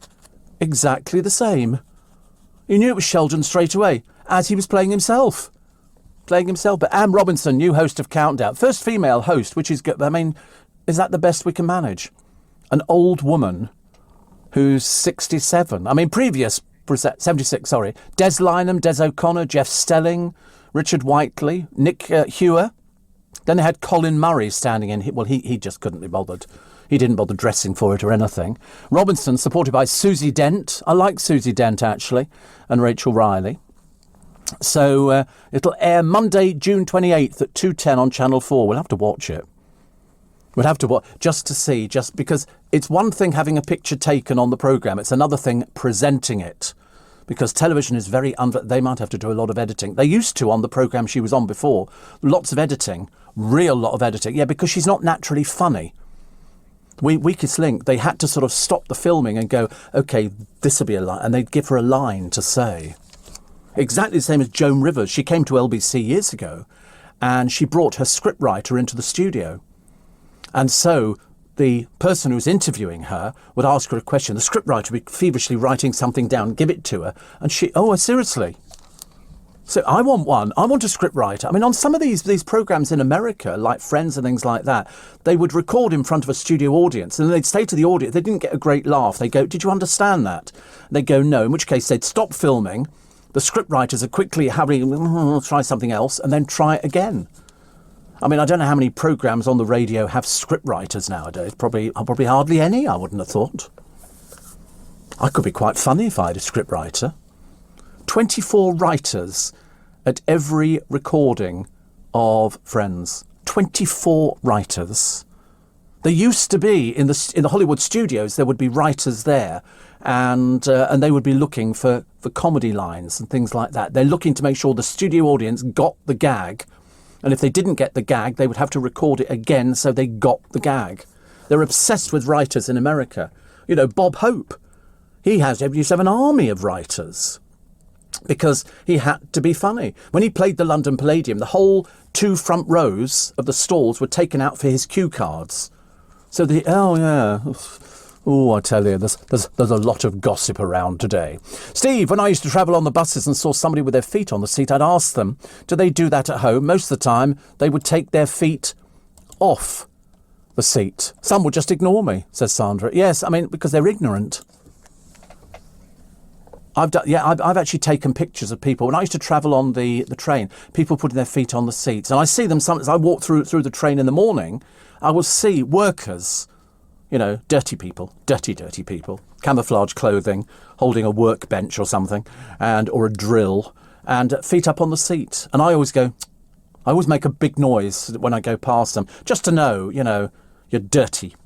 You know, people like that. They look grubby anyway. And they're also the people, they're sort of why do people have to have loud conversations on their telephones on the train? I'm sorry, we do not want to share the fact that you're a disaster, okay? Mainly it's something awful. There was a bloke on the train the other day and he was talking to he was on the bus, talking to his father about how the fact his father hadn't visited him for ages. Seriously, I wanted to say to him, I'm sorry, shouldn't you be doing this privately? Or, is this the reason your father hasn't visited you? Which I think would probably be more to the point. But one doesn't like to judge. Here we go, the e-scooter death horror. Full page in the Daily Mail today. The 20-year-old killed and the teen passenger injured. 2 people on an e-scooter. Stupidity. Rank stupidity. Really, really dangerous. And she was holding his hand and he just died. These things are dangerous. Where is the government? Where are the people who are enforcing the law?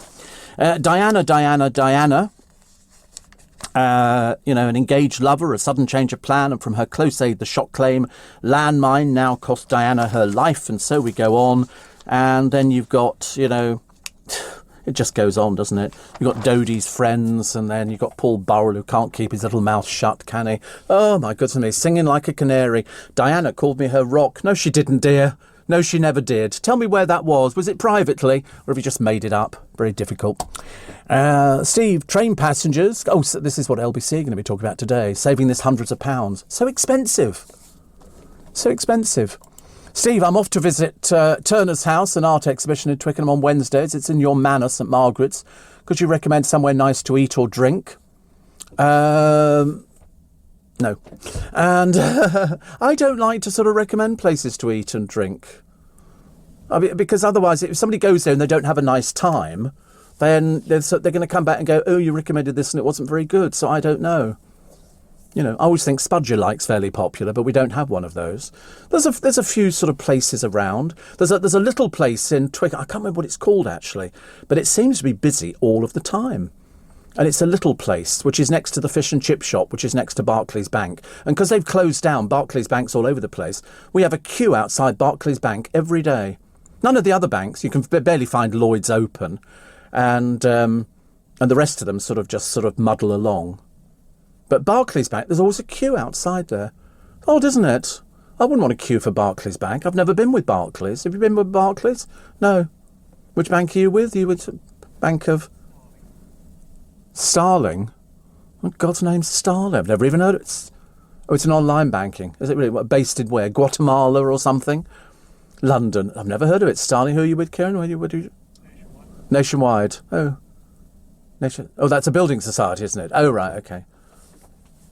I'm with RBS. Because we own everything. And, I've got accounts here. And I don't know where my accounts are. I'm totally convinced if you do online banking, your account is up in the air somewhere. I'm never too convinced where my money... If I physically went in there and said I want my money back, I don't know where it would come from. Where they'd have to sort of say, we need to go and check this. Because I've got accounts in Scotland and I've got some down here. Because at one point they were going to shift RBS to Santander. And I said, excuse me, I do not want to be with a Spanish building society. Thank you very much indeed. So they said, you can move to Edinburgh. So I moved to Edinburgh. So I've got accounts up in Edinburgh, which is very exciting. They must be thrilled. I've never visited, but I didn't want to be with Santander. I don't know why. It's funny, isn't it? I just because I was William and Glyn's. They call me Steve, but, I was William and Glyn's at one point. You're listening to a podcast from LBC. Trevor in Wapping says we seized 346 e-scooters over the last 2 weeks. Police are confiscating them as they see them on the pavement and roads. Well, the only ones that you can ride on the roads, I'm not sure about the pavement, are the ones that you rent. The other ones should be taken and crushed. But the funny thing is, the one that this young man was killed on was a rented scooter. But he put 2 people on it, himself riding it, and she was clinging on behind. An accident waiting to happen. Really, really dreadful. Really, really dreadful. Steve, the other night I started to watch Steel Magnolias, and I thought, what's this? I didn't think it was for me, but I thought Steve likes it, so I'll keep watching, says Catherine. She's in Brentwood. She said, I did. I loved it. Funny and very sad. I want to watch it again. Well, you can buy it on DVD, which is very good. I was William and Glyn, says Tony, because they offered free banking. Rare back in the 80s. My branch was destroyed in 92. My branch was, it was at the end of the road in Harlesden. And I joined... And I wasn't very good with it, actually, to start with. I used to get myself into terrible trouble doing, with overdrafts until that one day, when you think you can get away with it, and you used to write checks out. And I didn't have the money, and the bank manager called me and took my checkbook and card away, which I thought was the ultimate. That was the ultimate sin. And then we worked out a fantastic sort of system of paying back, and we sort of got ourselves back together. But it takes ages. Stella says, I agree with you about the state of the people on the Jeremy Kyle show. After watching it, I concluded I'm not that bad looking. And Chris says, off to Claridge's for afternoon tea Sunday. Nice place to eat. Yes, I've had some very nice afternoon teas at Claridge's. Thank you very much indeed. McDonald's was selling Big Macs for 50 cents the other day, celebrating 50 years in Australia. I wish it was KFC, says Shane. 50 cents. See, I don't know what 50 cents is. I have no idea what that means, but it sounds very cheap. And somebody says, thank you for your candid approach. And for the morning news and talking points. And another one here. I can't get all of this, actually. And I think that they've actually gone about it the wrong way, actually, Harry and Meghan. He says, I feel your approach towards it is a bit extreme. No, I just really repeat from the newspapers. If you don't like it, everybody's entitled to an opinion. So never complain about somebody else's opinion just because it doesn't match yours. It means that, not everybody wants to agree with you, but you're doing exactly the same thing. Somebody else off to Claridge's for afternoon tea. We had a very nice afternoon tea. Very nice afternoon tea at Claridge's. I think a couple of years ago, we did it for Make Some Noise. And I ended up with a family. There was loads of us. But again, afternoon tea in hotels. There was only one place in London that I had two places that I had really terrible afternoon tea. I just didn't like it. I thought they were just capitalising on the fact that people like to have afternoon tea. It's really a bit of a luxury because it's not cheap. It's not cheap. This particular family bid thousands to have afternoon tea with me. Yeah, which was lovely. But the trouble is, when you're chatting away to people, you can't eat as much as you wanted to eat. And I did want to eat quite a lot. They enjoyed it. Yeah, it was lovely. Yeah, they're very good, very good. Samuel says, in Japan, it's the height of rudeness to even speak quietly on trains, let alone talking loudly down the phone. I think we could do well to adopt the principle. I never understand who people are talking to first thing in the morning. You sit on a train at sort of 7:30 and there's people having very loud conversations. And you think to yourself, who are you talking to? I'd love to be able to have a little translator with me so that you could listen to what they're saying and then and bug the phone. Or failing that, I wanted to buy one of those machines that you can block people's phone. So they used to they did sell them actually on a website. It was legal website, and it was a thing that blocked television. So if you went into a pub, you could push this little remote thing and it would turn their televisions off. And this was a multifunctional remote. And I can remember thinking to myself, I'd love to go in there in the middle of a football match and just go bleep, and just watch the television fade, just to listen. Yes, imagine. I just still I can't work out why all the Scots turned up in Leicester Square. There's no television screens around here. There was nothing that was going on at all. And there were thousands of them. The police sort of managed to disperse them later on, and then they sort of got rid of them, and then they all disappeared. But it was just an excuse to get drunk. Which, I mean, they must find the London prices a bit of a shock. 84850. 84850, steve@lbc.co.uk. Oh, poor little Dan. I'm sorry, Dan. We're going to have to lose you because you're not the brightest penny in the box, are you? So 0624, and off he goes. Good. Steve, I heard you say about the lady whose father told he helped to build Stonehenge. My dad was a long-distance lorry driver. He used to tell my brother and I that he'd picked up the Queen Mother at a motorway services and given her a lift back to the palace. We were only little and believed him for quite a long while. See, I quite like that. That's quite a nice little thing, isn't it? The Queen Mother hitchhiking. What a brilliant idea. I like that. Lawyers, how much do they earn? They start, we're told, on $140,000 a year. It's a new inflationary spiral gripping the city. So they're offering $200,000 packages to new lawyers. Perks could include £45,000 worth of all sorts of bits and pieces. And so 140,000. But the one thing you're losing at the moment is catalytic converters. Thefts of catalytic converters have more than doubled in the last year. They're worth about dozens of cars a day. And they get about £400 to £600. So in other words, a gang in literally seconds can jack your car up. In mine you can't get to, so they don't bother with me. But it has an awful lot of impact on people. And they exit. A single converter which cleans harmful gases before they exit an exhaust pipe can fetch as much as £400. They jack it up, somebody slides underneath it, quick. They've got the automatic thing for taking the nuts and bolts off. And that's it. And then they're away. You've only got to do it 5 times. You're making 2,000 a time, aren't you? Between 2019 and 2020, thefts across England, Wales and Northern Ireland rose by 104% on average. Figures from 25 forces obtained by Which show. And if Which say it, it's true. Steve, 57 Australian cents is 27p in English pounds. 27p.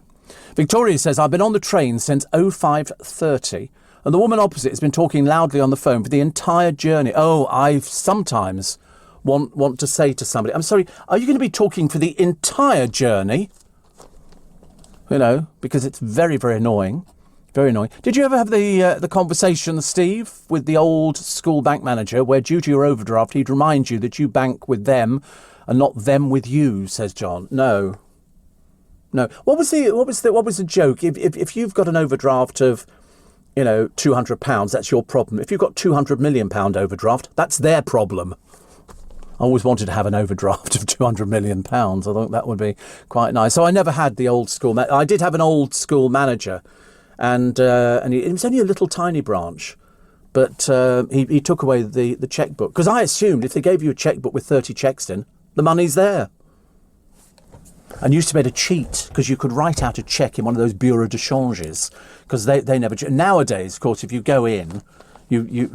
How many people write out a cheque to get cash out? Nobody, unless you're really, really out on a limb, writes out cheques.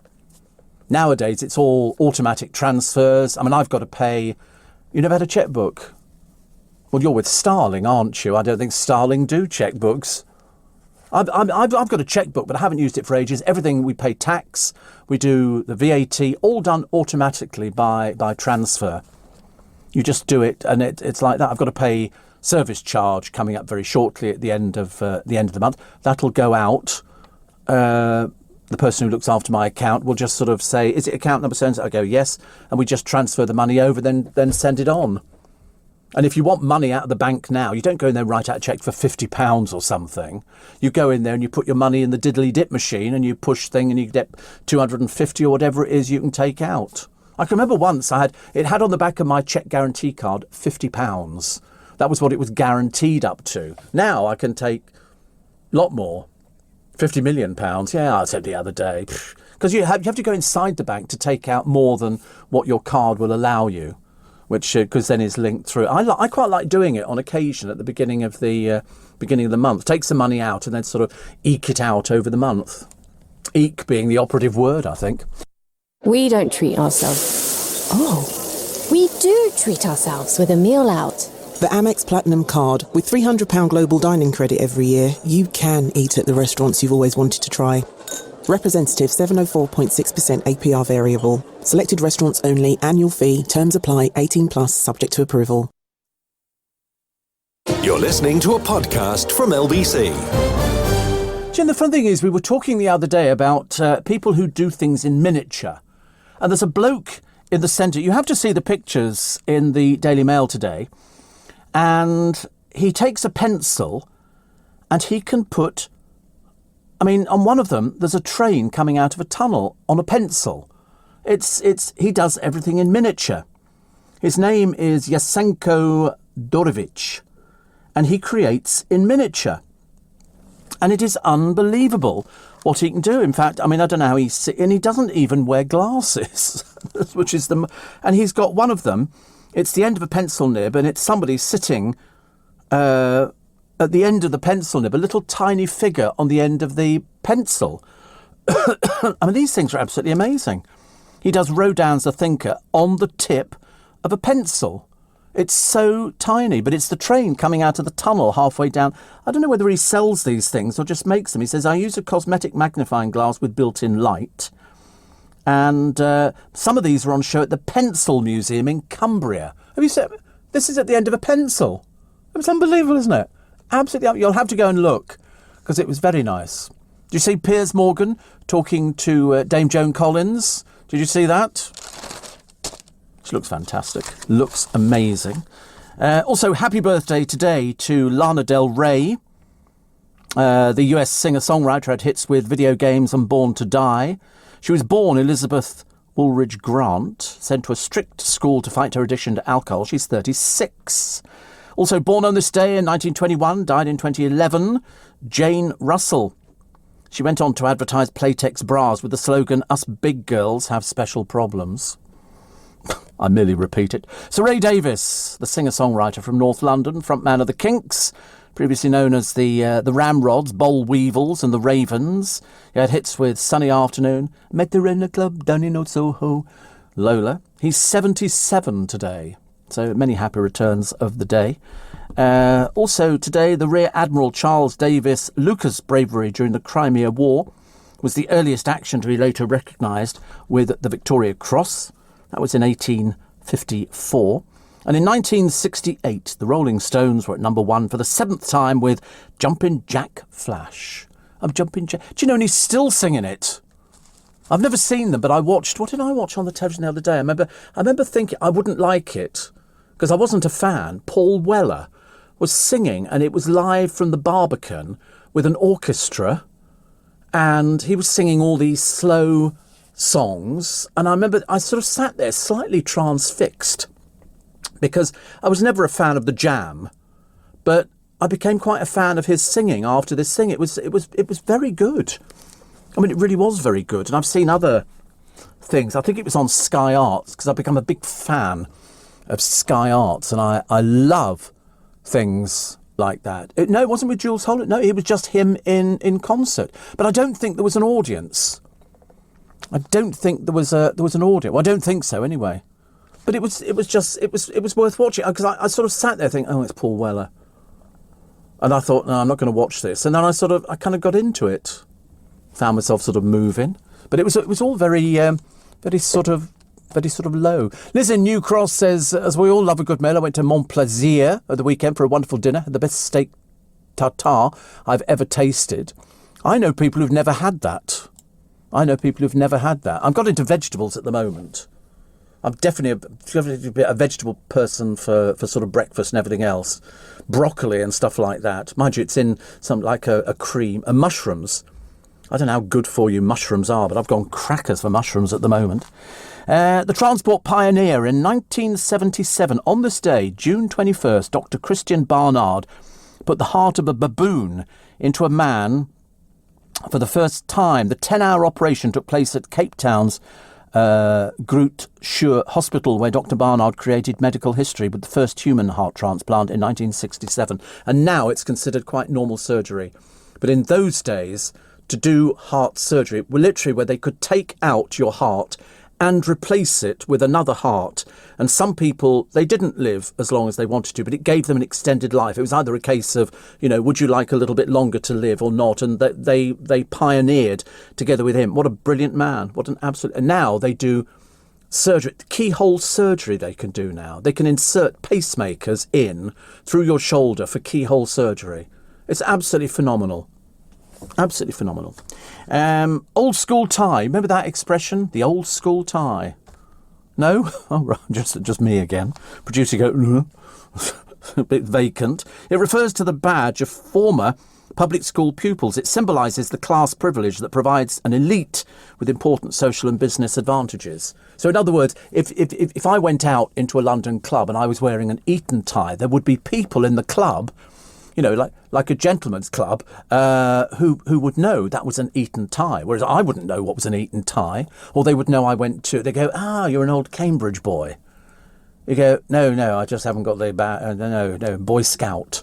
And that's what it was. People were identified by their ties. You could tell somebody where they went to school. My school, it didn't really make any difference where you went. It was approved. Nobody wore ties anyway, And the chances are, if they saw you with a tie, they'd beat you up. The worst thing was peanut. I've never heard of that expression. That doesn't sound very proper. Oh, right. Oh, yes. No, we used to have... I remember when my mother bought me my first school uniform when I went to one school down in Berkshire, and I got the whole school uniform, which was, the trousers, the shirt, the belt, all the rest of it, and the school cap. So I go into school on the first day. I go in on the bus. I'm wearing my school cap, and all. I'm the only one in the entire school wearing a school cap. That was the only day I ever wore the school cap. And I took it off. They were I quite liked them. I've still got a school cap. My parents, my godchildren, for one of my Christmas presents some years ago, they went back to my old prep school, which I went to when I was 9. And they got me a school cap, a school tie. The school gave them to them, and a photograph of me in a school play. Did they fit? No, but a little tiny tie. It was so cute, because you had to wear things like that. It was the superb Paul Weller show at the Barbican. He's even gracing the front of the Radio Times, says Tony. I thought it was I liked the music. I was a bit surprised to hear him singing that, because I thought he would sing, the stuff that the Jam sang, and that wasn't my sort of thing at all. But I liked it. Steve, look at Willard Wigan's artwork inside the Eye of a Needle. I've seen things. The pencils, one's for sale on one website, £3,000 plus, says Guy. Really? Oh, apparently the Pencil Museum's closed. It was told to sharpen up. Da da da da da da da. Oh, I'm so sorry. Isn't it? Look, this is just... Look at that. There's a man who's done The Microscopic World, and he's done Couples Getting Married. He's done The Last Supper, The World of Willard Wigan, MBE. What a clever person. Little. Oh, I missed the Minnie Mouse. Look at this camel. The camel, amazing, isn't it? Knowing my luck, I'd tread on it, and you'd go, oh, that was a quick... Look at how clever these people are. I'm sorry I'm not sharing it with you. But, Steve, there used to be a man in Barnet who did, drawings on chewing gum that was stuck on pavements, says Cheryl. Really? I hate chewing gum. Well, I don't hate it, but, I agree Joan Collins looked fabulous. Have you ever known her not look fabulous? I think Joan Collins can only look fabulous. That's her middle name, isn't it? Joan Fabulous Collins. Dame Joan Collins, I think. Steve, is old school tie, says Helinka, the same as alma mater? Never asked. I don't know the answer to that, actually. I wish I did. Paul Weller actually plays very little Jam material live. Since he's been solo, you're lucky to get more than 3 or 4 Jam songs per set. Well, I'd never heard him do this other stuff. I thought it was really good, actually. Alma mater is the school, the college or the uni at which you've studied and usually from which you've graduated. So Alma, translated, means kind and nourishing, because there was an Alma in Coronation Street. And mater, translated, means mother. Alma mater means kind and nourishing mother. I don't think we go down that route, shall we? Not really very exciting. And so the answer is no, Helinka. But the old school tie, it's people who would... and some people buy them to wear so they can get into clubs or... if you went to Henley and you were wearing an Eton... they would know it was an Eton tie. There are people who can spot and they go, oh, you went to Eton. What year were you there? And you go, oh, I was there 1963. And they go, my brother went there. Did you know Binns Minor? Seriously, we had minor and major in our school. Did you not have a... No, well, yours was secondary modern. They probably didn't have anything like that at all. You're very lucky to have desks. We used to have, when I went to one of my schools, we had desks with inkwells in. Inkwells. I don't think there was never any ink in it, or there might have been years ago, but we had the desks, and we'd get the razor blades off the pencil sharpeners, and you'd carve your name in the desk or write a rude word and then fill it in with biro or something. We obviously all did the same thing. We were obviously dreadful vandals, weren't we? Some of those desks now are worth good money because it's the history of a school. I'm sure if you went to Eton or, Cambridge or any of these places, Oxford, you'd find old school desks, and that would be the indication of all the different people who'd been before you. Harris Major, 1942. Lovely. Some things just add some play to your day. Catching the toast as it pops out of the toaster. Dancing down the street to your favourite playlist. Wearing your sparkly boots to the shop. And best of all, picking the new red scratch card. A red scratch card, please. Thank you. And doing your own drum roll. This is exciting. Add some play to your day with scratch cards from the National Lottery. Search Dream Big, Play Small. Rules and procedures apply. Players must be 18 or over. You're listening to a podcast from LBC. Welcome to Cold 10 to 7 Monday morning. It's the 21st of June. Do you know, we're racing through this, man. It doesn't seem possible, does it? That we've raced through. I mean, it only seems a short while ago we were sort of baking, and now we're going to freeze this week, and we're going to, there's going to be water everywhere, which isn't so good. And I'm still trying to find out whether or not Vegas is open again. We think Vegas is opening bit by bit by bit, but it's a bit of a slow process because there's people everywhere. But I still can't understand why. We have loads of places, like they had that music festival with 10,000 people, and they're going to let you go to Wimbledon for the finals. It's going to be packed solid, no social distancing, and yet other places we can't. They've changed the weddings, which is very good. Vegas is open, but with social distancing in casinos and hotels. How do you socially distance in a casino when you've got the person sitting opposite touching the cards? I got into trouble in Vegas. Yes, or the roulette thing. But they have the system in America. If you're playing 21s or blackjack, so she deals you 2 cards out. I mean, they come out so fast out of the shoe. I mean, it really is unbelievable. And then I thought I was being clever. I went twist. Well, of course, they don't do twist. If you want another card, you tap the table, and you just hit me. And people sit there all day. I mean, I found it fascinating. But just remember, if you're under 21, they won't let you in the casinos. OK, I'd warn you now, because you do get, unfortunately, a lot of Brits who go over there at the age of 19, 20, thinking that they can go to the casinos. They'll remove you from the floor very quickly. Very quickly. They have people, you can't buy booze under 21. But they're very funny. You can't even go and stand watching the tables operating, because, I mean, the place is just casino on casino. You don't have to gamble when you go there. There's loads of other things to do. Steve, were you at the Oxo Tower at lunchtime? No, of course not. Don't be so ridiculous. Definitely not. On a Friday? Are you joking? It's my time off.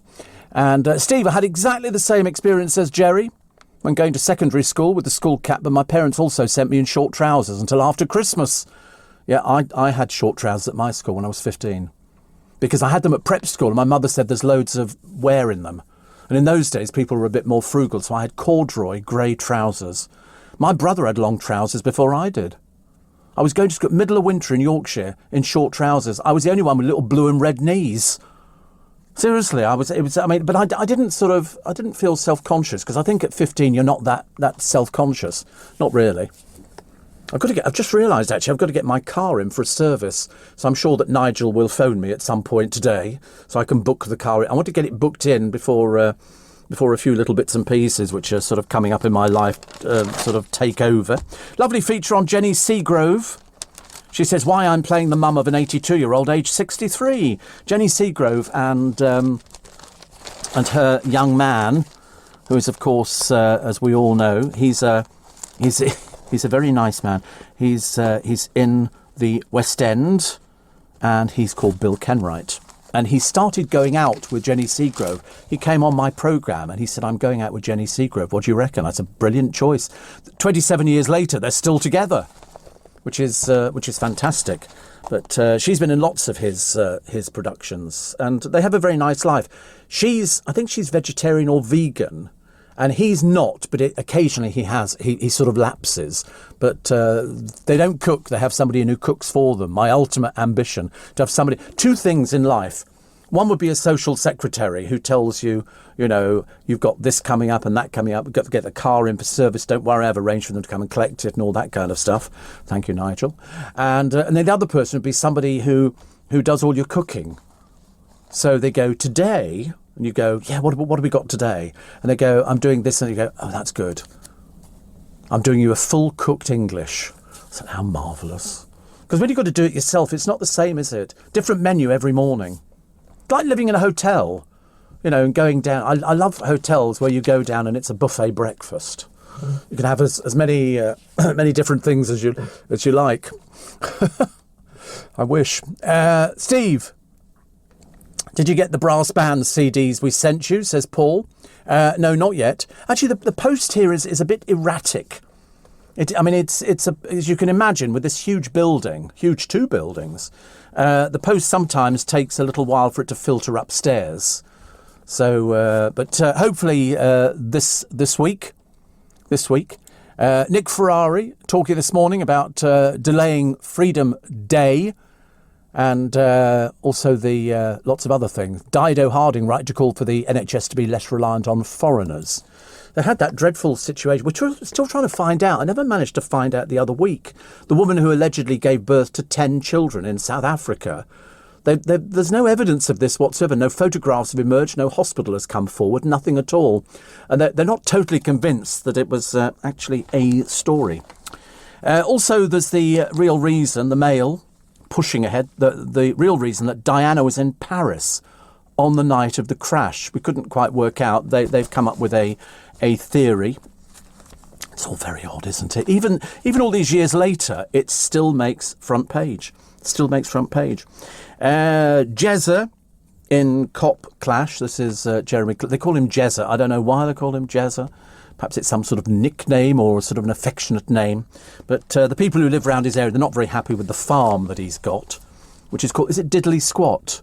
Or something like that, whatever it is. It's got a very odd name. And apparently, because everybody wanted to go down there and see him, because he's still incredibly popular. They should never have got rid of him from Top Gear. Diddley Squat.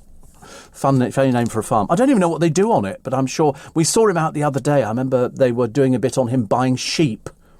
And he wanted to buy loads of sheep. Because I'm quite into these farming programmes. Quite into them. Pensions raid to pay for the pandemic.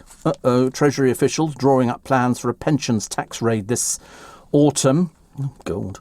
So one idea is to reduce the pensions lifetime allowance from a little above £1 million to £800,000 or £900,000.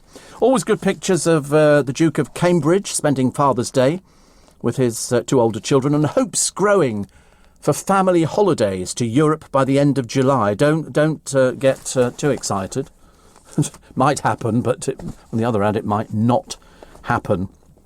And well done for all those people who have had their vaccines now. Best thing you ever did. Best thing. Yeah, anybody over 18 now can go. So fantastic. And I hope that you all manage. If you don't want it, don't have it. But don't blame us if you get the COVID virus. We don't want anybody to get it. But these vaccines will help prevent you suffering the bad things that go along with it, which is not so good. That's about it for this morning. Thank you for Monday. Thank you. I wish I brought a coat. Honestly, I'm an idiot. I don't know why. Does it look cold and miserable out there?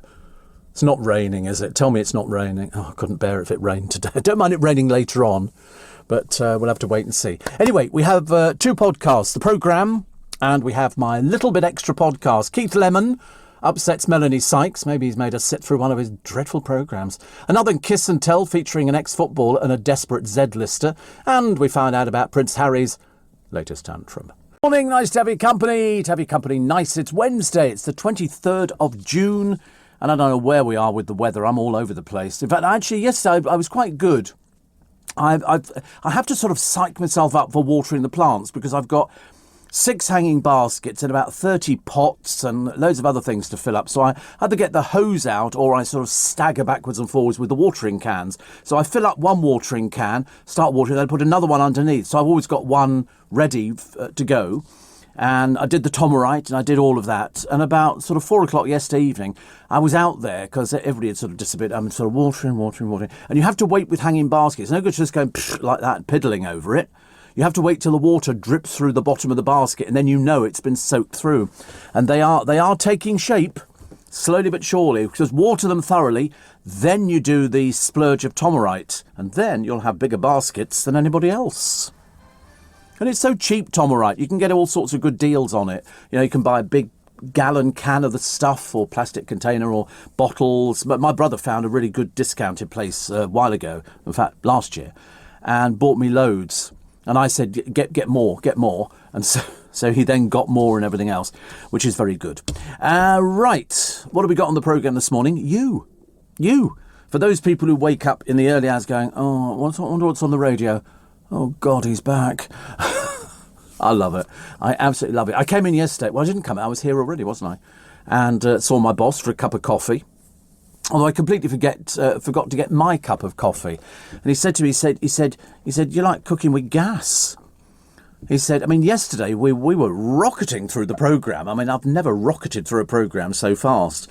And the people say, you know, what are you on? And you go, happiness.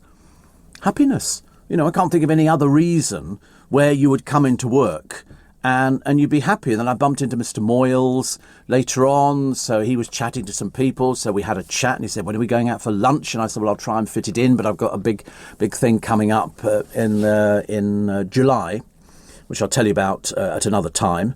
So I'm going to be away for a few days on the programme.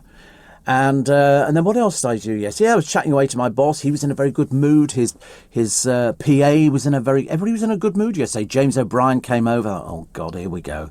And he said he was in a good mood as well. And he said, I was down in Fleet Street. Merci bien, thank you. Down in Fleet Street, he said, and with his daughter over the weekend. And of course, Fleet Street is empty over the weekend, so they were doing, you know, sightseeing. He said, we wanted to go to the Cheshire Cheese. He said, we went to Gough Square to see where LBC was. I said, well, the building's gone. They took the building down ages ago. I said, studio's down in the basement, which they didn't used to be. But then they opened up the basement, put the newsroom in down there and studios and booths and everything else.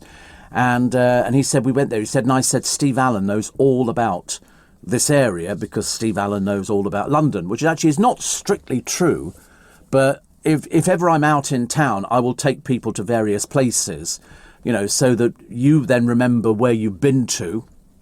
And I've imparted my knowledge, which is good because I'm fascinated by the history of London. And there's so much of it. But, you know, that's why the Americans come here, please soon, because then you can go around town and we've still got the original stuff. You know, the Americans are sort of young compared to what we've got. You know, if he went round St Paul's Cathedral up near there, and of course there's bits of the old Roman wall.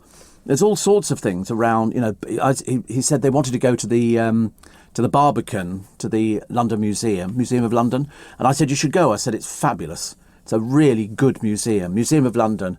Well, it's got London history, and I went there for an exhibition, and it was called. In my mind, I'm seeing the Cheapside Hall. Cheapside is an area of London. And they were doing some digging for another building and they found a chest. And when they opened up the chest, it was full of jewellery. And they assumed that it was a jeweller who'd lived in the area. And it was a bit like Gemporia, only better quality. And they found all this jewellery. And they put it on display, and they think it was a jeweller who'd stored everything in there, and then something had happened, or he was either hiding it or something like that. And so they put it on display, which was, went back, you know, like the 1600s, I think, or something like that. I can't remember. Whatever it was, they had different jewellery in those days. There weren't lots of diamonds. It was just lots of cut bits and pieces. And I queued up with everybody else to go and see it, because I like that. But then my father, years ago, had queued to see the Dead Sea Scrolls. The Dead Sea Scrolls, they uncovered, I think, around the Dead Sea, in a cave, and it's the earliest form of writing of the sort of, it's like the Rosetta Stone. If you go to the British Museum, the one thing that all the kids will be standing around is the Rosetta Stone. It's and you can get as close to it as your nose can hit the glass, and it's the most photographed item, I think, in there. I went there to see the mummies, which was very interesting. They've still got a mummy room, which is good. And in fact, one of the mummies is still growing. Well, they say still growing. It's got ginger hair. A mummy with ginger hair. Because what they do, I mean, to be honest with you, I mean, I felt a bit odd about it, because poor old Tutankhamun, once they dug him up, they then unwrapped him, and so he is residing in a glass box. I mean, the poor soul, yeah, he was admittedly, Tutankhamun was only 18 when he died. He was very young. I just imagined he'd be very, very old. And so he's lying there just wrapped in a sheet at the moment. And you think, for goodness sake, put him back in the ground. That's where he was intended to be. If I was one of his relatives, I'd be up in arms over it. But then I'm fascinated by the story of that. The teenage shepherds were the people who stumbled across the first set of the Dead Sea Scrolls. I think it was about, I don't know, certainly a long time, about 1946, and they'd never toured. And so they then, somebody bought, they reckoned they were 2,000 years old. Normally treasure hunters had broken into places and got hold of all these things, but these young shepherds threw a rock into an opening in the side of the cliff, so the story goes, and they heard a shattering sound, and then there were large clay jars which contained leather and papyrus scrolls. And I think there's about 800 or 900 of these manuscripts, and my father queued up to go and see them because we used to live in Egypt a long time ago. Yeah, I lived for 2 years in Egypt. Yeah, look at me. Do you not see there's a little bit of the Egyptian about me? You know, oh yeah, definitely, yeah, 2 years. I was very young, actually, but I do have pictures of me playing in the dirt. Because everywhere we went, yes, they gave me the scrolls. I was scribbling on them, colouring in and all that kind of stuff, as you do at the time. But in those days, the pyramids, there's a lovely picture of me in our back garden, or yard, as I think we called it. And in the distance, you can see the pyramids. But then, of course, now the city has moved out. And so the outskirts of the city, you're at the pyramids. You don't have to drive very far. They're there. Everything has expanded hugely, hugely. What else we got this morning? I'm trying to think. Oh, yes, the Meghan and Harry thing. More economics with the truth, I'm afraid. Honestly, do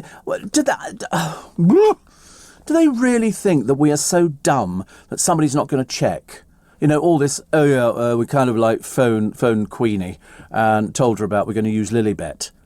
Unfortunately, before they even got to that, they'd registered the name Lilibet Diana, I think before the Sprog was born. And then after the Sprog was born, a couple of days later, they did lilydiana.com because they didn't want somebody else using it.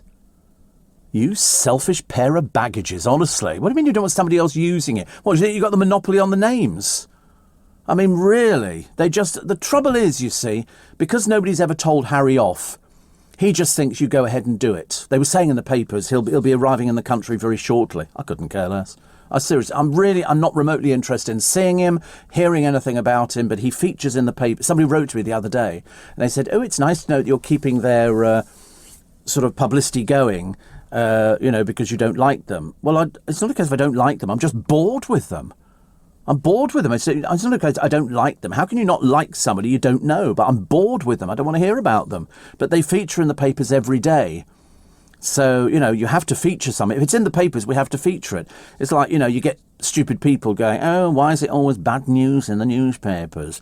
And you go, well, what's the point of putting in, oh, the sun came out today? Nobody's interested in good news. People are interested in bad news. Bad news gets people talking. Bad news gets people fired up. Bad news gets people going, well, I don't like that, and you shouldn't have said this, or, this isn't right. And you think, yeah, but that's what life is all about. It would be so boring if we were all the same. Can you imagine how dull it would be if we all agreed on just about everything? Well, we don't. But of course, people who don't agree with anything I say or what Nick says or James O'Brien or Eddie Mayer or Ian Dale or Sheila, or any one of a number of presenters on LBC, all with their own agendas, all with their own interests, all with their own, way of looking at things. I mean, I might not agree with some of them, but, it doesn't make any difference to me. But you get people writing in, oh dear, they get themselves in such a little twist, their poor little knickers, and you know that they don't have any friends. They've got nobody else to talk to. They've got nothing else at all. And so they write in. They're basically woke. Woke snowflakes. That's what they are, I'm afraid. Cara Delevingne today on her boring sex life. I mean, I'm sorry, darling. We were doing quite nicely not hearing about you. And the most hilarious story I read in the paper is that Amy Winehouse apparently was a big fan of Countdown and was always getting the word right and the complicated mathematical problems. Jackanory. This is some ex-boyfriend or driver or somebody who's trying to flog it. And of course, you can say anything you like about her. I mean, did you know she was very good at origami? I'm just sort of mentioning that now because you can't prove she wasn't. I can't prove she did. Des O'Connor was doing it. when she was alive. Really? Yeah. We love Des O'Connor. He was fab. He was showbiz legend. Definitely showbiz legend. But, you know, fancy saying she was good at the words. She was barely compos mentis most of the time. How on earth could she have done the words and the mathematical problems and things like that? You know, it's just a load of old rubbish, but they'll say anything now, won't they? Oh, Diana did this, Diana did that. Nobody knows. She's not with us to answer back. So the idea that Amy Winehouse loved Countdown, yeah, bright colours, flashing, you know, it must have been really wonderful for her. Honestly. You do give up, do you, half the time? Dawn Neeson, talking about wokes today. She thinks they're pants. I agree with them as well. And then yesterday they got, I mean, it's a public gift.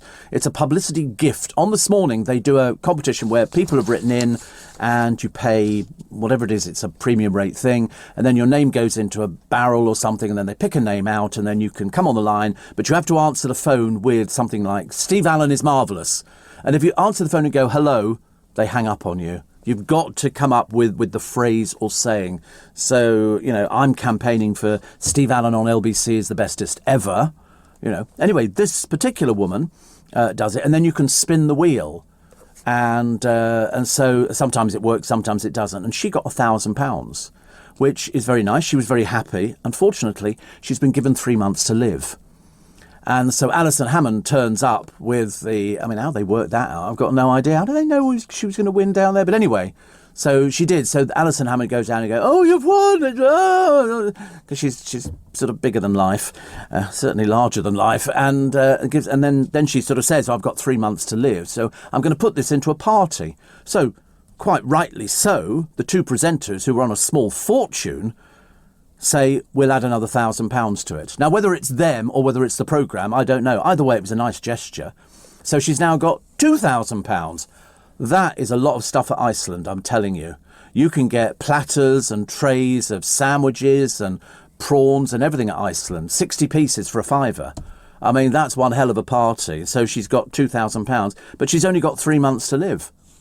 You know, I don't know how any of us would ever cope with sort of things like that. If somebody said to you, you know, if you went to the doctor or you go for a CT scan or whatever it is, it's a case of, how would you cope if somebody said, listen, you have this or you have that and you've only got 3 months to live?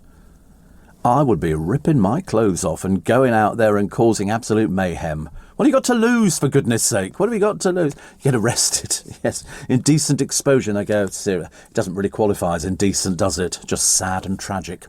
To keep my business ahead of the game, I knew I needed some fresh ideas, and fast. That's why I decided to host a young person on a T-level industry placement. My student has already brought loads of new skills into the workplace. Plus, we're getting first pick of new talent coming into the construction industry right here in the east of England. It's been a total win-win. Go next level with T-levels. Search Skills Revolution. You're listening to a podcast from LBC. Be caring, my producer said to me. Be caring in the morning, Steve. I said, well, I love being caring. Oh, Jeremy Clarkson has apologised after his farm shop's local jam. And the Daily Star page 3 girl, you know the one we told you about the other day, who has one name in real life and then another name when she's modelling. And her mum told her to be page 3 girl because she's got talent, which is marvellous. And she has sex 8 times a day. And they're now pumping out all the usual gurge and dirge and bilge and all the rest of it. Jim says Alan, because he's obviously a bit... You're fairly old, aren't you, Jim? I didn't realise how old you were, actually. But it's Steve. You know, perhaps you're a bit... Get some new batteries and then you can hear properly. If you're bored with Harry and Meghan, why do you keep banging on about them? Because they're in the papers every day, darling. Are you the sort of person who would go, OK, we're in the middle of World War II. Why are you talking about World War II all the time? You know, because it's in the papers every day. I appreciate, Jim, that you're fairly ancient and, you know, and you don't really understand how things work. But if it's in the newspapers, it's in the contract, I have to mention it. But it's Steve, by the way. So, you know, an old man of your age should certainly know how to address people. You not think so? But he says, why don't you leave them alone? You like them, do you? How lovely. Steve, are you still off the Prosecco? Yeah. I might change, actually. I might It's been a little while. I did have some champagne, actually. Where did I have champagne? Afternoon tea. Yeah, we had two. I only had a couple of glasses. My former groovy gang, I call them my former groovy gang, but we're still in contact, which is, as you know, in this business, it's fantastic and very nice. So I did have about a glass and a half of champagne, mainly because that was the first time I'd had it. And then we had to walk to Hyde Park because we were meeting, some other people. And then we just sat down and we just gossiped for a couple of hours. It was lovely, actually. If somebody had gone past with an ice cream cart, ting, ting, ting, I'd have bought an ice cream or a cup of tea or something like that. It was fantastic. But it's nice, Jim, when you can do that, isn't it? Go out with friends. Sorry. BBC 4. I don't think I get BBC 4. Do I? Oh, I do, apparently. Showing old episodes of The Cruise with Jane McDonald. Oh, I thought that was great. Do you remember Paddington Green? Paddington Green was hilarious. Hilarious. They had a hooker on there who worked Paddington Green. It was a docu-soap based around Paddington. They had a locksmith. They had all sorts of different people. And I thought it was great. But I loved The Cruise with Jane McDonald. I thought that was really, really nice. There you go, Paddington Green. They did 53 episodes. So Harry, I think passed on now, he had the wig maker shop. We used to call him Mr. Wiggy. Mr. Wiggy. Jackie was the transsexual woman working the streets of Sussex Gardens. And as far as I know, she could still be out there working the streets. And she also played the piano. Claudia worked in her father's scooter business. Jason was the one working as the locksmith. Danny was the bus conductor for London Transport. And there were various other people who worked there. Dave, of course, you remember, who was the wheeler dealer. Neil was the estate agent. Kelly, Helen was the taxi driver. But the ones that they concentrated on was Jackie, Harry the wig maker, and the bloke who did the keys. And it was fascinating. It was really fascinating because we saw Jackie going out to work because Sussex Gardens is notorious for hookers. I mean, whether it still is, I've got no idea. And people would cruise around and around. It must be a nightmare for people who live in the area. And she was one of those. And then she came in here because she brought out a CD. She plays the piano, apparently. Very useful. Very, very useful. But interesting. Very interesting. And I wish they'd bring it back again, and have something else. Just to sort of take our mind off it. Because to be honest with you, I did watch, I'm afraid, The Only Way is Essex. And it must be the only time I've ever seen Bobby Cole Norris, because he's like really successful, sitting in a sauna with two of the other hunky blokes in the series. I say hunky blokes, they can't all talk like that. I don't know if she's going to go out with me or she ain't going to go out with me. And then we had little Chloe Sims proving once again she's struggling with the English language.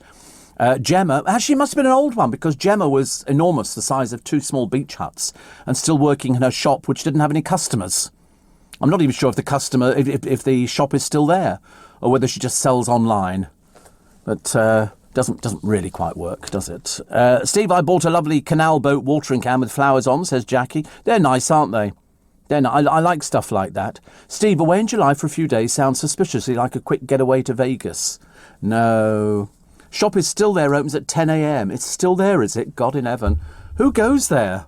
Who goes there? Because it was for the plus-size girls. Now, of course, she's not the same. Well, I mean, that's, what's the point of having it? But I suppose people are there. Whether or not it's working, I don't know. Lawrence says flat white or latte. Neither. I don't even know what a flat white is. I know it's a coffee, but I mean, I'm not remotely interested. And a latte. No, because that's all milk, isn't it? I do cappuccino, extra dry, just it, which is just the coffee with a little bit of foam on the top of it, just to sort of dilute it a little bit. But that's a flat white, is it? Don't you hate those stupid patterns they do on the top? Oh, look, we've done your name. Here's a flower.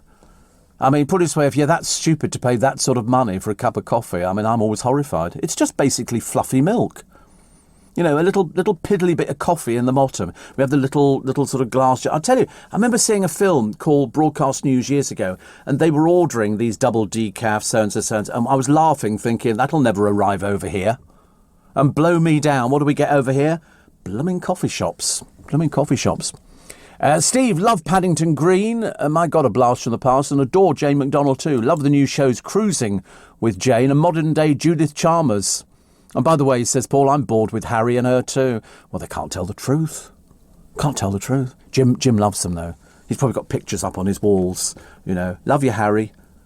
Love you, you know, that kind of... I love it when people say, love you, you know, and you think to yourself, you really are mad, aren't you? But isn't it funny how you could tell somebody's age by their name?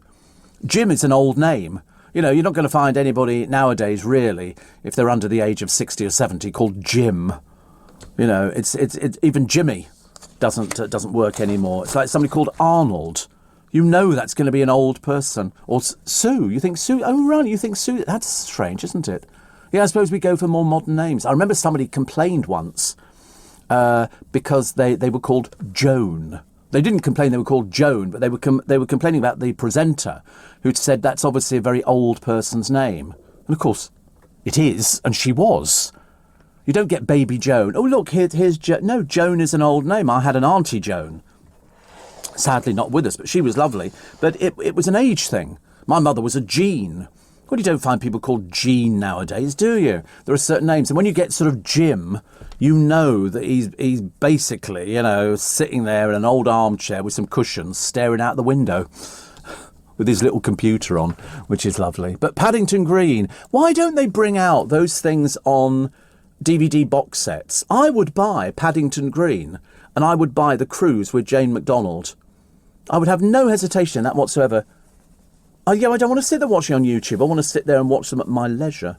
At the moment, I'm watching Yes, Prime Minister. My God, they were good programmes. When you think all of the main characters are all dead. All the three main characters are dead in it now, which is a shame. Sir Humphrey Appleby, he died. The other one, is Arnold still alive? Who's that? The guy with the big glasses. Never even heard of him. Who is it? What, is he in Yes, Prime Minister? Is he? Why do you pick on the characters nobody's ever heard of? Yeah, Derek, who was outside, he died. He went into Heartbeat. And Paul Eddington died as well some time ago. Oh, blimey. He's still alive. Yeah, but not much point of him being alive if all the others aren't with us.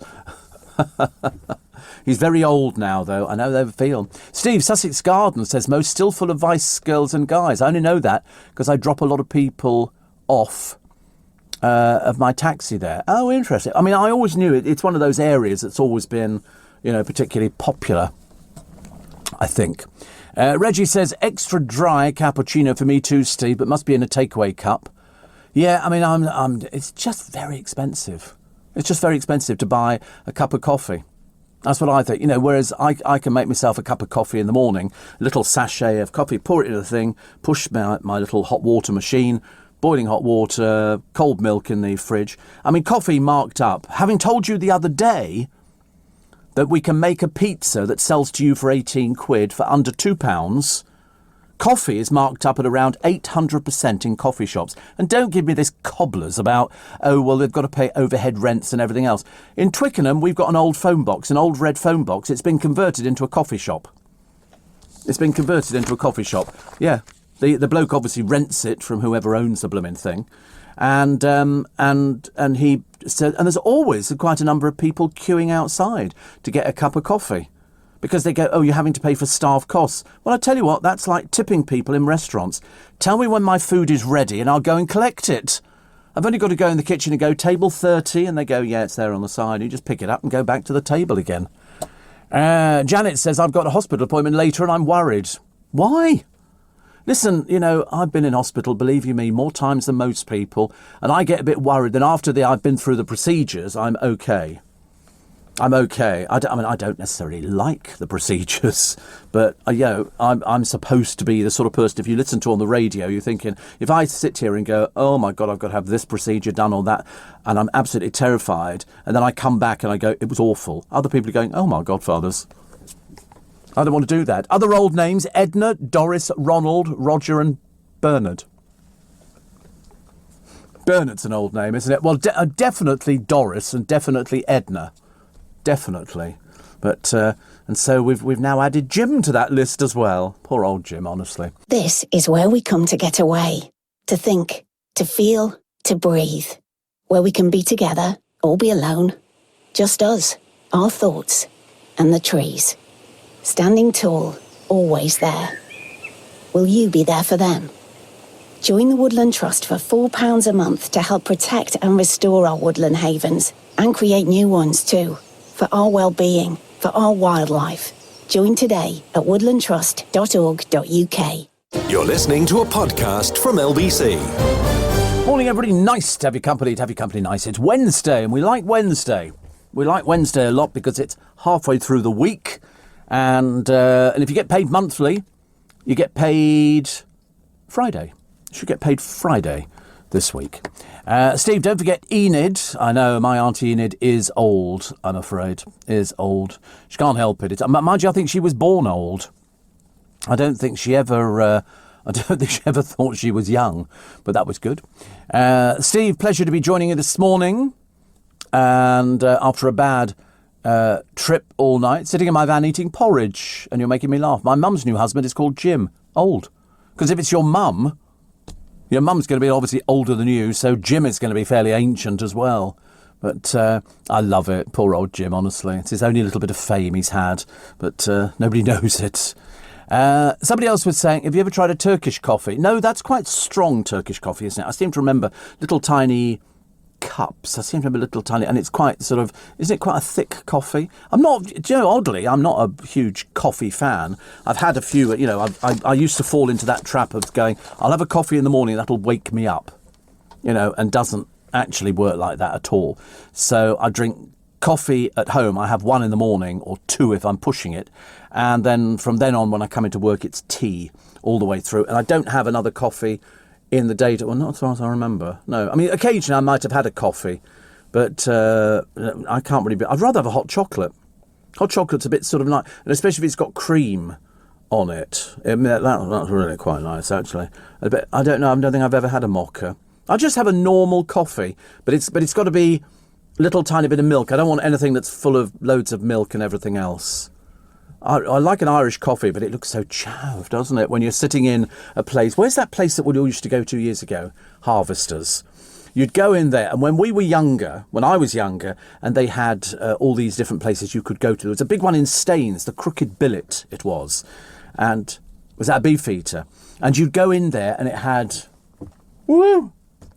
red carpeting, and it was all wooden beams and everything else. And it was a big treat for us to eat out, because we didn't go out to eat very often because it was an expensive thing to do. And we would go to the Crooked Billet if we were, I don't know why we'd be passing. I suppose my dad got lost or something. But anyway, we would go there and they'd go, what would you like for your starter? And a starter could be either an orange juice, pate, or a prawn cocktail. I mean, a prawn cocktail was considered the height of decadence. Seriously, we're having a prawn, and then for your mains, you used to say that the waitress, and you'd go, I think I'll have the steak. And they used to do the smallest steak ever. They go, how would you like that cooked? Well, I didn't know. So for my entire life, I've always ordered steaks medium. Always ordered. I think it's gone now, the Crooked Billet. It's all, are they rebuilding it or something? Is that, I mean, I thought they were pulling it down, but it looks as though it might still be there. I think it's gone. Bit of a shame. And then for pudding, it would be, okay, we'll bring the sweet trolley round. Ooh, yeah, woo. And they'd have strawberries on it, profiteroles, fruit salad, or the ultimate favourite, Black Forest Gatto. And that, I mean, what this thing cost, I don't know. It was so 70s. It really was. But we liked it because it was a bit posh. And then you go out and there'd be other people waiting for their tables in there. It was the fact the whole place was carpeted. And it was this red with a pattern on it. And I used to think, well, I thought it was quite, and used to dress for it. You know, we wouldn't have dreamed of going out in a pair of, in fact, I don't think I even possessed a pair of jeans when I was younger. I don't think jeans existed, just in cowboy films. But I don't think we ever had jeans. I had tracksuit bottoms and a little pair of shorts. I was 36. You make up your own stories. But no, we didn't have, I didn't get jeans till much further down the line. I just don't remember them because, I'll tell you for why. They didn't have jean shops or these sort of big supermarkets and the big stores and the shopping. We didn't have anything like that. It didn't exist. Shane says, what about Cyril stroke Shane in Sydney? Well, Shane, I mean, I would have thought could be a younger person's name quite easily. Cyril might be pushing it a little bit. Cyril could be pushing it a little bit. Jim, short for James. No, it's not. No, Jim, short for Jimmy. See you, Jimmy. Remember that one? See you, Jimmy. And so, no, definitely not short for James. We've got loads of other abbreviations for James. Steve, listened to you for years but never been in contact. Up at 4 for a 5-hour drive down to Plymouth, says Ashley. Oh, God. 5-hour drive to Plymouth. What a ghastly, what a horrible thing. That's, I mean, the nice thing is you've got the radio. Like, you know, and you've got to have somebody to keep you awake. You know, it'll keep you awake. I mean, LBC all the way down, actually, which is very, very good indeed. Very good. But I couldn't cope with a 4-hour. And do you have to work after that? Oh, dear, that would send me off my trolley. Is the motorway lit all the way down? Because if it's not lit, you end up watching the white line. And that's all you'd see is the white lines, and it becomes quite mesmerising. They always say, pretty light outside now, is it? Oh, wow. Yeah, but he's in Lincoln. They don't get it till later. They haven't paid. They have to pay to get the light.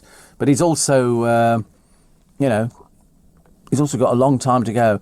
5-hour drive down to Plymouth. Mind you, I mean, I suppose you could stop on the way and have breakfast. But then the trouble is, after you've eaten breakfast, you just want to go to sleep, don't you? Go all the way to Plymouth and then have breakfast. So if it's 5 hours, 5, 6... Oh, nearly 10 o'clock in the morning. Oh, my Godfathers. Practically on to lunchtime, aren't you? Practically on to lunchtime. Another civil servant making a fool of herself on Love Island. Oh, my God, there's some right old drearies on it. And they were dropping a hint in the paper. They were saying, oh, we think that Gordon Ramsay's daughter, Holly, is it? Could be going on to Love Island. Her sister dropped a hint. And they think, well, she's not been announced. We've already seen the people who are on it. And a bigger bunch of Z-listers you'd be hard-pushed to find. Steve, sorry? Megan Ramsay. Steve, Jim is short for James. Many a boy called James has been called Jim, and I've taught a lot of Jims. Yeah, whatever. Steve, can you tell the difference between Prosecco and Champagne? Of course. It's ridiculous. The Crooked Billet has gone, but there's a Harvester up the road in Ashford. I live without it. I've been to Ashford once. Woo. That's the place you keep your doors locked and keep driving through. And Steve, do you shout? Do I shout? I don't think so. No, I've never shouted. I could actually, Declan. I could. He says, I broke my Groovy Gang glass. Did you really break it, or was that in a dream? Honestly, wasn't that a record? Who did that? Was it John Lennon? Sometimes in a dream. Number 9, Dream. George Harrison. Just remembered. Sorry, I had to think about these things. Lee says, you never hear of an Audrey now. No, you don't. Again, these are generational names. Nowadays, you're more likely to find somebody with stupid spelling. You know, sort of Amy. A-Y-M-E-E-E-H. And, silent H. Basically silent, full stop. We will go through the papers. There's lots of interesting stories. Not really. The main one being, of course, just for you, Jim. It's the story of Harry and Meghan and how they'd registered as domain names. I'll have to explain to you what a domain name is, because I've got a sneaking feeling you might not know what it is. It's where you take your own name, like steveallen.com. It's mine. I own it. Okay? So it means that nobody else could be steveallen.com. You know, that's how it works. And so they've actually got... Meghan. No, sorry, they've got Meghan's babies. They were saying that Harry's coming over here, like anybody cares. Well, Jim will be there waving his little flag, if you can get the bus. And actually, somebody asked me about a bus this morning. Anyway, so I was sort of thinking, yeah, they registered the domain names of Lilibet, Diana, and LilyDiana.com, so that nobody can sort of copyright them and sell. I mean... They really are peculiar, very peculiar. Yeah, so I'm waiting for the car this morning, of which we later went on a tour of Richmond. I don't know, it's such a straight road for me. It's Twickenham, 316, straight into town. No, we did the lower road through Richmond town centre. Then we had to go down the Kew road because they were digging up the other road. Council, sometimes sat-navs. One of them... I said, he sort of, after he picked me up, he started to go round the back streets of Twickenham. I thought, no, we just do a U-turn in the road. Are you allowed to do that? Yes, that's why I'm telling you. You know, I wouldn't be sort of doing something if it was illegal. And so he said, well, it's saying going up here. I said, listen, I've lived here for 30 years. I know every road, you know. Listen, pal, I said. He said, my name's not Pal. And I said, well, it is as far as I'm concerned. John says, how about Percy? I don't know Percy. I always think of Percy Sugden. But the old-fashioned boy's name, Arthur, was a firm fixture in the top 10 names for boys in the 1900s. But then it sort of dropped. It dropped. And then it sort of came back in. Ada was another one. Made a comeback, rose up the list to 47. So it's interesting, isn't it? But I think also the characters in Peaky Blinders, Tommy and Esme, also, because people go and tell me and go, should we call Kiddie Tommy? Should we do that? You know, that's a nice name, isn't it? Should we spell it Tomeee? Because believe you me, there'll be somebody in the country who spells it like that. Simon in Essex says, I had an aunt Elsie. My gran was Olive and her sister was Dolly. I think Dolly is such a good name. I really do. Yeah. Goodbye, Dolly, I must leave you. Mark says, you superstitious? No, fingers crossed. No, I'm not superstitious. No, I don't believe in any of that gubbins. But I mean, touch wood, not in the studio. Wish I could find some. But I don't walk under ladders. And, you know, because that's supposed to be bad luck, isn't it? And black cats as well, all that sort of thing. But it doesn't, no. So definitely not superstitious. Steve, my parents' names are real old-fashioned. Ivan and Carmen. Carmen. You see, now, Carmen, she's got to be Italian, hasn't she? Carmen, come on. Or Spanish, no, Spanish. Spanish or Italian, I suppose. Lucinda's a nice name, says Lawrence. It is, actually, yes. You see, Lucinda could be a younger person's name nowadays. Because we've got Lucinda Horsley out there as well, and she's not an old person at all. In fact, she's half my age. Anya, heard people called it. Yeah, I know, I don't know, but I've heard of it. Callum, we've got a couple of Callums in this building. Very young, very young. Bear, yes, Bear seems to be very popular, doesn't it? Bear is... Hasn't old Cheryl... YA, her sprog's called Bear, isn't he? Bear Payne. Bear Payne. It just doesn't sound right, does it? Perhaps they never think about that. Perhaps they sit there going, what should we call it, Cheryl? I don't know. Let's call it Bear. I mean, Bear Grylls we accept, but not Bear Payne. I mean, that just sounds ludicrous. Poor soul, honestly. It's got to live with that for the rest of its life. Why is life always this or that? Now or later? All or nothing. Start earning or keep learning. Turns out it doesn't have to be. With an apprenticeship, you can take your next step and get the best of both worlds. You can get paid and gain skills. Get the jump with an apprenticeship in accountancy to cyber engineering and loads more in between. Wherever you want to land in life, search Get the Jump to see what's out there for you. You're listening to a podcast from LBC. Oh, Simon says in the 60s we had a cleaner called Ethel. God, you're posh, aren't you? We've never met anybody with a cleaner. What, you actually knew their first name? I thought it'd just be Oi You. And Brian in Bromley, my granddaughters are called Florence and Mabel. You see, I think Florence and Mabel's okay. I think they're sort of fairly adaptable names. You don't find people called Steve nowadays. You really don't. I had a cousin who was called Julian, and he wanted to change his name, so he changed his name because he hated the name Julian, and he's called Barry now because he liked the name Barry better. And I've not seen him for donkeys yet. He used to come around to my place when I lived in Isleworth some years ago. He used to have a motorbike, and I went on the back of it down the motorway once, down the M4, frightened the light. I thought I was dying. I sat on the back of this motorbike and we bombed it down the motorway. And then I was talking to Joanne Webb the other day. You know, she does art. She's had her hair all done, actually. Very, very glamour at the moment. But anyway, she was back in and she said, you have a new fan.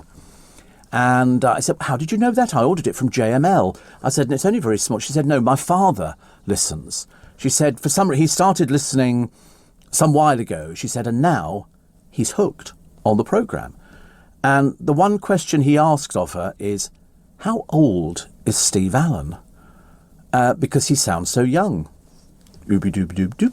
And she said, well, he's older than I am. He said, is he?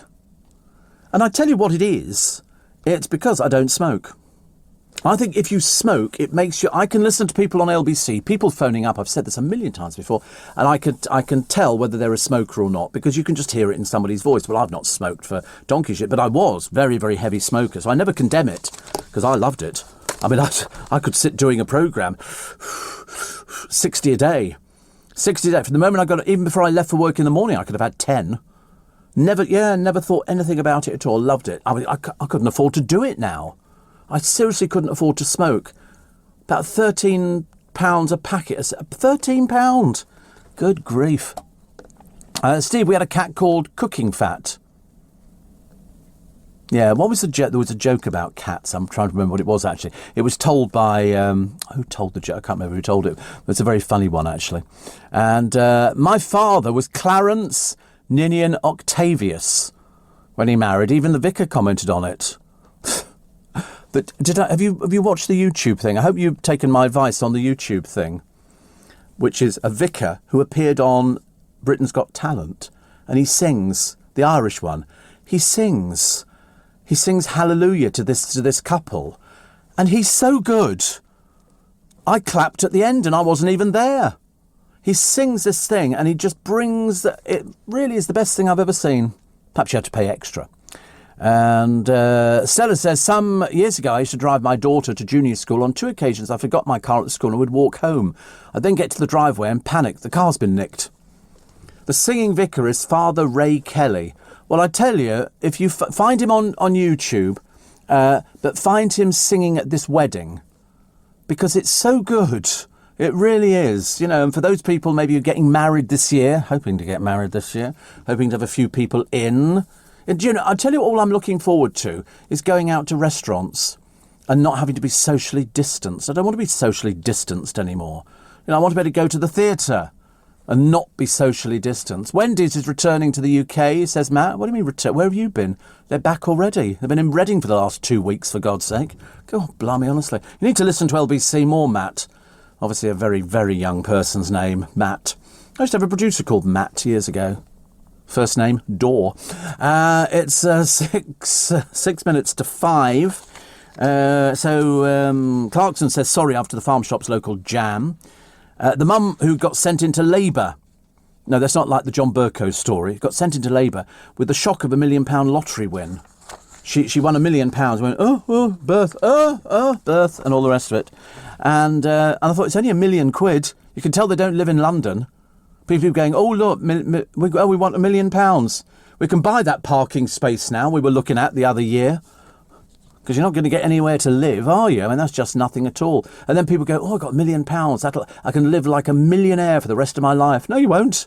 You blooming well won't, I tell you. By the time you bought a house, you know, 400,000, 500, you don't want to buy some pokey little place, do you?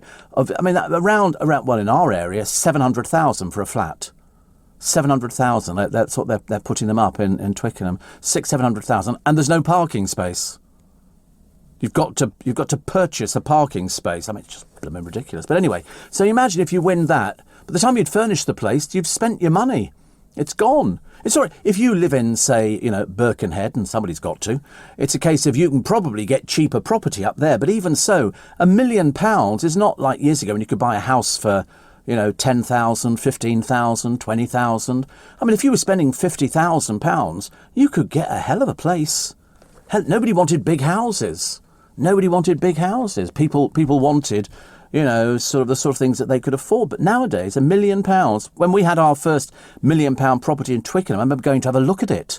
And I remember thinking, where do people get £1 million from nowadays? So it was then I put myself forward for Love Island as Samantha. And, yeah, I'm still waiting to hear. I sent in a photo and everything. Admitted it was sepia.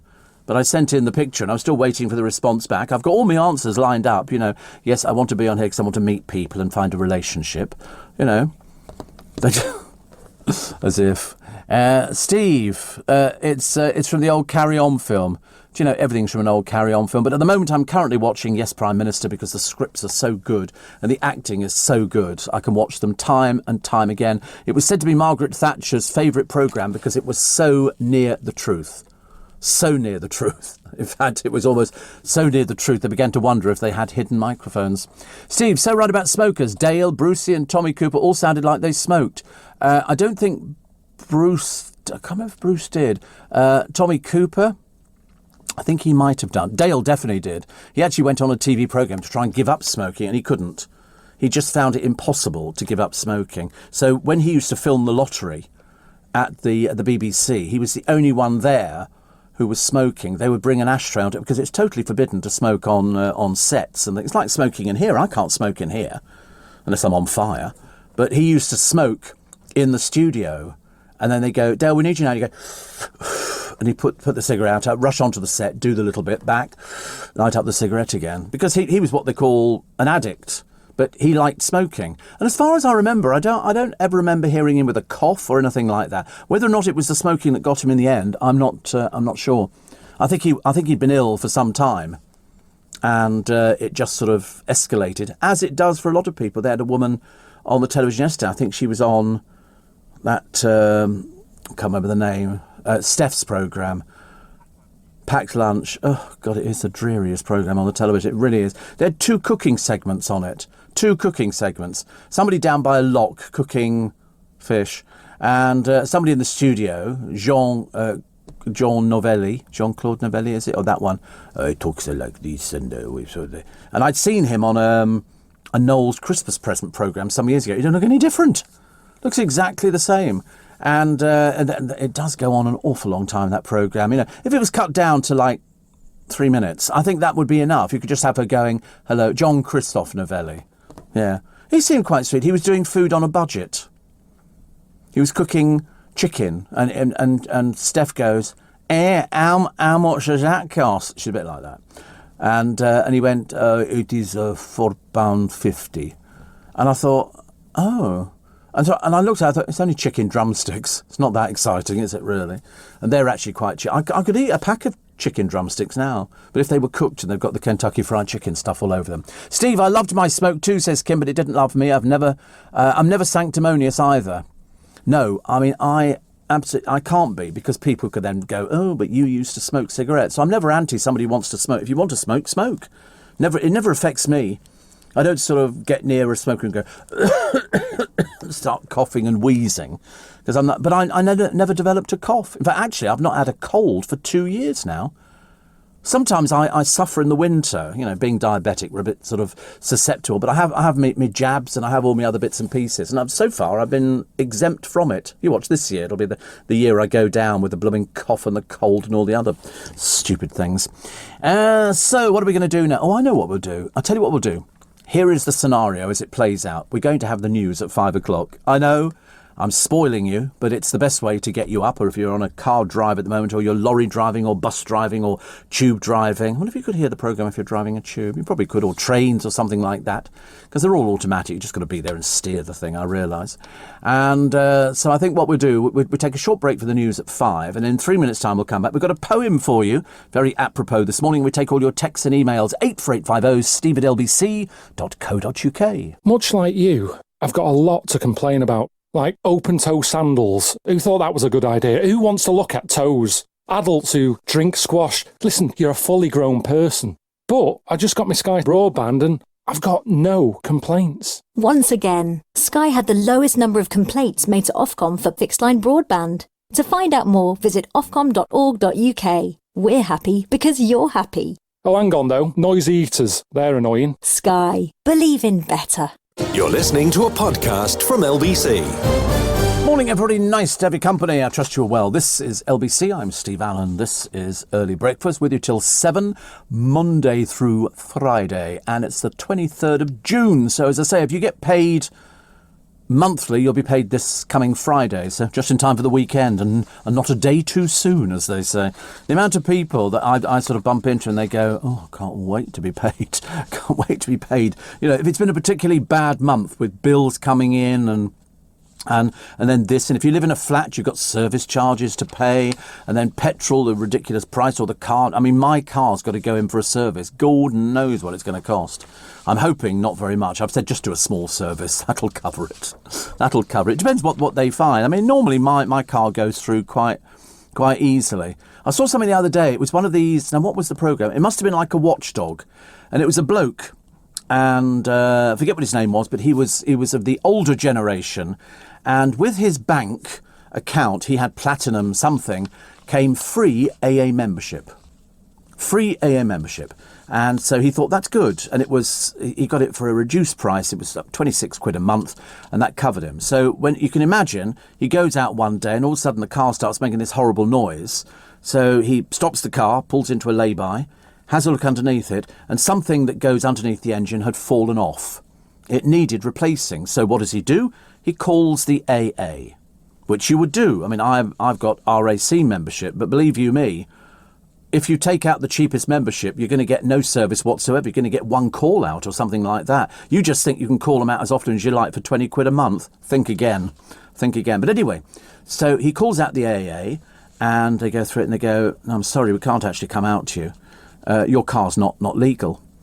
And he said, yes, it is. They went, no, it's got no MOT. And he said, no, it has got an MOT. It has. Anyway, cut a long story short, the AA argue with him backwards and forwards. You don't have an MOT. He said, no, I've got an MOT. I promise you, I've only had it for the last 3 months. So he then, no, and they go, no, well, you haven't. So we won't be coming out to you. Click. Down goes the phone. So he thinks, wait a minute, this isn't right. So he goes on because you can go onto the government website, and there is a website where you put your car number in, and it will tell you whether it's got MOT, blah, blah, blah, blah, blah, and when it runs out. The DVLA website. And it shows he had an MOT. So he prints it off and he takes a photograph to send to the AA. They're still not having it. So he writes to their complaints department. He's really fed up, like really, really fed up. And he writes to the complaints department. He gets a really snooty letter back from the AA going, we have checked our figures and they were quite right not to come out to you. Your car's not legal. It has no MOT. And he said, I've just shown you on the government's website. What are you, dumb? In the end, he has to get a friend of his to use his RAC membership to get the car sorted out. And it was done very, very quickly. So, of course, the moment a television programme gets involved, back come the AA. Oh, we're so sorry. We're so sorry about this. You know, this was the information that we were just going for on the website, and that's all we had to go on at the time. We appreciate the fact it was wrong, but at the time we thought that was right, so here's £200 to basically make you go away and stop bothering us. And I remember thinking, do you know, if I had AA membership, I'd be going somewhere else. Because imagine if he'd been stuck in the middle of nowhere, in the middle of a downpour or snowstorm or something like that, and he was elderly. You know, that's really appalling service and shame on them. But then they did say, of course, we've learnt by our mistakes. You think, wait a minute, we're in the year 2021. What do you mean you're still learning by your mistakes? What, that you get something wrong? And basically say, we're not coming out, your car's illegal. You know, that's what you pay for. You pay for peace of mind. They always sell it to you, don't they, at all these different sort of places. I mean, I love it, but it's only because if I might get a flat tyre. And I have changed one of my tyres. Seriously, you've got to have the strength of Job. I mean, absolutely. Samson and Delilah were nothing on me. Steve, my grandparents were called Georgina and Sylvanus. Before the meeting, before the marriage, the priest says, it's such a name of a good saint. My dad said he was no saint, earning him a kick under the table from my mum, says Winnie. Exactly. Winnie's an old name. But there was did you see the advert on the television for the postcode lottery? And the bloke goes, we're very lucky to have won this because we're pensioners. And the woman goes, what'd you tell them that for? I bet she was old. Julie says, I've just heard Father Ray sing at the wedding. Very good, isn't it? Paul says, as Noel Edmonds stepped away from television. Don't know why. Because they dropped his programme, didn't they? I don't think he bothers about money. He's done very well financially over the years. Very well. And somebody says, Steve, I'd love to see you on Love Island. Yes, I'd love to go there as well. And dismantle it. That would make me feel very, very happy. Very, very happy. And missed you a lot recently, says Phil in Bournemouth. Speaking of Yes, Prime Minister, can I recommend Veep, an American comedy about the US Vice President with Julia Louis-Dreyfus, an American comedy. I'm not big on American comedies, but this one's written by Armando Iannucci, among others, who's very good indeed. But the American comedies are so more sophisticated. But Yes, Prime Minister is fab. and Yes Minister. I mean, it's so good, so good. I got a poem for you this morning by Jennifer Bates. Okay, probably know her younger. No, it doesn't matter. And this one is called "I Love a Cup of Coffee." I love a cup of coffee. I like a brew or two, a mocha or a latte. Either one will do. I love a cup of coffee. A cappuccino hits the spot. Sprinkle it with chocolate and serve it piping hot. I love a cup of coffee, a short black or a long. Just push that little button and make it nice and strong. I love a cup of coffee, espresso or flat white. But don't add any sugar as the taste is always right. I love a cup of coffee. A macchiato is just fine. I'd rather have a coffee than a glass of wine. I love that little coffee bean, dark or mild or light, no matter what time of day, morning, noon or night. So if I haven't made it clear, I'll say it one more time. I love a cup of coffee. Is it your shout or is it mine? There you go. It's lovely, isn't it? Thank you very much indeed. That was from Jennifer Bates. I love a cup of coffee. We do like coffee, but I'm sure it's a misunderstanding, is it, when they say, "Oh, you need it to keep you awake"? Some people say, I mean, have you ever had a double espresso? Well, that knocks you back, doesn't it? Really, it's a bit. Yeah, you feel. I know. I mean, it's yes. I feel awful even as I'm drinking the blooming thing. But I feel I should have it if I want to be a bit perky. But yesterday I was very perky. In fact, I've been quite perky for a while now, which worries me. They would say, "But he sounded so perky." I know. And then he went. At least he went with a smile on his face, which is quite nice. Phil Vickery is with us this morning, so he must be doing this morning. He's up. If he's up at this time, he's either heading back from somewhere filming, or he's doing this morning. And I suspect he's probably doing this morning. And normally he lets us in on what he's actually cooking, because I don't know what I want at the moment. I tell you what. What time did they get in? Yeah, what time do you get in, Phil? We don't know. I mean, would you be in for 6:30, 7 o'clock? We used to have to be for Channel 5. We were in for 8 in the morning for a script reading through. But I mean, I don't... Oh, we weren't on till lunchtime. It seemed to go on for ages and ages, I promise you. Phil says yesterday. Oh, you did it yesterday? Right. I didn't see it yesterday. It was all about sex. I can't watch something that depresses me, Phil. There's no point in doing any programmes on the television about sex. About, I just get very, very depressed about that. 7:30 is the time they normally get in. Because presumably you have to go there and they're going to go, what do you... Because they have to have the cameras who will know he'll have a dish here, so then the camera can hold... You can't have cameras whizzing about all over the place. They've got to have it predetermined. So you basically do a run-through, and then you'll have to do the other meal that's already sitting in the oven, so that you've made one earlier. They can go, it takes about 20 minutes, but here's one I did earlier, and they drag it out the oven. By which time Phil is shoving it down. He just doesn't put on any weight, does he, Philip, at all? But no, it was sex the other day in different positions. And frankly, I get very fed up with things like that, Phil, as you can imagine. Yeah, 8 times a day, some girl on Love Island. 8 times a day. Sorry, I just thought of something else which I can't talk about. But... yes. So, Phil in Bournemouth, thank you. I mean, you'll be quite glad to see people back down there, won't you? That'll be nice, see people back down in Bournemouth. Rehearsal, pack shot, coffee, then cook live. What did you do yesterday? Was it something I would go... I don't know what I'm really wanting at the moment. I'm trying to think, because this weather is all over the place. I've started having, and I had it yesterday and the day before, in Marks and Spencer, because I can't cook, as you know, they do little... sort of round things of vegetables. They do mushrooms in like a sauce, and then they do broccoli in like a sauce and cabbage in a sauce, and I just tip it all into the same frying pan, stick in a couple of little miniature sausages, well, like 6 or 7, and just let it steam away for about 15 minutes and have that. And there was so much of it yesterday I had to leave a bit. My mother would have saved it and then dug it up the next day. Yeah, there you go. Broccoli is so fattening. Broccoli cheese bake is unbelievable. Unbelievable. See, I've had the sliced white mushrooms. I do like tender stem broccoli, but it's a bit wimpy, isn't it? Look at the fat there on that. The broccoli cheese bake, 18 grams of fat, 26%. It's like cauliflower cheese. Yeah, that's half of it. Cauliflower cheese is delicious. I love cauliflower cheese. In fact, actually, I could live, if I think about it, on cauliflower cheese and crispy roast potatoes.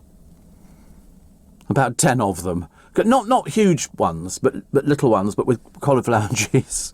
Phil has shared a picture with me. You know, because we're like that. We share pictures, and it's pasta bolognese cake. And where's it gone to? Oh, there it. Oh my goodness, blimey, that's interesting, isn't it? So when you say pasta bolognese cake, is it? It is bolognese. It's shaped like a cake. It's very, very glamorous, Phil. Honestly. The trouble is, that's the sort of person to go out with, isn't it? If you're going to go out with somebody who can cook, or failing that, somebody who can cut your hair. Either, I wouldn't be that fussy at all. We were saying the other day, we thought that would be the best person to have. Somebody who would actually sort of, actually cook you meals every day. So you don't have to go anywhere near the kitchen. They go, I'm doing, oh, blimey. Oh, it's lovely.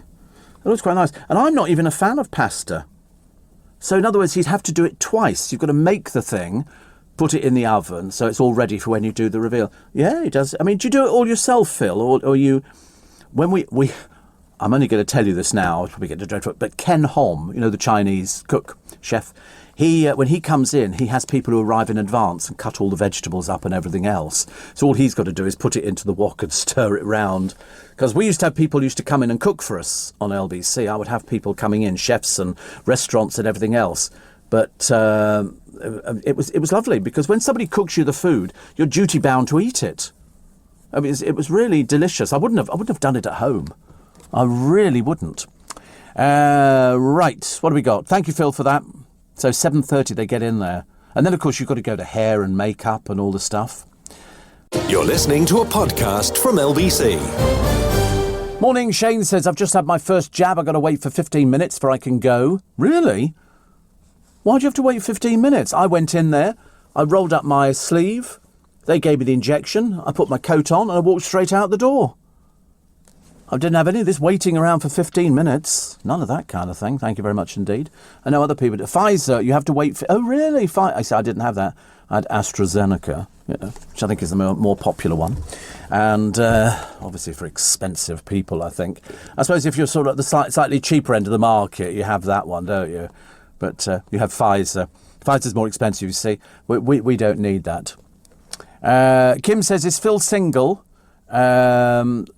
Well, I don't inquire about things like that. I think that's far too rude to try and work out if somebody he has been married. And, I mean, he might be single at the moment. The trouble is, if you're working all the time, anybody will tell you in the business, it's quite stressful to keep a relationship going for the simple reason you just don't have enough time to get everything in. And whilst people are trying to earn a living... And that's the big problem nowadays. That's what Denise Welsh was saying. A lot of her actor friends have not been in work for ages and ages and ages. And when you think some of these people, I mean, if you're cooking on the television, and cooking seems to be the new sex, and well, we wish, and that seems to work. And then people go off and make different programmes about cooking abroad or going round Ireland or Wales or wherever it happens to be, doing local food. People like things like that. Because we want to see something. I mean, I can't cook for toffee and I have no interest at all in cooking, but I don't mind watching somebody else doing it. I don't like the baking programmes. I'm fed up with these non-existent so-called celebrities. I mean, I don't do Bake Off. I don't do anything like that at all. I think it's very lovely and very wonderful, but a few of them on there, you think, God, you've really scraped the barrel for this person. So I prefer a proper meal. How to get the best roast potatoes, how to get the best this, meal on a budget, how to, somebody gives you, a packet of mince or something like that and a tin of beans. I can do a wonderful thing with it. Just throw it all in the same fry. I'm very much a one frying pan person. If I'm cooking anything, it all goes in the frying pan. So if I'm doing a stir fry, I'll sort of cut up some bacon, always scissors in the kitchen. Never use a knife. Don't possess any kitchen knives at all. Always scissors, cut it all up. Throw it in the frying pan, let that cook off a bit, and then start adding bits and pieces over the top, and then chucking on a packet of Uncle Ben's rice. And that, for me, is a meal. So, there's no point. I couldn't be bothered to learn. I really can't. I'm far too impatient. So what I do is I time everything to fit in. So whilst I was cooking my tea yesterday, I had the hose on and I was ready to do the thing. So and I knew I was coming back to make a phone call. And then I just turned. And so, I mean, it all fits in because I couldn't possibly have something to eat and then go, oh, I've got to go and water the plants. That's 20 minutes I'm never going to get back out of my life. So 15 minutes you've got to wait if you do the Astra, the Pfizer one. OK. But in my one, I was just in and out, which was very good. The row over whether Harry and Meghan asked the Queen if they could use the private nickname Lilibet for their baby girl was reignited yesterday. They just can't tell the truth. I just don't... It's really bizarre. Harry and Meghan insisted they snap them up to stop profiteers cashing in. Oh, you're selfish as well, then. Selfish. Oh, we don't want anybody else to have that name, do we? Well, nobody had up until that time. Perhaps they'll just do it to wind you up. Because apparently there is a new rumour that Harry is going to come back for this thing. He won't be talking to his brother. They've got nothing to say to each other at all. And he's going to bring back the Sprog so that the Queen can be pictured with her grandchild. But they've got two, haven't they, now? So, I mean, could you really trust Harry with a child on a plane? Or would he have to bring a nanny with him? Because, I mean, I don't suspect he could probably do anything at all. He could change nappies, push a pram? No, absolutely not. As in the case of all the royal family children, somebody else looks after them. It's as simple as that. They have nannies and they have people do the washing and they don't have to do anything at all. Harry, of course, doesn't even have his own security now because why should we pay for that? I don't want to pay for it. Couldn't care less. You think he does his bit? Can you just seriously see him arriving, walking down a plane, holding a baby? That would be hilarious. Yeah, one of those little papooses, like a papoose. Hello, mate. What you got? You got a baby? Lovely. I mean, do you think that she's going to let him bring one of the kids over here? No, absolutely not. Absolutely not. I don't think so. English Heritage have updated its online biography of Enid Blyton to state that her work has been criticised for racism, xenophobia, and lack of literary merit. Jane Moore, in her column today, says the first two accusations are fair enough. But the snobbishness of the third, condemning, is something I take issue with. Writing a book that engages a child's imagination isn't easy. If it was, we'd all be multi-million selling authors. I think she's sold something like 600 million books, Enid Blyton. But I mean, she came from another era. I read Enid Blyton. We all did. She said, at my state primary school in the 60s, we were forced to read tomes like Jules Verne's Journey to the Centre of the Earth, Snore, but at home we were all avidly reading Blyton's page-turning adventures about the Secret Seven, the Famous Five, or the exploits of the boarders at St Clair's and Mallory Towers. Yeah, I nearly bought that. Enid Blyton only sold 500 million. I know. Obviously not doing as well as we thought, which is good. Simon in Doncaster says, I had AstraZeneca on both jabs and had to wait 10 minutes as I was driving to the vaccination centre. Really? Well, we didn't have any problems with that. In case you faint. Honestly, what sort of wusses have we got in this country? Oh, an injection. Oh. I said, nurse, another one. That's the way it goes, isn't it? Coming up 25 minutes past 5, just in case you're clock watching this morning and you need to get off to catch a bus and go to work and be happy. I brought another coat again today. I refuse to catch pneumonia. Here she is, Daily Star page 3 girl Shannon. What, Shannon? How you doing, bird? How you doing, love? She hasn't even entered the Love Island villa and already she's telling how many men she's slept with in a day. She's sex mad. Just the thing you want to read, isn't it, in the paper? I mean, dear God in heaven. She says, I've got quite a lot of people who've been in my DMs. Some I can't even say, a few footballers. Jackanory. Because if they know you're going to sing like a canary, dear, they won't touch you with a barge pole. She rakes in thousands on OnlyFans, has boasted about having sex 8 times a day. She says, I quite like a bit of rough and tough and I love a bit of morning sex. You really do know how to set the women's movement back about 500 years, don't you? But Shannon says she's completely body confident and doesn't mind stripping off. Well, that's a lie straight away, because here she is, who's stripped off, she's kept her bottom half on and she's covering her boobies with her hands. That's not stripping off, dear. Might as well be in a shroud. What are you, stupid? She says, I used to have topless pictures with censored nipples. I think sexy content is empowering. She wants to find somebody who's willing to settle down because she's a woman with a plan. Shannon is 22, going on 15. I mean, honestly, you really think you're something special, don't you? But apparently, she looks to have caught the eye of a Hollywood actor who's commented on her posts. Of course he has, dear. If you're going to write garbage like I like sex 8 times a day, what sort of people do you think you're going to attract? You know, Love Island starts at 9 p.m. on Monday, June the 28th. I think I'm busy, actually. I think I'm washing next door's cat. Can't think of anything worse, honestly. You really have cheapened yourself, haven't you? And it's such a shame, really. She says, I've really been confident. Have you really? What a shame you come over as shallow, exhibitionist and desperate. But actually, that really covers the whole of Love Island. It really is dreadful. Mind you, the men do it, but it's sort of, if you come up with something like that, you do yourself no favours. So let's wait and see what you sound like, shall we? Gordon Ramsay's daughter Megan has dropped a huge hint. Her sister Holly will be... No, I was right.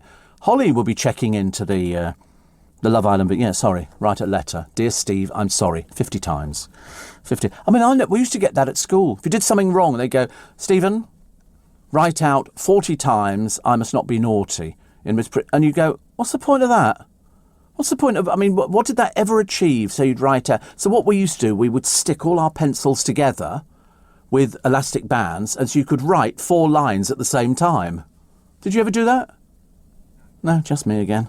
Always. But anyway, a source said, of course, it's very common, for a family member to take over a housemate's socials. And they say Holly is set to join him in the villa. This is housemate Hugo, she's added. Well, then we would have been told about it. You see, Gordon letting his daughter go in that shallow programme. God, but you might as well have her in the kitchen and start swearing at her. Make it an awful lot easier. Apparently, ITV bosses were desperate to bag a big-name signing for the show. Oh dear, poor old Shannon Singh. You're obviously not a big-name signing, dear, are you? If they were looking for Gordon Ramsay's daughter. Love it. Celebrity links have included Danny Dyson's daughter Danny, Tyson's Fury brother Tommy, and Paige Turley, the former girlfriend of Lewis Capaldi. And that is her claim to fame. That is it. Steve. Another one here, which says that I've lost it now. The person you mentioned that has to do it 8 times a day, is it with the same person? I don't think so, no. No, I think she's just she's just desperate to tell people she's basically sex mad at the age of 22. So, when you're stuck on an island with a load of other girls, you can imagine they're going to annihilate her. Because she's going to be, obviously, because she's so confident. She's so confident, but I've got this sneaking feeling she's going to open her mouth, and within 5 minutes we're all going to be going, get rid very quickly. Because, listen, when you go into Love Island, you have to sort of make all these claims like, oh, I love sex all the time. No good going in there going, first person who touches me, I'll deck 'em. And Ant as well. That would be me. I say, you come any closer, pal, you're in big trouble. And so the next thing is, if she can't get on with doing I have sex 8 times a day, she'll have to be kicked out first to try and get the publicity. Because further down the line, you'll realise just really not so good. Steve, here in Australia, Pfizer for those under 60s. The 15 minutes is to ensure you don't have any allergies, says Moffy. Or any allergic reaction, I suppose. But I don't. But the person you mentioned doing 8 times a day, is that with the same person? If so, must be having his 3 shredded wheat, says Sarah. No, it's the girl. It's the girl. I mean, honestly, how embarrassing. What's your claim to fame, love? My mother wanted me to be a page 3 girl and my dad was a stripper. God in heaven. Really. Gets worse and worse. Lorraine Kelly says Kate Garraway's COVID heartbreak hit the whole ITV hard show. I'm watching her on Celebrity Gogglebox. Now, is that Lorraine Kelly or is she acting Celebrity Gogglebox? Because I don't know. You think she's acting Gogglebox? Because the daughter seems to have grown up from being tiddly down here to sort of up here somewhere. Happens a lot. I know. People grow. Don't feed them. Don't feed them. It's a complete and utter waste of time. Oh, we got you some biscuits. Look at that I found the other day. These are Biscoff biscuits with cream. With cream. I've never seen them before. Biscoff cream biscuits. Have you heard of those? No. Yeah, time for the news. Might keep them myself. I haven't decided yet. I might sell them to them. £1 in Iceland. Let's get the latest LBC News headlines with Simon Conway.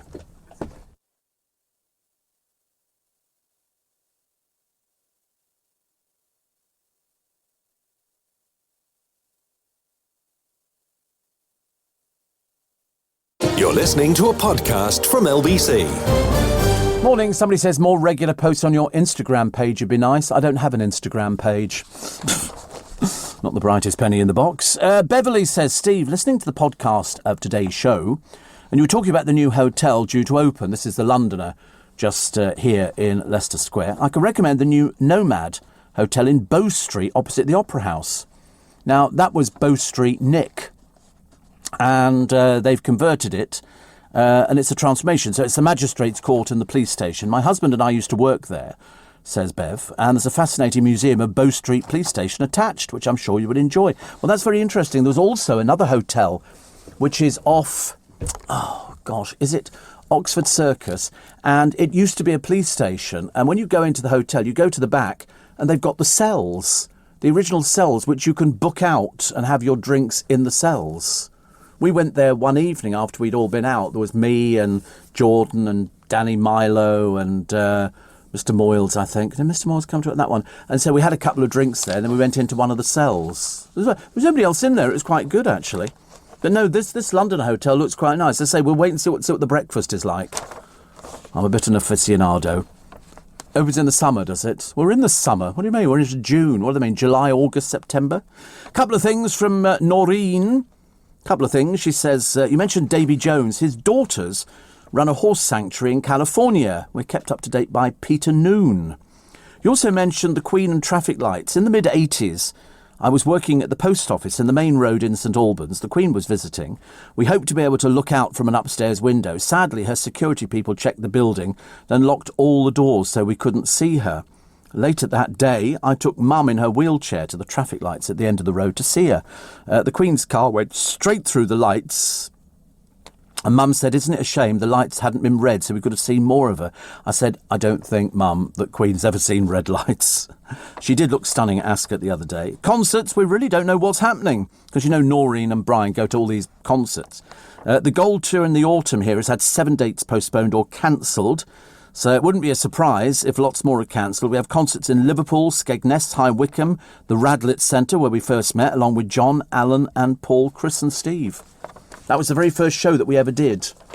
The very first show we did at the Radlett Centre. Only a little theatre. Only a little theatre holds about, I think it was about 400 people. Packed it out, we did. Packed it out. And then we sort of moved up. And the average one we were doing was 6 to 800s. 6 to 800s, which we liked. The 400 one, it was nice, but that was the very first theatre that we'd ever done. I couldn't believe that everybody turned up for it. And every single show that we did, and in the end, well, Noreen will have to tell you, I can't remember, or Jan, but we sold out. We sold out every single show. Next one, the O2. Ha-ha, Royal Albert Hall, here we come. That'll be lovely.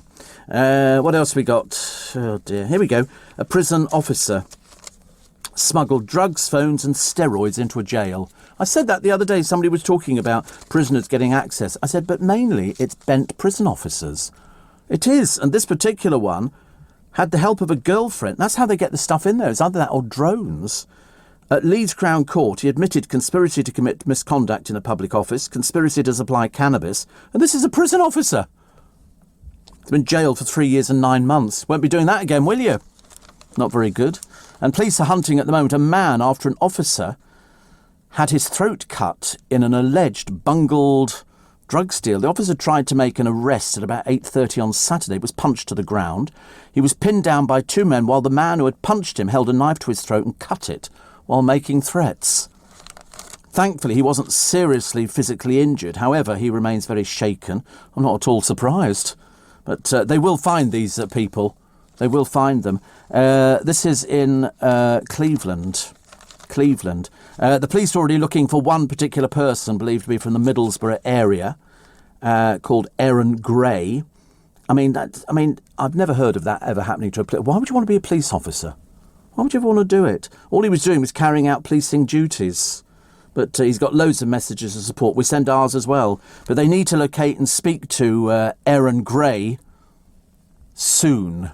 Okay? So there you go. What else we got here? This is Lana Del Rey, Taylor Swift, Pink. Blimey, I didn't know Pink was still going. And George Michael's estate is to make a mint from a new range of merchandise. For George Michael's estate? A global deal has been struck with Sony Music's Contraband to create bespoke products including flasks, stationery, apparel and limited edition figurines along special items by guest fashion designers. Blimey. It's an interesting one, isn't it?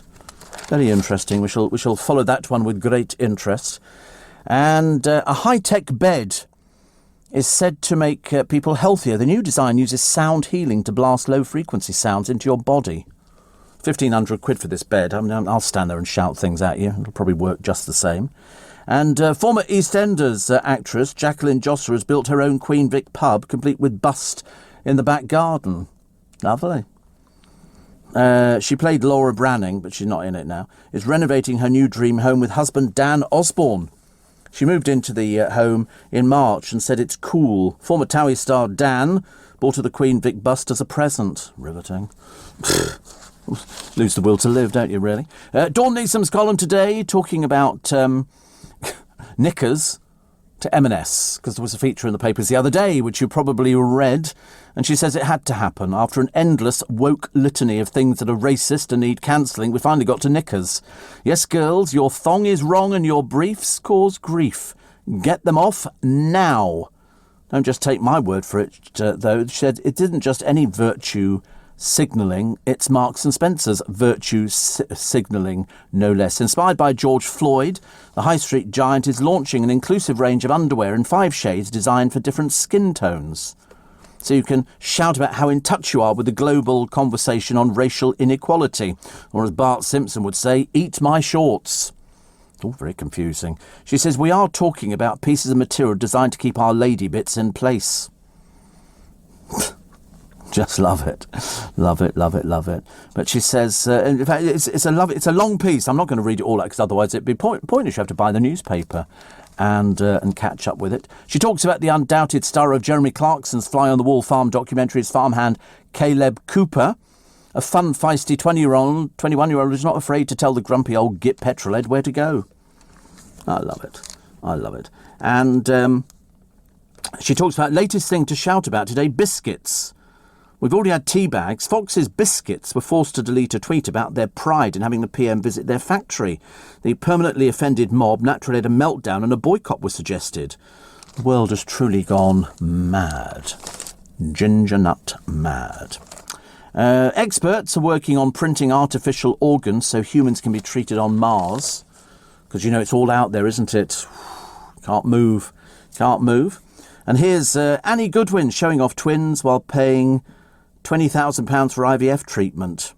They did that 3 years ago, and now they've got twins, which is lovely. I still can't believe a word of that the Amy Winehouse Love Countdown. I mean, it really is. It's almost too bad.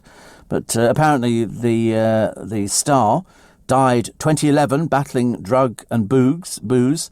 Her parents, Janice and Mitch, are said to have felt betrayed by Tyler's book. Well, it's a load of old cobble, isn't it, really? I mean, to be honest with you. 10 years ago, yes. Yes, I remember. A spokesman said it's been published without consulting them and added they dispute many of the claims. Well, he's just trying to make a name for himself. Tyler James, his name is. He was supposedly a friend. Never heard of you, love. Never heard of you. And, of course, it's a load of old codswallop. You got any proof of the fact that she was a TV brain box? No, of course you haven't. Because she's not here, so you can basically say anything you like. But, listen, if you've upset the parents, bad news for you. Bad news.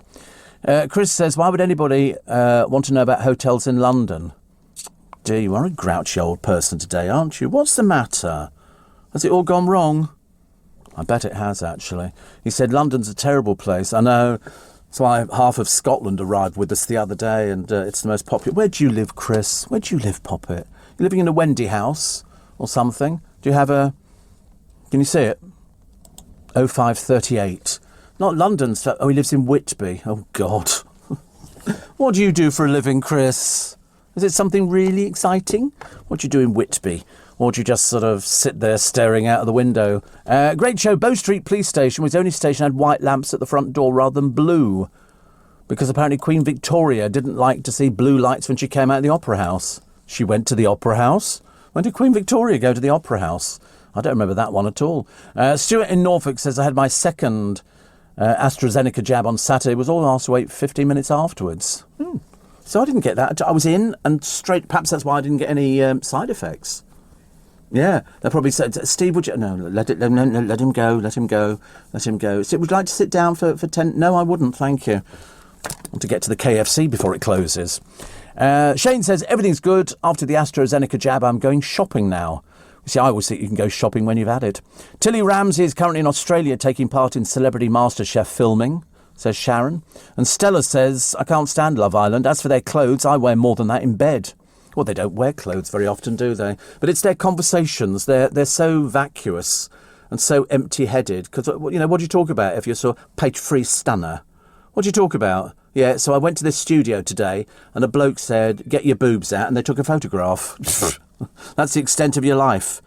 Very sad. Dawn Neeson tells you what the definition of happiness is. Happiness is reading your Daily Star column out live on LBC, which we like doing, whilst you're watching the actual sun rise. She says, thanks, Steve. There you go. That's your Wednesday motivation. And the sun is rising. Mind you, I saw the pictures of those people at Stonehenge the other day. They were a bit unhinged, some of them. I don't think they were Druids, because the Druids wear these outfits. I think they're just peculiar. There was one girl with her daughter there and sort of holding it, and I'm thinking, what are you doing? They're not normal. They were told to stay away. They totally ignored the police. They're just these sort of people who go around irritating everybody, probably including themselves. You're listening to a podcast from LBC. Morning, everybody. Nice to have your company. It's Steve Allen's Early Breakfast on LBC until 7, and it's coming up 10 to 6 in the morning. Trucker Phil says, when I had my jabs, I had the Pfizer. I had to wait 15 minutes before I could leave. Somebody said if you weren't told to wait, you'd had the placebo. I hope it wasn't true. See, you mustn't read anything that comes from other people because they basically feel a bit thick. OK, I can tell you the batch number, everything. Why would they bother giving you a placebo? What would be the point of that? There'd be no point in it whatsoever. But of course, nobody had to wait 15 minutes in our place. Nobody. We all went in, and it was about the fastest thing I've ever had done. Very fast, very nice, very good, very good. Also, the genius that is Alan Turing. Alan Turing, hounded to his death for being gay. He only got an apology some years ago. It was a very slow process. During his lifetime, the scientist, Alan Turing, wasn't publicly praised for his work at Bletchley Park and was even punished by the government for being gay before taking his own life. He features on the £50 note. This is 67 years after his death. He will be commemorated. He beat a shortlist of 12 figures, including Stephen Hawking and the chemist Rosalind Franklin, to replace manufacturers Matthew Boulton and James Watt. It would have been Turing's 109th birthday. And in fact, if you go to Bletchley Park, you can see his office. You can see everything to do with him. He's now hailed an absolute hero, the code cracker, the wonderful, wonderful Alan Turing. And they made the film, The Imitation Game, with Benedict Cumberbatch, which was made back in 2014. Born in Maida Vale, and his father Julius was on leave from his position with the Indian Civil Service. At the age of 13, he went to boarding school, and he had to ride 60 miles to get to his boarding school. It was all a bit... but he admitted he was gay, something when he actually talked to a colleague, Joan Clark, and they ended up, I think that they were actually going to get married, but they then split up and all the rest of it. But unfortunately... he admitted he was in a sexual relationship during an investigation with a 19-year-old, and his house was burgled. And that was back in 1952. Now, at the time, being gay was illegal. Although, strange enough, I read a piece the other day on how many members of royal families around the world have been gay. And the answer is quite a number of royal families. But anyway, at the time, being gay was illegal, and both Turing and his lover were charged with gross indecency. He was given a choice of imprisonment or being chemically castrated. Despite going through a year of this punishing treatment, his promising career as a consultant for GCHQ was ended. 1954, his housekeeper found him dead just 2 weeks before his 42nd birthday. Tests on his body found he'd been poisoned by cyanide, with an inquest ruling it was suicide. But there is a conspiracy theory that he was assassinated by the British authorities, as it was believed communists were looking to recruit gay people to gather intelligence against the UK Secret Service. And it's only, Gordon Brown who described his ordeal as utterly unfair, saying, "We're sorry, you deserved so much better." I mean, because it was illegal, they picked on people like that, and yet, you could wander out on the streets and see sort of overtly gay people all over the place, but it was illegal to actually indulge in anything at all. And so he took his own life. I mean, I don't believe in the conspiracy theory. I believe that he did take his own life, but he's now been honoured. He'd be thrilled. He'd be thrilled. I mean, sex between men over the age of 21 was decriminalised in England in 1967. That was England and Wales. But however, the law wasn't changed in Scotland until 1980. And in Northern Ireland, 1982, all very backwards. Nowadays, it's almost compulsory. Can't get away, can you? Because, it doesn't make any difference. And, in the case of Alan Turing, he thought that was the best way out. And it was a shame. So I'm glad he features on the £50 note for today. But if you've never been, go to Bletchley Park. You'll love it. You'll see the Enigma machines. You'll see everything. It's really, they've kept a lot of the offices in these sort of Nisenhut type things as they were in those days. So you must go. You must definitely go. Steve says, Roger, there's only 2 jobs in Whitby. This is poor Chris, lonely Chris. Fisherman or taxi driver. I suspect he's not working. I suspect he doesn't work. I can always tell, actually. Donna says, I had both my AstraZeneca jabs at home. No side effects at all.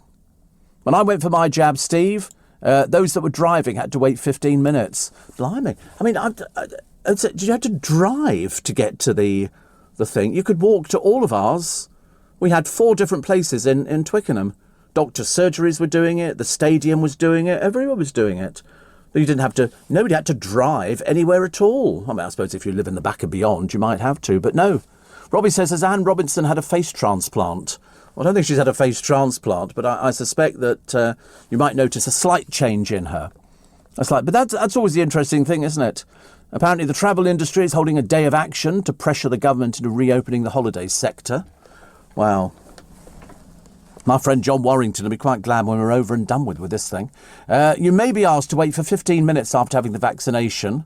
This is in the unlikely event you have a serious reaction. Researchers found it's very rare to have a serious allergic reaction. If it does happen, it's usually within minutes, and teams are trained to deal with the reactions and treat them immediately. The most I've ever heard is somebody didn't feel very well for 2 days and they're fine.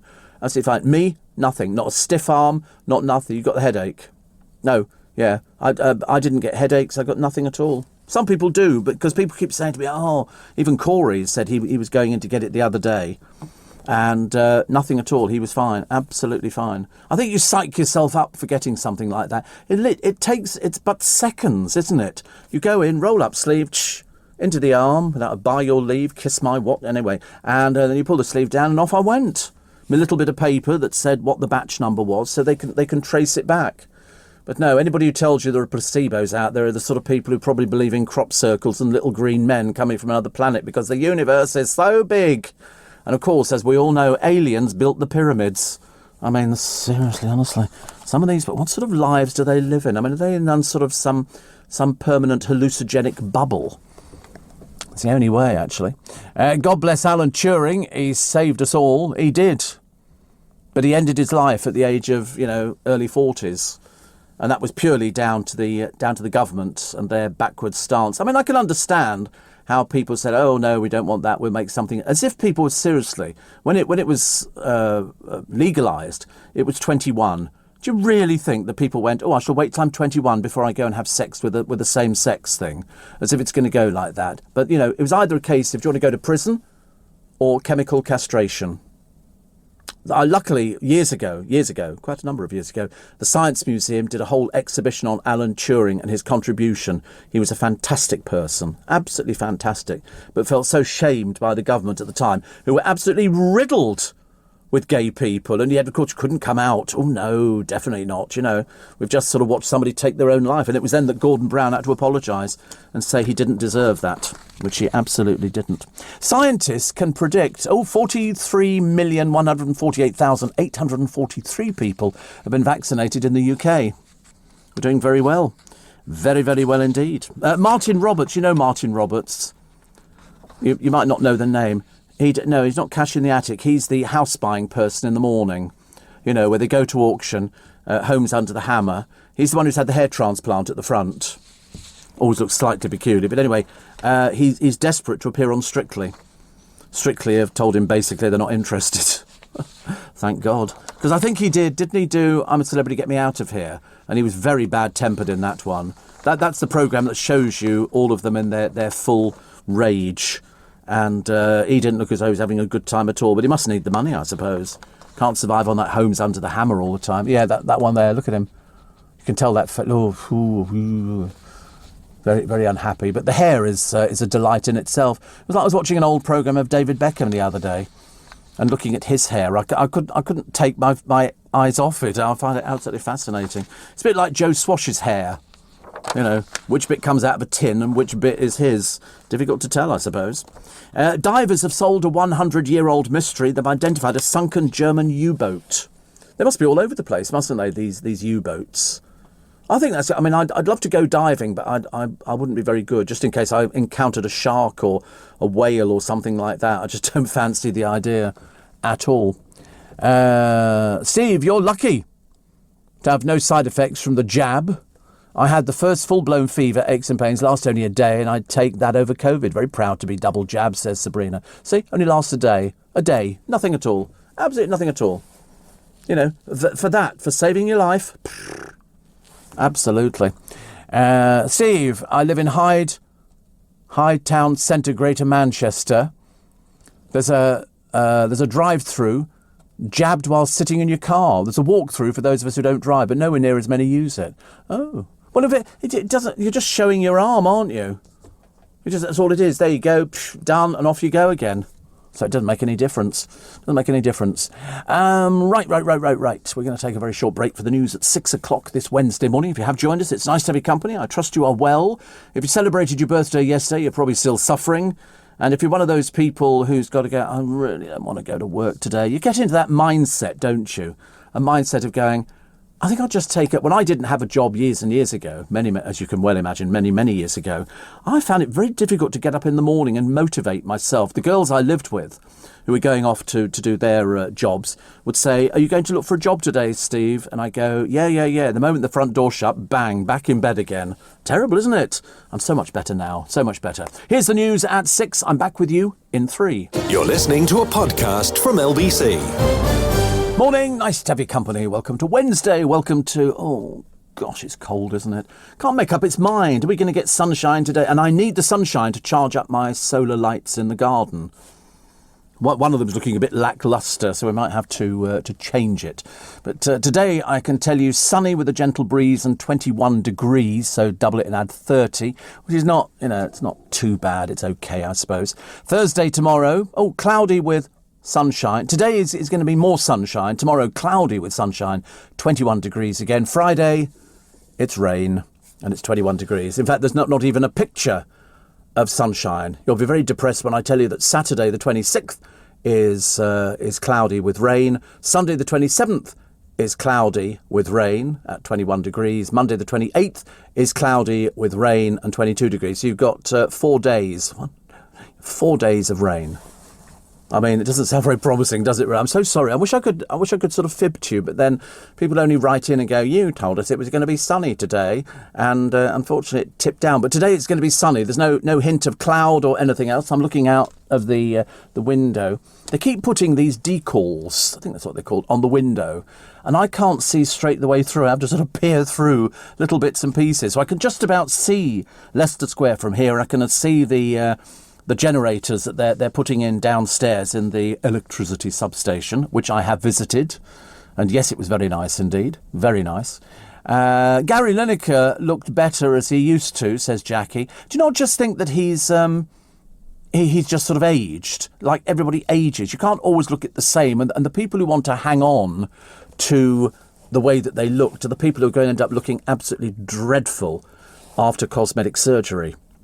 Because it can go so wrong.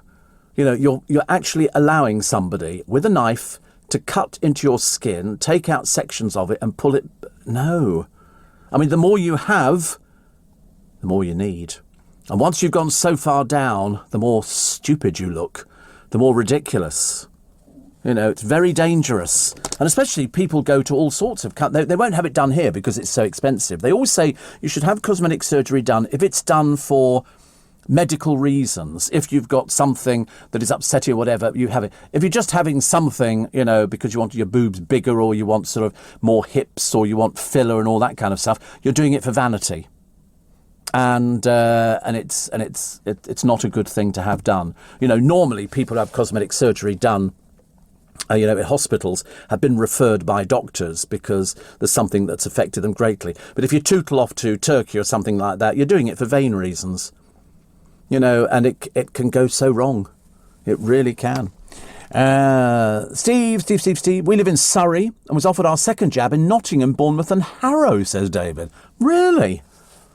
I just went to the doctor's surgery, which is about 1 minute away from me, and met our two lovely ladies. And then I walked in, didn't have to wait, 2 minutes, in, injection, walk out. It was as simple as that. You feel like saying to all the people queuing outside, it's really quick. Helen says it's sunny on Hayling Island. She also wants to know about the hanging baskets. A couple more weeks and I'll then start taking photographs and posting them up on my Twitter feed. It's only poor Chris who thinks I've got Instagram, which of course I've never had in my entire life, or would want it, thank you. Steve says, Kevin the Milkman, put your sunglasses on when you leave the building. The West End is looking fantastic, bathed in morning sunshine. Almost poetic, Kev, isn't it? Almost poetic. I mean, I love London any time. Even when it's raining, I like London. Even when it's snowing. I don't like it when we've got fans down who trample on all our flowers. It's like people who graffitiise buildings, stuff like that. I really have no time for people like that. I want them all to be arrested and thrown in prison. Steve says, Philip, the MHRA says there's no need for patients who take the AstraZeneca jab to wait 15 minutes after it's been administered because it's got no record of causing an anaphylactic reaction. Well, it might. See, the trouble is, just because it hasn't done up until now does not mean that it won't. Pfizer is the one that you wait afterwards because there might be, there could be rare examples, but listen, a rare example is an example, whether it's rare or not. It's very, very rare to get any sort of thing, but there might be somebody who's got something, could be an allergic reaction. But listen, 43 million people cannot be wrong. You should be one of them. If you're not, this is not the programme for you. Not the programme for you. Steve, I had my first Pfizer vaccine. I had to wait 15 minutes. It was all right, though, because I got a lady's number in the meantime, says Cameron in Chelmsford. Oh, God, it's now a pulling place. According to the Weather Channel, says Roger, sunny and warm from July the 5th to the 19th. Lovely. See, I'm not bothered about sunny and warm. I'm just sort of watering my little plants and pootling about, which is quite nice. There's just a simple pleasure in life. The simple pleasure of flowers that are growing is quite nice. I like that idea. So, we've already been very happy this morning. We've had Phil Vickery and chatted to him, so now we know what time he gets into the studio when he's doing things.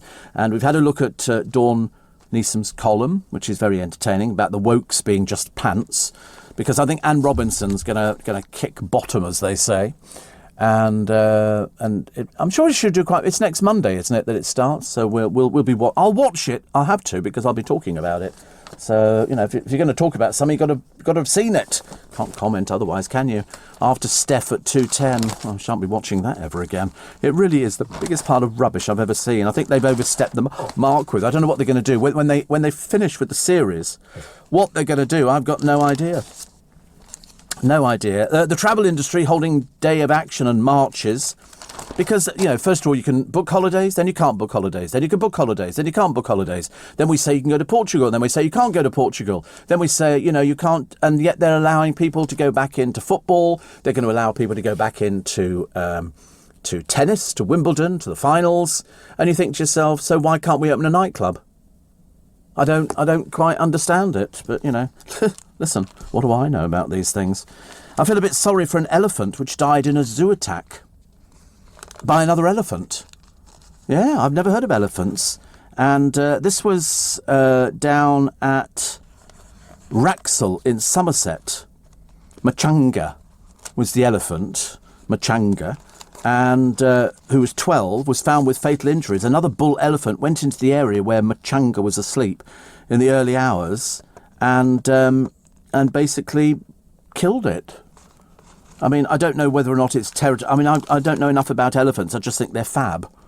I think elephants are great. We saw pictures of them the other week, didn't we, where they were all lying around on the ground. We thought that they'd all gone to sleep, gone to sort of elephant heaven, and it turned out they were just lying down. We've got loads of elephants in our parks at the moment in London. Wooden elephants. I forget how many there are. There's quite a number, and you can see them. Plus, Romesh Ranganathan is got a new show out. It's a new series looking at high-profile celebrity deaths. It's called The Misinvestigations of Romesh Ranganathan, and it will look at people like Jimi Hendrix, Tupac Shakur, and everything else. It should be quite interesting, actually, to see how... Because didn't they used to say that the people who died who are well-known, 27 appears to be the magic number, because they listed all these people who died at the age of 27. I thought, thank God I've got past 27. 27 Club. Oh, is that what it's called? The 27 Club? Right. Gosh. Steve says, Paul in Canning Town had both my jabs. Oh, is there a list of people who've all died at the age of 27? Oh, interesting enough, here we are. Jimi Hendrix, Brian Jones from the Stones, Janis Joplin, Jim Morrison, Jean Michel Basquiat, I don't know who that is, Basquiat, Kurt Cobain I've heard of, and Amy Winehouse. They were all 27. Well, there's probably loads more as well. I mean, I don't know whether it means anything or whether they're just trying to make something out of nothing at all. But they did die very early. Brian Jones, I think, was in a swimming pool, wasn't it? I seem to remember that was a swimming pool death. And when you actually look... And it seems to be in the musical industry. For some reason, people burn themselves out because I suppose there are drugs around and alcohol. And so I don't know why it's that particular industry, far more than any other. Bev says the football and tennis venues are outside, nightclubs are inside. Well, let's have a nightclub outside then. You know, I mean, I just think it's ridiculous. You know, you have to start letting more people go into things. If we're going to go back to normal, and I don't think we're going to go completely back to normal. I don't know whether or not in a year's time we're still going to be wearing masks. I really don't know. I mean, I don't know if I would feel comfortable. I mean, I don't mind wearing it on the bus or the train. It doesn't make any difference at all to me now. I couldn't care less. It's the people who get on there now who don't have it. And I always think to myself, oh, dear, you need to put a mask on. I don't believe all these people. I've seen them in America. I have a medical condition. And you think, well, you're shouting away, so it's obviously not asthma. And then they sort of produce all these things. My doctor said, and then the poor girl behind the counter, in one of them, she said, listen, she said, I've told you before, we're not serving you without wearing a mask. This is this shop's policy. I'm merely passing it on. Well, I have a medical condition. She said, I don't care. She said, I'm 17, you're shouting at me and you're an old woman. She said, and you keep arguing with me. And I'm telling you, I'm not serving you. That is, Arthur, it's a private shop. I want the managing director's name and phone number on a card here. Go away, you stupid person. How these people never lose their temper, I've got no idea. I find it amazing to watch.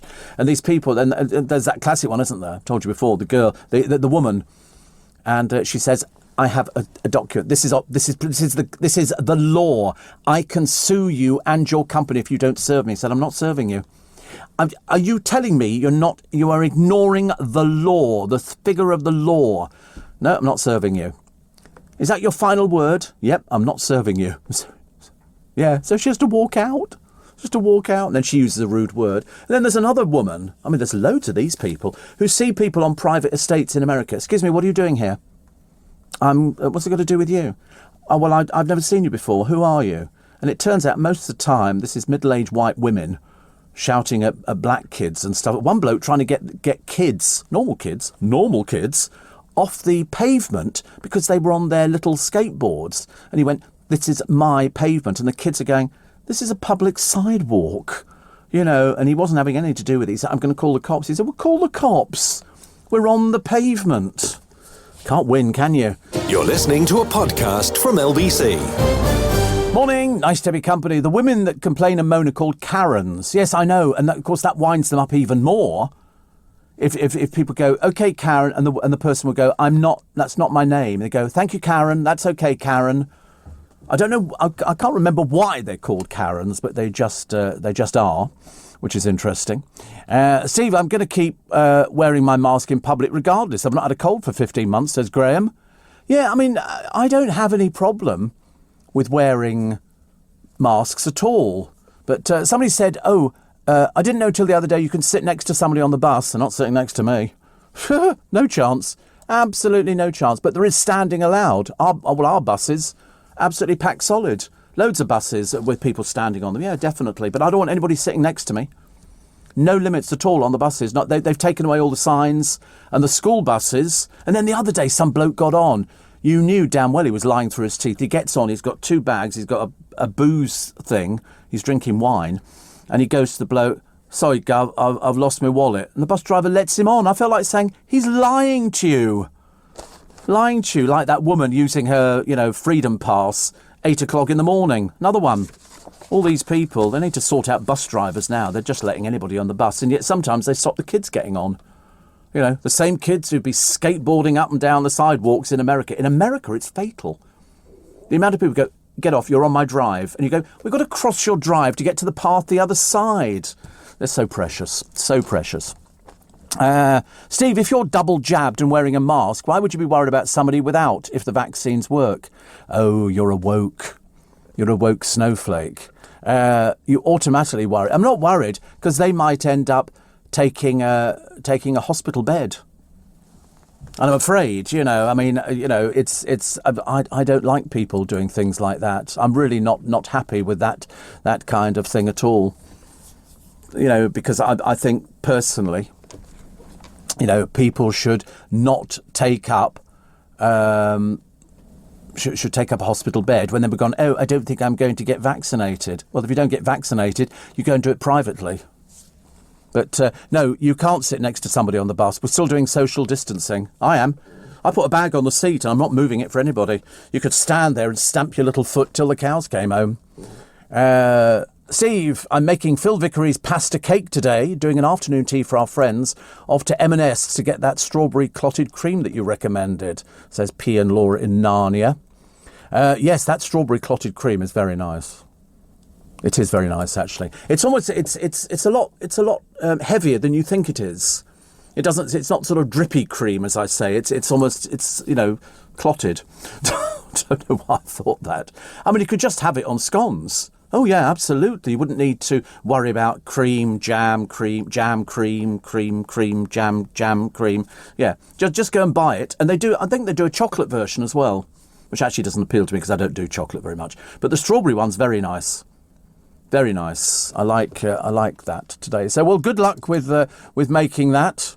I'm sure you listen. If he made it, it works. It's as simple as that. Nige says bright blue sky here in sunny Pontyclun. Windows open. One heron's flown past my window. It's on its way to somebody's garden. They've got a pond, and it's got fish in there that they're going to eat. Not in our place. Definitely not. Another one here. This is from Michael. He says he's a recent widower. Often not sleeping well, waking up early, alone. I put on LBC and I listen to you, and I don't feel alone anymore. There you go. He says, because your non-stop chatting makes me feel alive. They always talk about that, Michael. They say to me, that's Steve Allen. He talks for how long?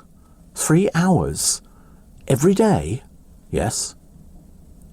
Really? Yes. Does he have guests? No. I mean, put it this way, if something occurs, we've always been there to cover it. We've always been at the forefront. LBC's always done that because we can literally turn our complete programme around in a heartbeat. Takes about 5 seconds, and we can turn it around. So that's always good news. But nice to have your company, Michael. Thank you very much indeed. But I get a lot of people who've been recently bereaved, and this time of the morning or overnight is the worst time, isn't it? When you wake up and nothing is the same, and you feel a bit down. But if you've got somebody talking in the background, no matter how good or bad you think they might be, at least it's something that gets your blood coursing through the veins. Steve, all those football VIPs flying in for the Euro should at least have a COVID test. Oh, I agree. I don't know how they work it all out half the time. But a lot of people telling me about, football and tennis venues and everything else. But then, I think that the next group, because we have got an increase in people going down with COVID. I saw the numbers the other day, they're definitely increasing. So don't think that you can take your mask off now. If you're sitting on the bus and somebody's there going, you want to steer well clear of them. There's a very good chance they've come down with something and you don't want to go near them. And then you get all the school kids sitting on the bus or standing on the bus and making a racket. Some being very good and wearing masks, some not wearing masks. Listen, I don't think the risk is worth taking. I really don't think the risk is worth it. Some people think it is, but I'm not one of them. I think that, if you can, actually put a mask on. James says, I'm exempt from wearing a mask owing to the fact I've got 36% of lung function, but I still wear one on public transport. Absolutely. But also, you don't need to wear a mask. You can put a visor on. You can put a visor on, which can help. They're selling them all over the place. They sell them in Costco, visors. But he says, I believe if I'm exempt, I'm at more risk if I catch COVID. Absolutely. Absolutely you are, because your susceptibility to picking up things is, you're low. It's like, diabetic. I'm at risk of catching, colds and all sorts of things, but not if I have the vaccines. Number of cases going up, hospitalisation and deaths going up much less slowly thanks to the vaccine. So the idea is, have the vaccine. I mean, it's a no-brainer. I couldn't care less what I've seen. Did you see the other day, was it Piers Corbyn going around taking stickers off the train? What a buffoon. What an idiot you are, mate. Must be sad to be that past it, mustn't it, really? Another one here, 84850, steve@lbc.co.uk. Diane, nice to have your company as well. And somebody says, I'm done with all the ongoing restrictions, especially when thousands pour into football stadiums, cricket stadiums in a few weeks' time. See, I don't mind the cricket stadiums because you're sitting outside on those sort of things. So my mask will not be worn on tubes any longer. Well, that's you. He says, I've been double jabbed and most sane people would have at least one, most my age too, says Scott. Yeah, but you might be sitting next to somebody who's riddled. So, cases going up. So not good news. A busy mum I am, Steve. And I rarely get a chance for any self-care. That's Lisa in Potter's Bar. I've never been to Potter's Bar. Perhaps I should go there one day out of all the different places. And says, so 30 minutes uninterrupted every morning whilst the kids are still asleep is my self-care. Best time. Shane says, I put my bag on the seat on the train or on the bus. I do. I don't want anybody sitting next to me. Listen, even if they pushed it, no chance. No chance. Thank you very much indeed. Yeah, still be socially distancing. You should, and if it's all these people going, oh, I can't do this and can't do that. Do you want to be in Brazil? How many deaths did they have in one day in Brazil? 500,000 overall in Brazil. You still think it's gone away? These stupid people, am I not? But the trouble is, you cannot educate somebody who is terminally stupid. It's not their fault. But as I say, you find loads of them, the Karens on YouTube, shouting and screaming, and it's hilarious to watch. You can't believe somebody has actually reached adulthood and they're still that stupid. You're listening to a podcast from LBC. I love it when people on the television make some pronouncement about, I'm going to be leaving. So, I turn on the television and there's Louise Minchin still there. And then the producer said to me, she's not going till September. And I said, well, why didn't she tell us the day before she was leaving? By the way, tomorrow's my last show. Goodbye. As opposed to telling us in June. Really, talk about egg in the pudding. Dreadful. Steve, listened to your show yesterday on Catch Up. Heard you saying men can't dance. Well, most men can't dance, actually. A little tip to dancing is to spell out your full name using your bottom. Make anybody look like a good dancer, says David. Yes, I just think you'd be arrested, actually, for something like that, Dave. Somebody says, I know you don't like the Housewives of Cheshire. Oh dear, what a horrible bunch of people. They really are. Do you know why Dawn Ward is no longer in it? Well, she was rubbish. She was absolute rubbish. Nice house, but they're all a bit ghastly. It's a bit like, the Housewives of Cheshire is a bit like watching the makeup counter of Boots come to life. It's as bad as that, I'm afraid. And Steve, I do wear my mask, but recently had a paramedic in. What does that mean? Work for a slip and... Oh, I don't know. But some people wear them, some people don't. But listen, want to stay alive? Don't want to stay alive. It's a no-brainer. If you don't want to do it, don't bother. But we're not really particularly interested. And another one which says, I'm done with all the ongoing restrictions. When are you going to,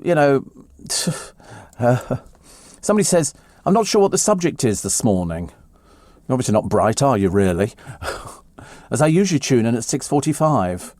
I can't help but continue to wonder about COVID and the stats and the messages. Well, listen, the stats they can only tell you about, and we just pass them on to you. There isn't a particular topic this morning. We don't do that. And Steve, could we introduce a new daily game called Steve Bingo? We text in 3 words or names and see if you can weave them into the conversation. Oh, I can do that very, very easily. First 3, Katie Price Award Universe. Yeah. See, the trouble is that's a bit old-fashioned now for me. Katie Price, past it, bankrupt, failure, going to get married again, and then she'll have to get rid of him because she'll need to find something to do to earn a bit more money. Okay, dealt with that one. Harry's coming over here. He'll be self-isolating. Do you really think in Frogmore Cottage he's not going to be bumping into Eugenie, who's going to be in the other half of the house? They've apparently built a wall down the middle of it to keep him all by himself. And so, presumably, Harry will be travelling with an entourage. Because if they're dropping hints like he's going to bring one of the kids over with him, do you think Harry's going to... I mean, what, looking after himself and looking after a baby? I don't think so. I don't think so. Will he be talking to his brother? He didn't wish him a happy birthday, did he? Which is a shame. You thought you would, no matter how much you didn't like somebody. And I don't know why. William's been nothing but nice to him. He's never been horrible to him. They're sort of brothers. In fact, if anything, William put up with a lot with Harry trailing round behind them, until Harry found a girlfriend. And then that was it. So whether or not they talk at the unveiling of this statue, I've got no idea. But before, Harry was a fun person. He was laughing and joking and getting drunk and dressing up and all the rest of it. And now he's just dull and boring. Very dull and boring. 84850 steve@lbc.co.uk. My wife told me, Steve, to be in touch with my feminine side. So I crashed the car and then ignored her all day for no reason. I like that idea. What are you saying? Women can't drive? What are you saying? Women cannot drive? I love it. Greetings from sunny Singapore, says Mark. Very efficient vaccination programme over here. You sign up for a 15-minute time slot, had Pfizer and second jab 3 weeks later. Very happy with how they've handled the pandemic. Well, I mean, we're way ahead of everybody. We are definitely way ahead of everybody, which is fantastic. Angie in Croydon says, why can't we see your lovely face in all its glory? Have you heard of the internet? Obviously something that's defeated you in Croydon, I should imagine. Not much going on in Croydon, is there really? And Graham said, going to make up for all my late starts and be first on the show tomorrow. Well, we do need people here from 4. I don't accept any, barring sort of death or, some hospitalisation plan. No, we expect people to be here. I mean, I'm here at 4. I don't want any stragglers or people going, oh, I'm terribly sorry, I've only just woken up. We're not interested. If you can't control your drinking, then, we have to sort of pull you into line and say we start at 4. How would you feel if you tuned in at 4 on the radio and they said, Steve's not just here yet, actually. He'll be here shortly. And we all sat here whistling like that. If it says it starts at 4, it starts at 4. Have I ever been late? Of course not. I'm far too professional. 42 years... late? You're joking. Can you imagine how little faith they would have in me if they went, Steve's here from 4 till 7, but he'll be here about 5 to 5. If you don't mind. I mean, I have heard people in the past, not on this station, who've done their programme from a car because they've been stuck in a traffic jam. Well, at the time of the morning that I come in here, there are no traffic jams, just a few half-hearted workmen faffing around on the roads. They've been doing it round our way for a couple of days now. I've never seen anybody actually working. They just seem to be sitting there with a fag on, Perhaps we do it later. I think they do it to annoy people. Scott says, Housewives of Cheshire, watching the makeup counter at Boots counter. Have you ever seen so many ancient people on the Housewives of Cheshire? Nobody knows what they actually do. A couple of them are sort of failed page 3 girls. One of them, I don't know what they do, but they all hate each other. That's all they do is argue on the programme who's got the biggest house, who's got the most this, who can do this. And then there's 2 gay guys in it. Well, I think people in Cheshire, there must be... Have you seen them? I don't know what they do for a living. I can't really imagine, but they wear sort of matching... It's like stepping back into the 50s. Seriously, I mean, it's a little bit difficult to tell what they do and what they ever did. I've got no idea, but they seem to turn up and they're just friends with Dawn Ward, I think, or something. But I really couldn't tell you what their names were. Nick and Royston. Good Lord, we've got somebody called Royston here. It's definitely not him. You've got a picture of them. Their clothing is hilarious. They are the worst dressed people you've ever seen. Have you seen? Yeah. Have you ever seen? I mean, seriously, is this the case of cosmetic surgery gone horribly bad? because I can't work out what they do. I mean, when it says, who are they in The Real Housewives of Cheshire, I thought they were The Real Housewives of Cheshire. But they're not. Their sense of fashion is so dated. It's the sort of thing, if you haven't got any sense of style or fashion, that's what you wear. You wear things like that. I mean, really. And this is a tame outfit. I think they're friends with Dawn Ward. You know, they sort of turn up and they sort of, you know, drift their way through the programme, actually. Boris is always late, Steve, says Jackie. Oh, I'll tell you who else was always late. Elizabeth Taylor. Elizabeth Taylor was fashionably late. I just thought she was rude. And sorry? No, I never interviewed her, actually. I'd love to have met her, just out of curiosity. But I tell you somebody else who was always late. That fashion model. What's her name? The one who... Naomi Campbell. Always late. Rude, ignorant, late. Seriously, you've never met anything like it. They did a feature on her in one of the colour-sups, and they waited for 3 hours before she deigned to turn up. They were booked into Claridge's or something, and she turned up, and then she proceeded to tell people, I'm just going shopping, I'll come back. I'd have packed everybody up and gone, I tell you what, darling, whistle. You know, rudeness like that. Oh, ghastly person. And Chris Lowry tells me a certain presenter at LBC years ago never turned up on time for his breakfast show, always overslept. And it wasn't Nick, no. I can't tell you who it is, because I don't know who it is either. Must have been many years, it must be over 35 years ago. I know who it is. I've just worked out, because it was a double-headed programme, I seem to remember. And this particular presenter, to make up for the fact that they didn't put any effort into the programme, they used to bring the co-presenter in big bunches of flowers. So, and I remember thinking, oh, that's nice. And then somebody said, it's because they didn't turn up for this particular meeting or whatever it was. I think that's who it was. They used to be on television. I don't know. I love stuff like that. Steve, Mr. Moyles has been known to dial in from the car. Oh, that's always wind-up material. He doesn't. It's wind-up stuff. That's what he does. And somebody says they're hairdressers from Wolverhampton. Is that what they are? Well, I tell you, you've such bad clothing, really embarrassing to watch. Perhaps they think people look up to them. I just think they look dated, very peculiar. And they live in Wolverhampton. Oh, must be really rich. Joseph in Bethlehem says the Christmas countdown. How long? 6 months and 2... He is actually called Joseph and he does live in Bethlehem. Yeah, it's 6 months and 2 days. Yeah, I mean, he really exists. 185 days to go. I mean, I'm so excited by this. 6 months and 2 days to go. So it's 100 and what days? How many days? 185 days. It's not long, is it? Better start planning. Gosh, I mean, I don't know. I think definitely an 8-foot tree this year. I think definitely 10,000 lights on it. Yeah, I normally have between 6,000 and 8,000. I think this year we might go a little bit more. It's a competition between me and Mr. Neil. He always has loads, because I do like a well-drenched tree with lights. I really do. I'm very big into that. And just remember, if you don't want the tree in the house shedding its needles all over the place, which most of them do, I do coloured lights. But I have lights which change, the bulbs change colour. So the tree can be all red, then it goes to all blue, then it goes to all green, then it goes to white, then it's all multicoloured. Do you not have those lights? Very expensive, very expensive. Only available to early breakfast show presenters.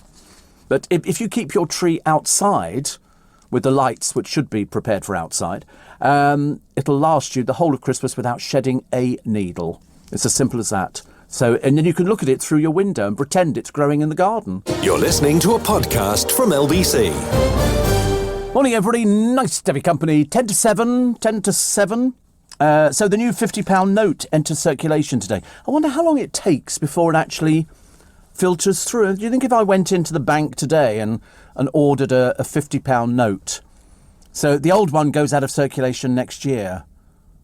What, the old £50? I don't know there was such a thing as an old £50 note.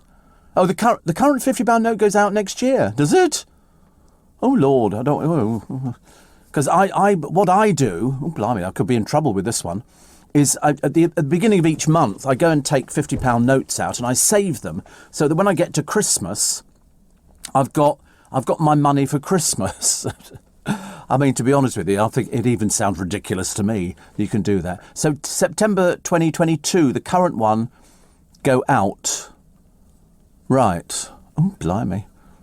They'll be replaced by... Yeah. So I could take my old ones into the bank. I don't think... So the ones that we're using at the moment are going to go... Why do they keep changing these things? I wish they'd get rid of pennies and stuff like that. Oh, so I've got... So show me a... Oh. Show me a £50 note. The £50 note there. No, down the other way. There. That... Oh. I don't know if mine looks like that or not. That's the new... Oh, that's the new one, is it? Polymer. Are they all plastic? I wish they'd get rid of, pennies and 10p pieces and stuff like that. I wish that would be better. So these are all... Oh, so the 20, the 10 and the 5. Do we need £5 notes anymore? Does anybody use £5 notes? I mean, even if you're giving somebody a birthday card, you don't put a £5 note in, do you? That's very cheap. I don't know. We had this big discussion some time ago on... Just supposing you have a goddaughter or a godson or something like that and they reach 16 or 17, how much money do you put in their birthday card? What would be acceptable an amount of money in this day and age? And, years ago, when I was growing up, it would be £1 or a 10-shilling note. We would think that was good. You can't put £1 in a Christmas card now or a birthday card. So what would you put in? Would you put in a £5? No, you can't put a £5 in. I would think it depends on how close you are. Well, I mean, if you're somebody's godfather, which I am to 3, at least it's at least 50, isn't it? See, Christmas starts becoming a bit expensive. I think I'm sure I've done 100 before now.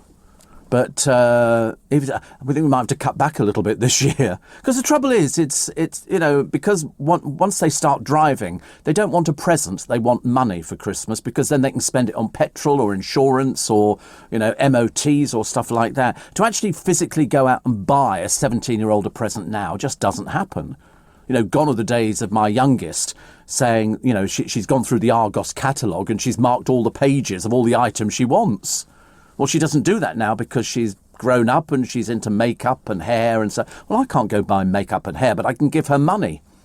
I mean, the Argos catalogue, has it gone as well? Good grief, honestly. You'll be telling me the Titanic's not coming back. I'm looking forward to seeing the Glenn Miller Orchestra.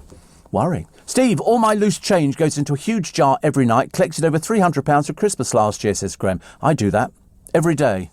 I empty my pockets out, and at the end of them, because it's amazing, because I don't like standing there counting out money. If they say, oh, it's £13.60 or whatever, it's one, oh, get on with it, for God's sake. So you automatically give a note, which makes it a lot easier. So Argos, stopping printing the catalogue of almost 50, after almost 50 years. I feel quite physically ill. How dreadful. Steve, my son Brandon's 18 today. I put £200 in his card. Well, that's for... See, 18 is key of the door now. It used to be 21, but now it's 8. You're right, £200. God, you're mean, aren't you? £200. But it's true. I mean, I put all my change in. I tell you, I did it the other day. I pour it into a couple of bags and I stagger down to Sainsbury's and I had £260 in change, which, I mean, they make money out of it because I've used the Coinstar machine. So that was about a couple of months or something like that. I just look at it as a little bit of a bonus, and it's quite nice. And I spend 10 minutes sitting in the car making sure that all the notes, because I'm a bit anal on this, all the notes face the right way. The Queen's head is always I don't like notes backwards or upside down or things like that. That annoys me. If ever I get that in a bank machine, I generally write and complain. Somebody's a bit bone idle in your bank. But I mean, £300. I mean, if you saved all your change every day or every week, by the time you get to Christmas, you'd be able to afford Christmas quite easily, because you tend, and I tend not to think about it. Apart from that, I've got a very good woman what looks after my account. She's very good at spiriting money away. It's to put this bit in here, put that bit in there, and then I go, can I afford to do this? She goes, yes, you can. But Christmas time, I don't like to be caught out at Christmas. So I think if you start saving now, by the time you actually get to Christmas, it would be you'd be quids in, or join a Christmas club or something like that. Much easier, isn't it? But I've never actually done that. So here's this lady, we mentioned her at the beginning of the programme, Heather Bone. and she's got 3 months to live, and she got £1,000 off this morning the other day. She said she's going to spend the winnings on a party, and Holly and Phil said, we're going to chuck in another £1,000. So she got £2,000, which is great. And I think that's nice. That's nice. She says, I'm having a wake me up before I go party before my passing. Oh, bless her. But she's got £2,000. We've already said Iceland. I mean, to be honest with you, I reckon she'll be inundated with companies offering to give her all the free food and booze. What's the betting? Phil and Holly will go on air and they'll go, listen, do you remember we talked the other day to Heatherbone? Well, Iceland have said they'll supply all the food and drink for you for your party.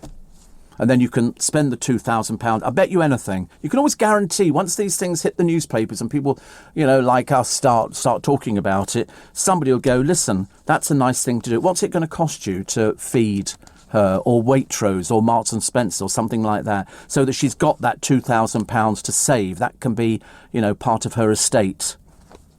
I think that would be a nice thing to do, and I'm sure some companies are even thinking about it at the moment. I bet she'll be inundated. I hope so.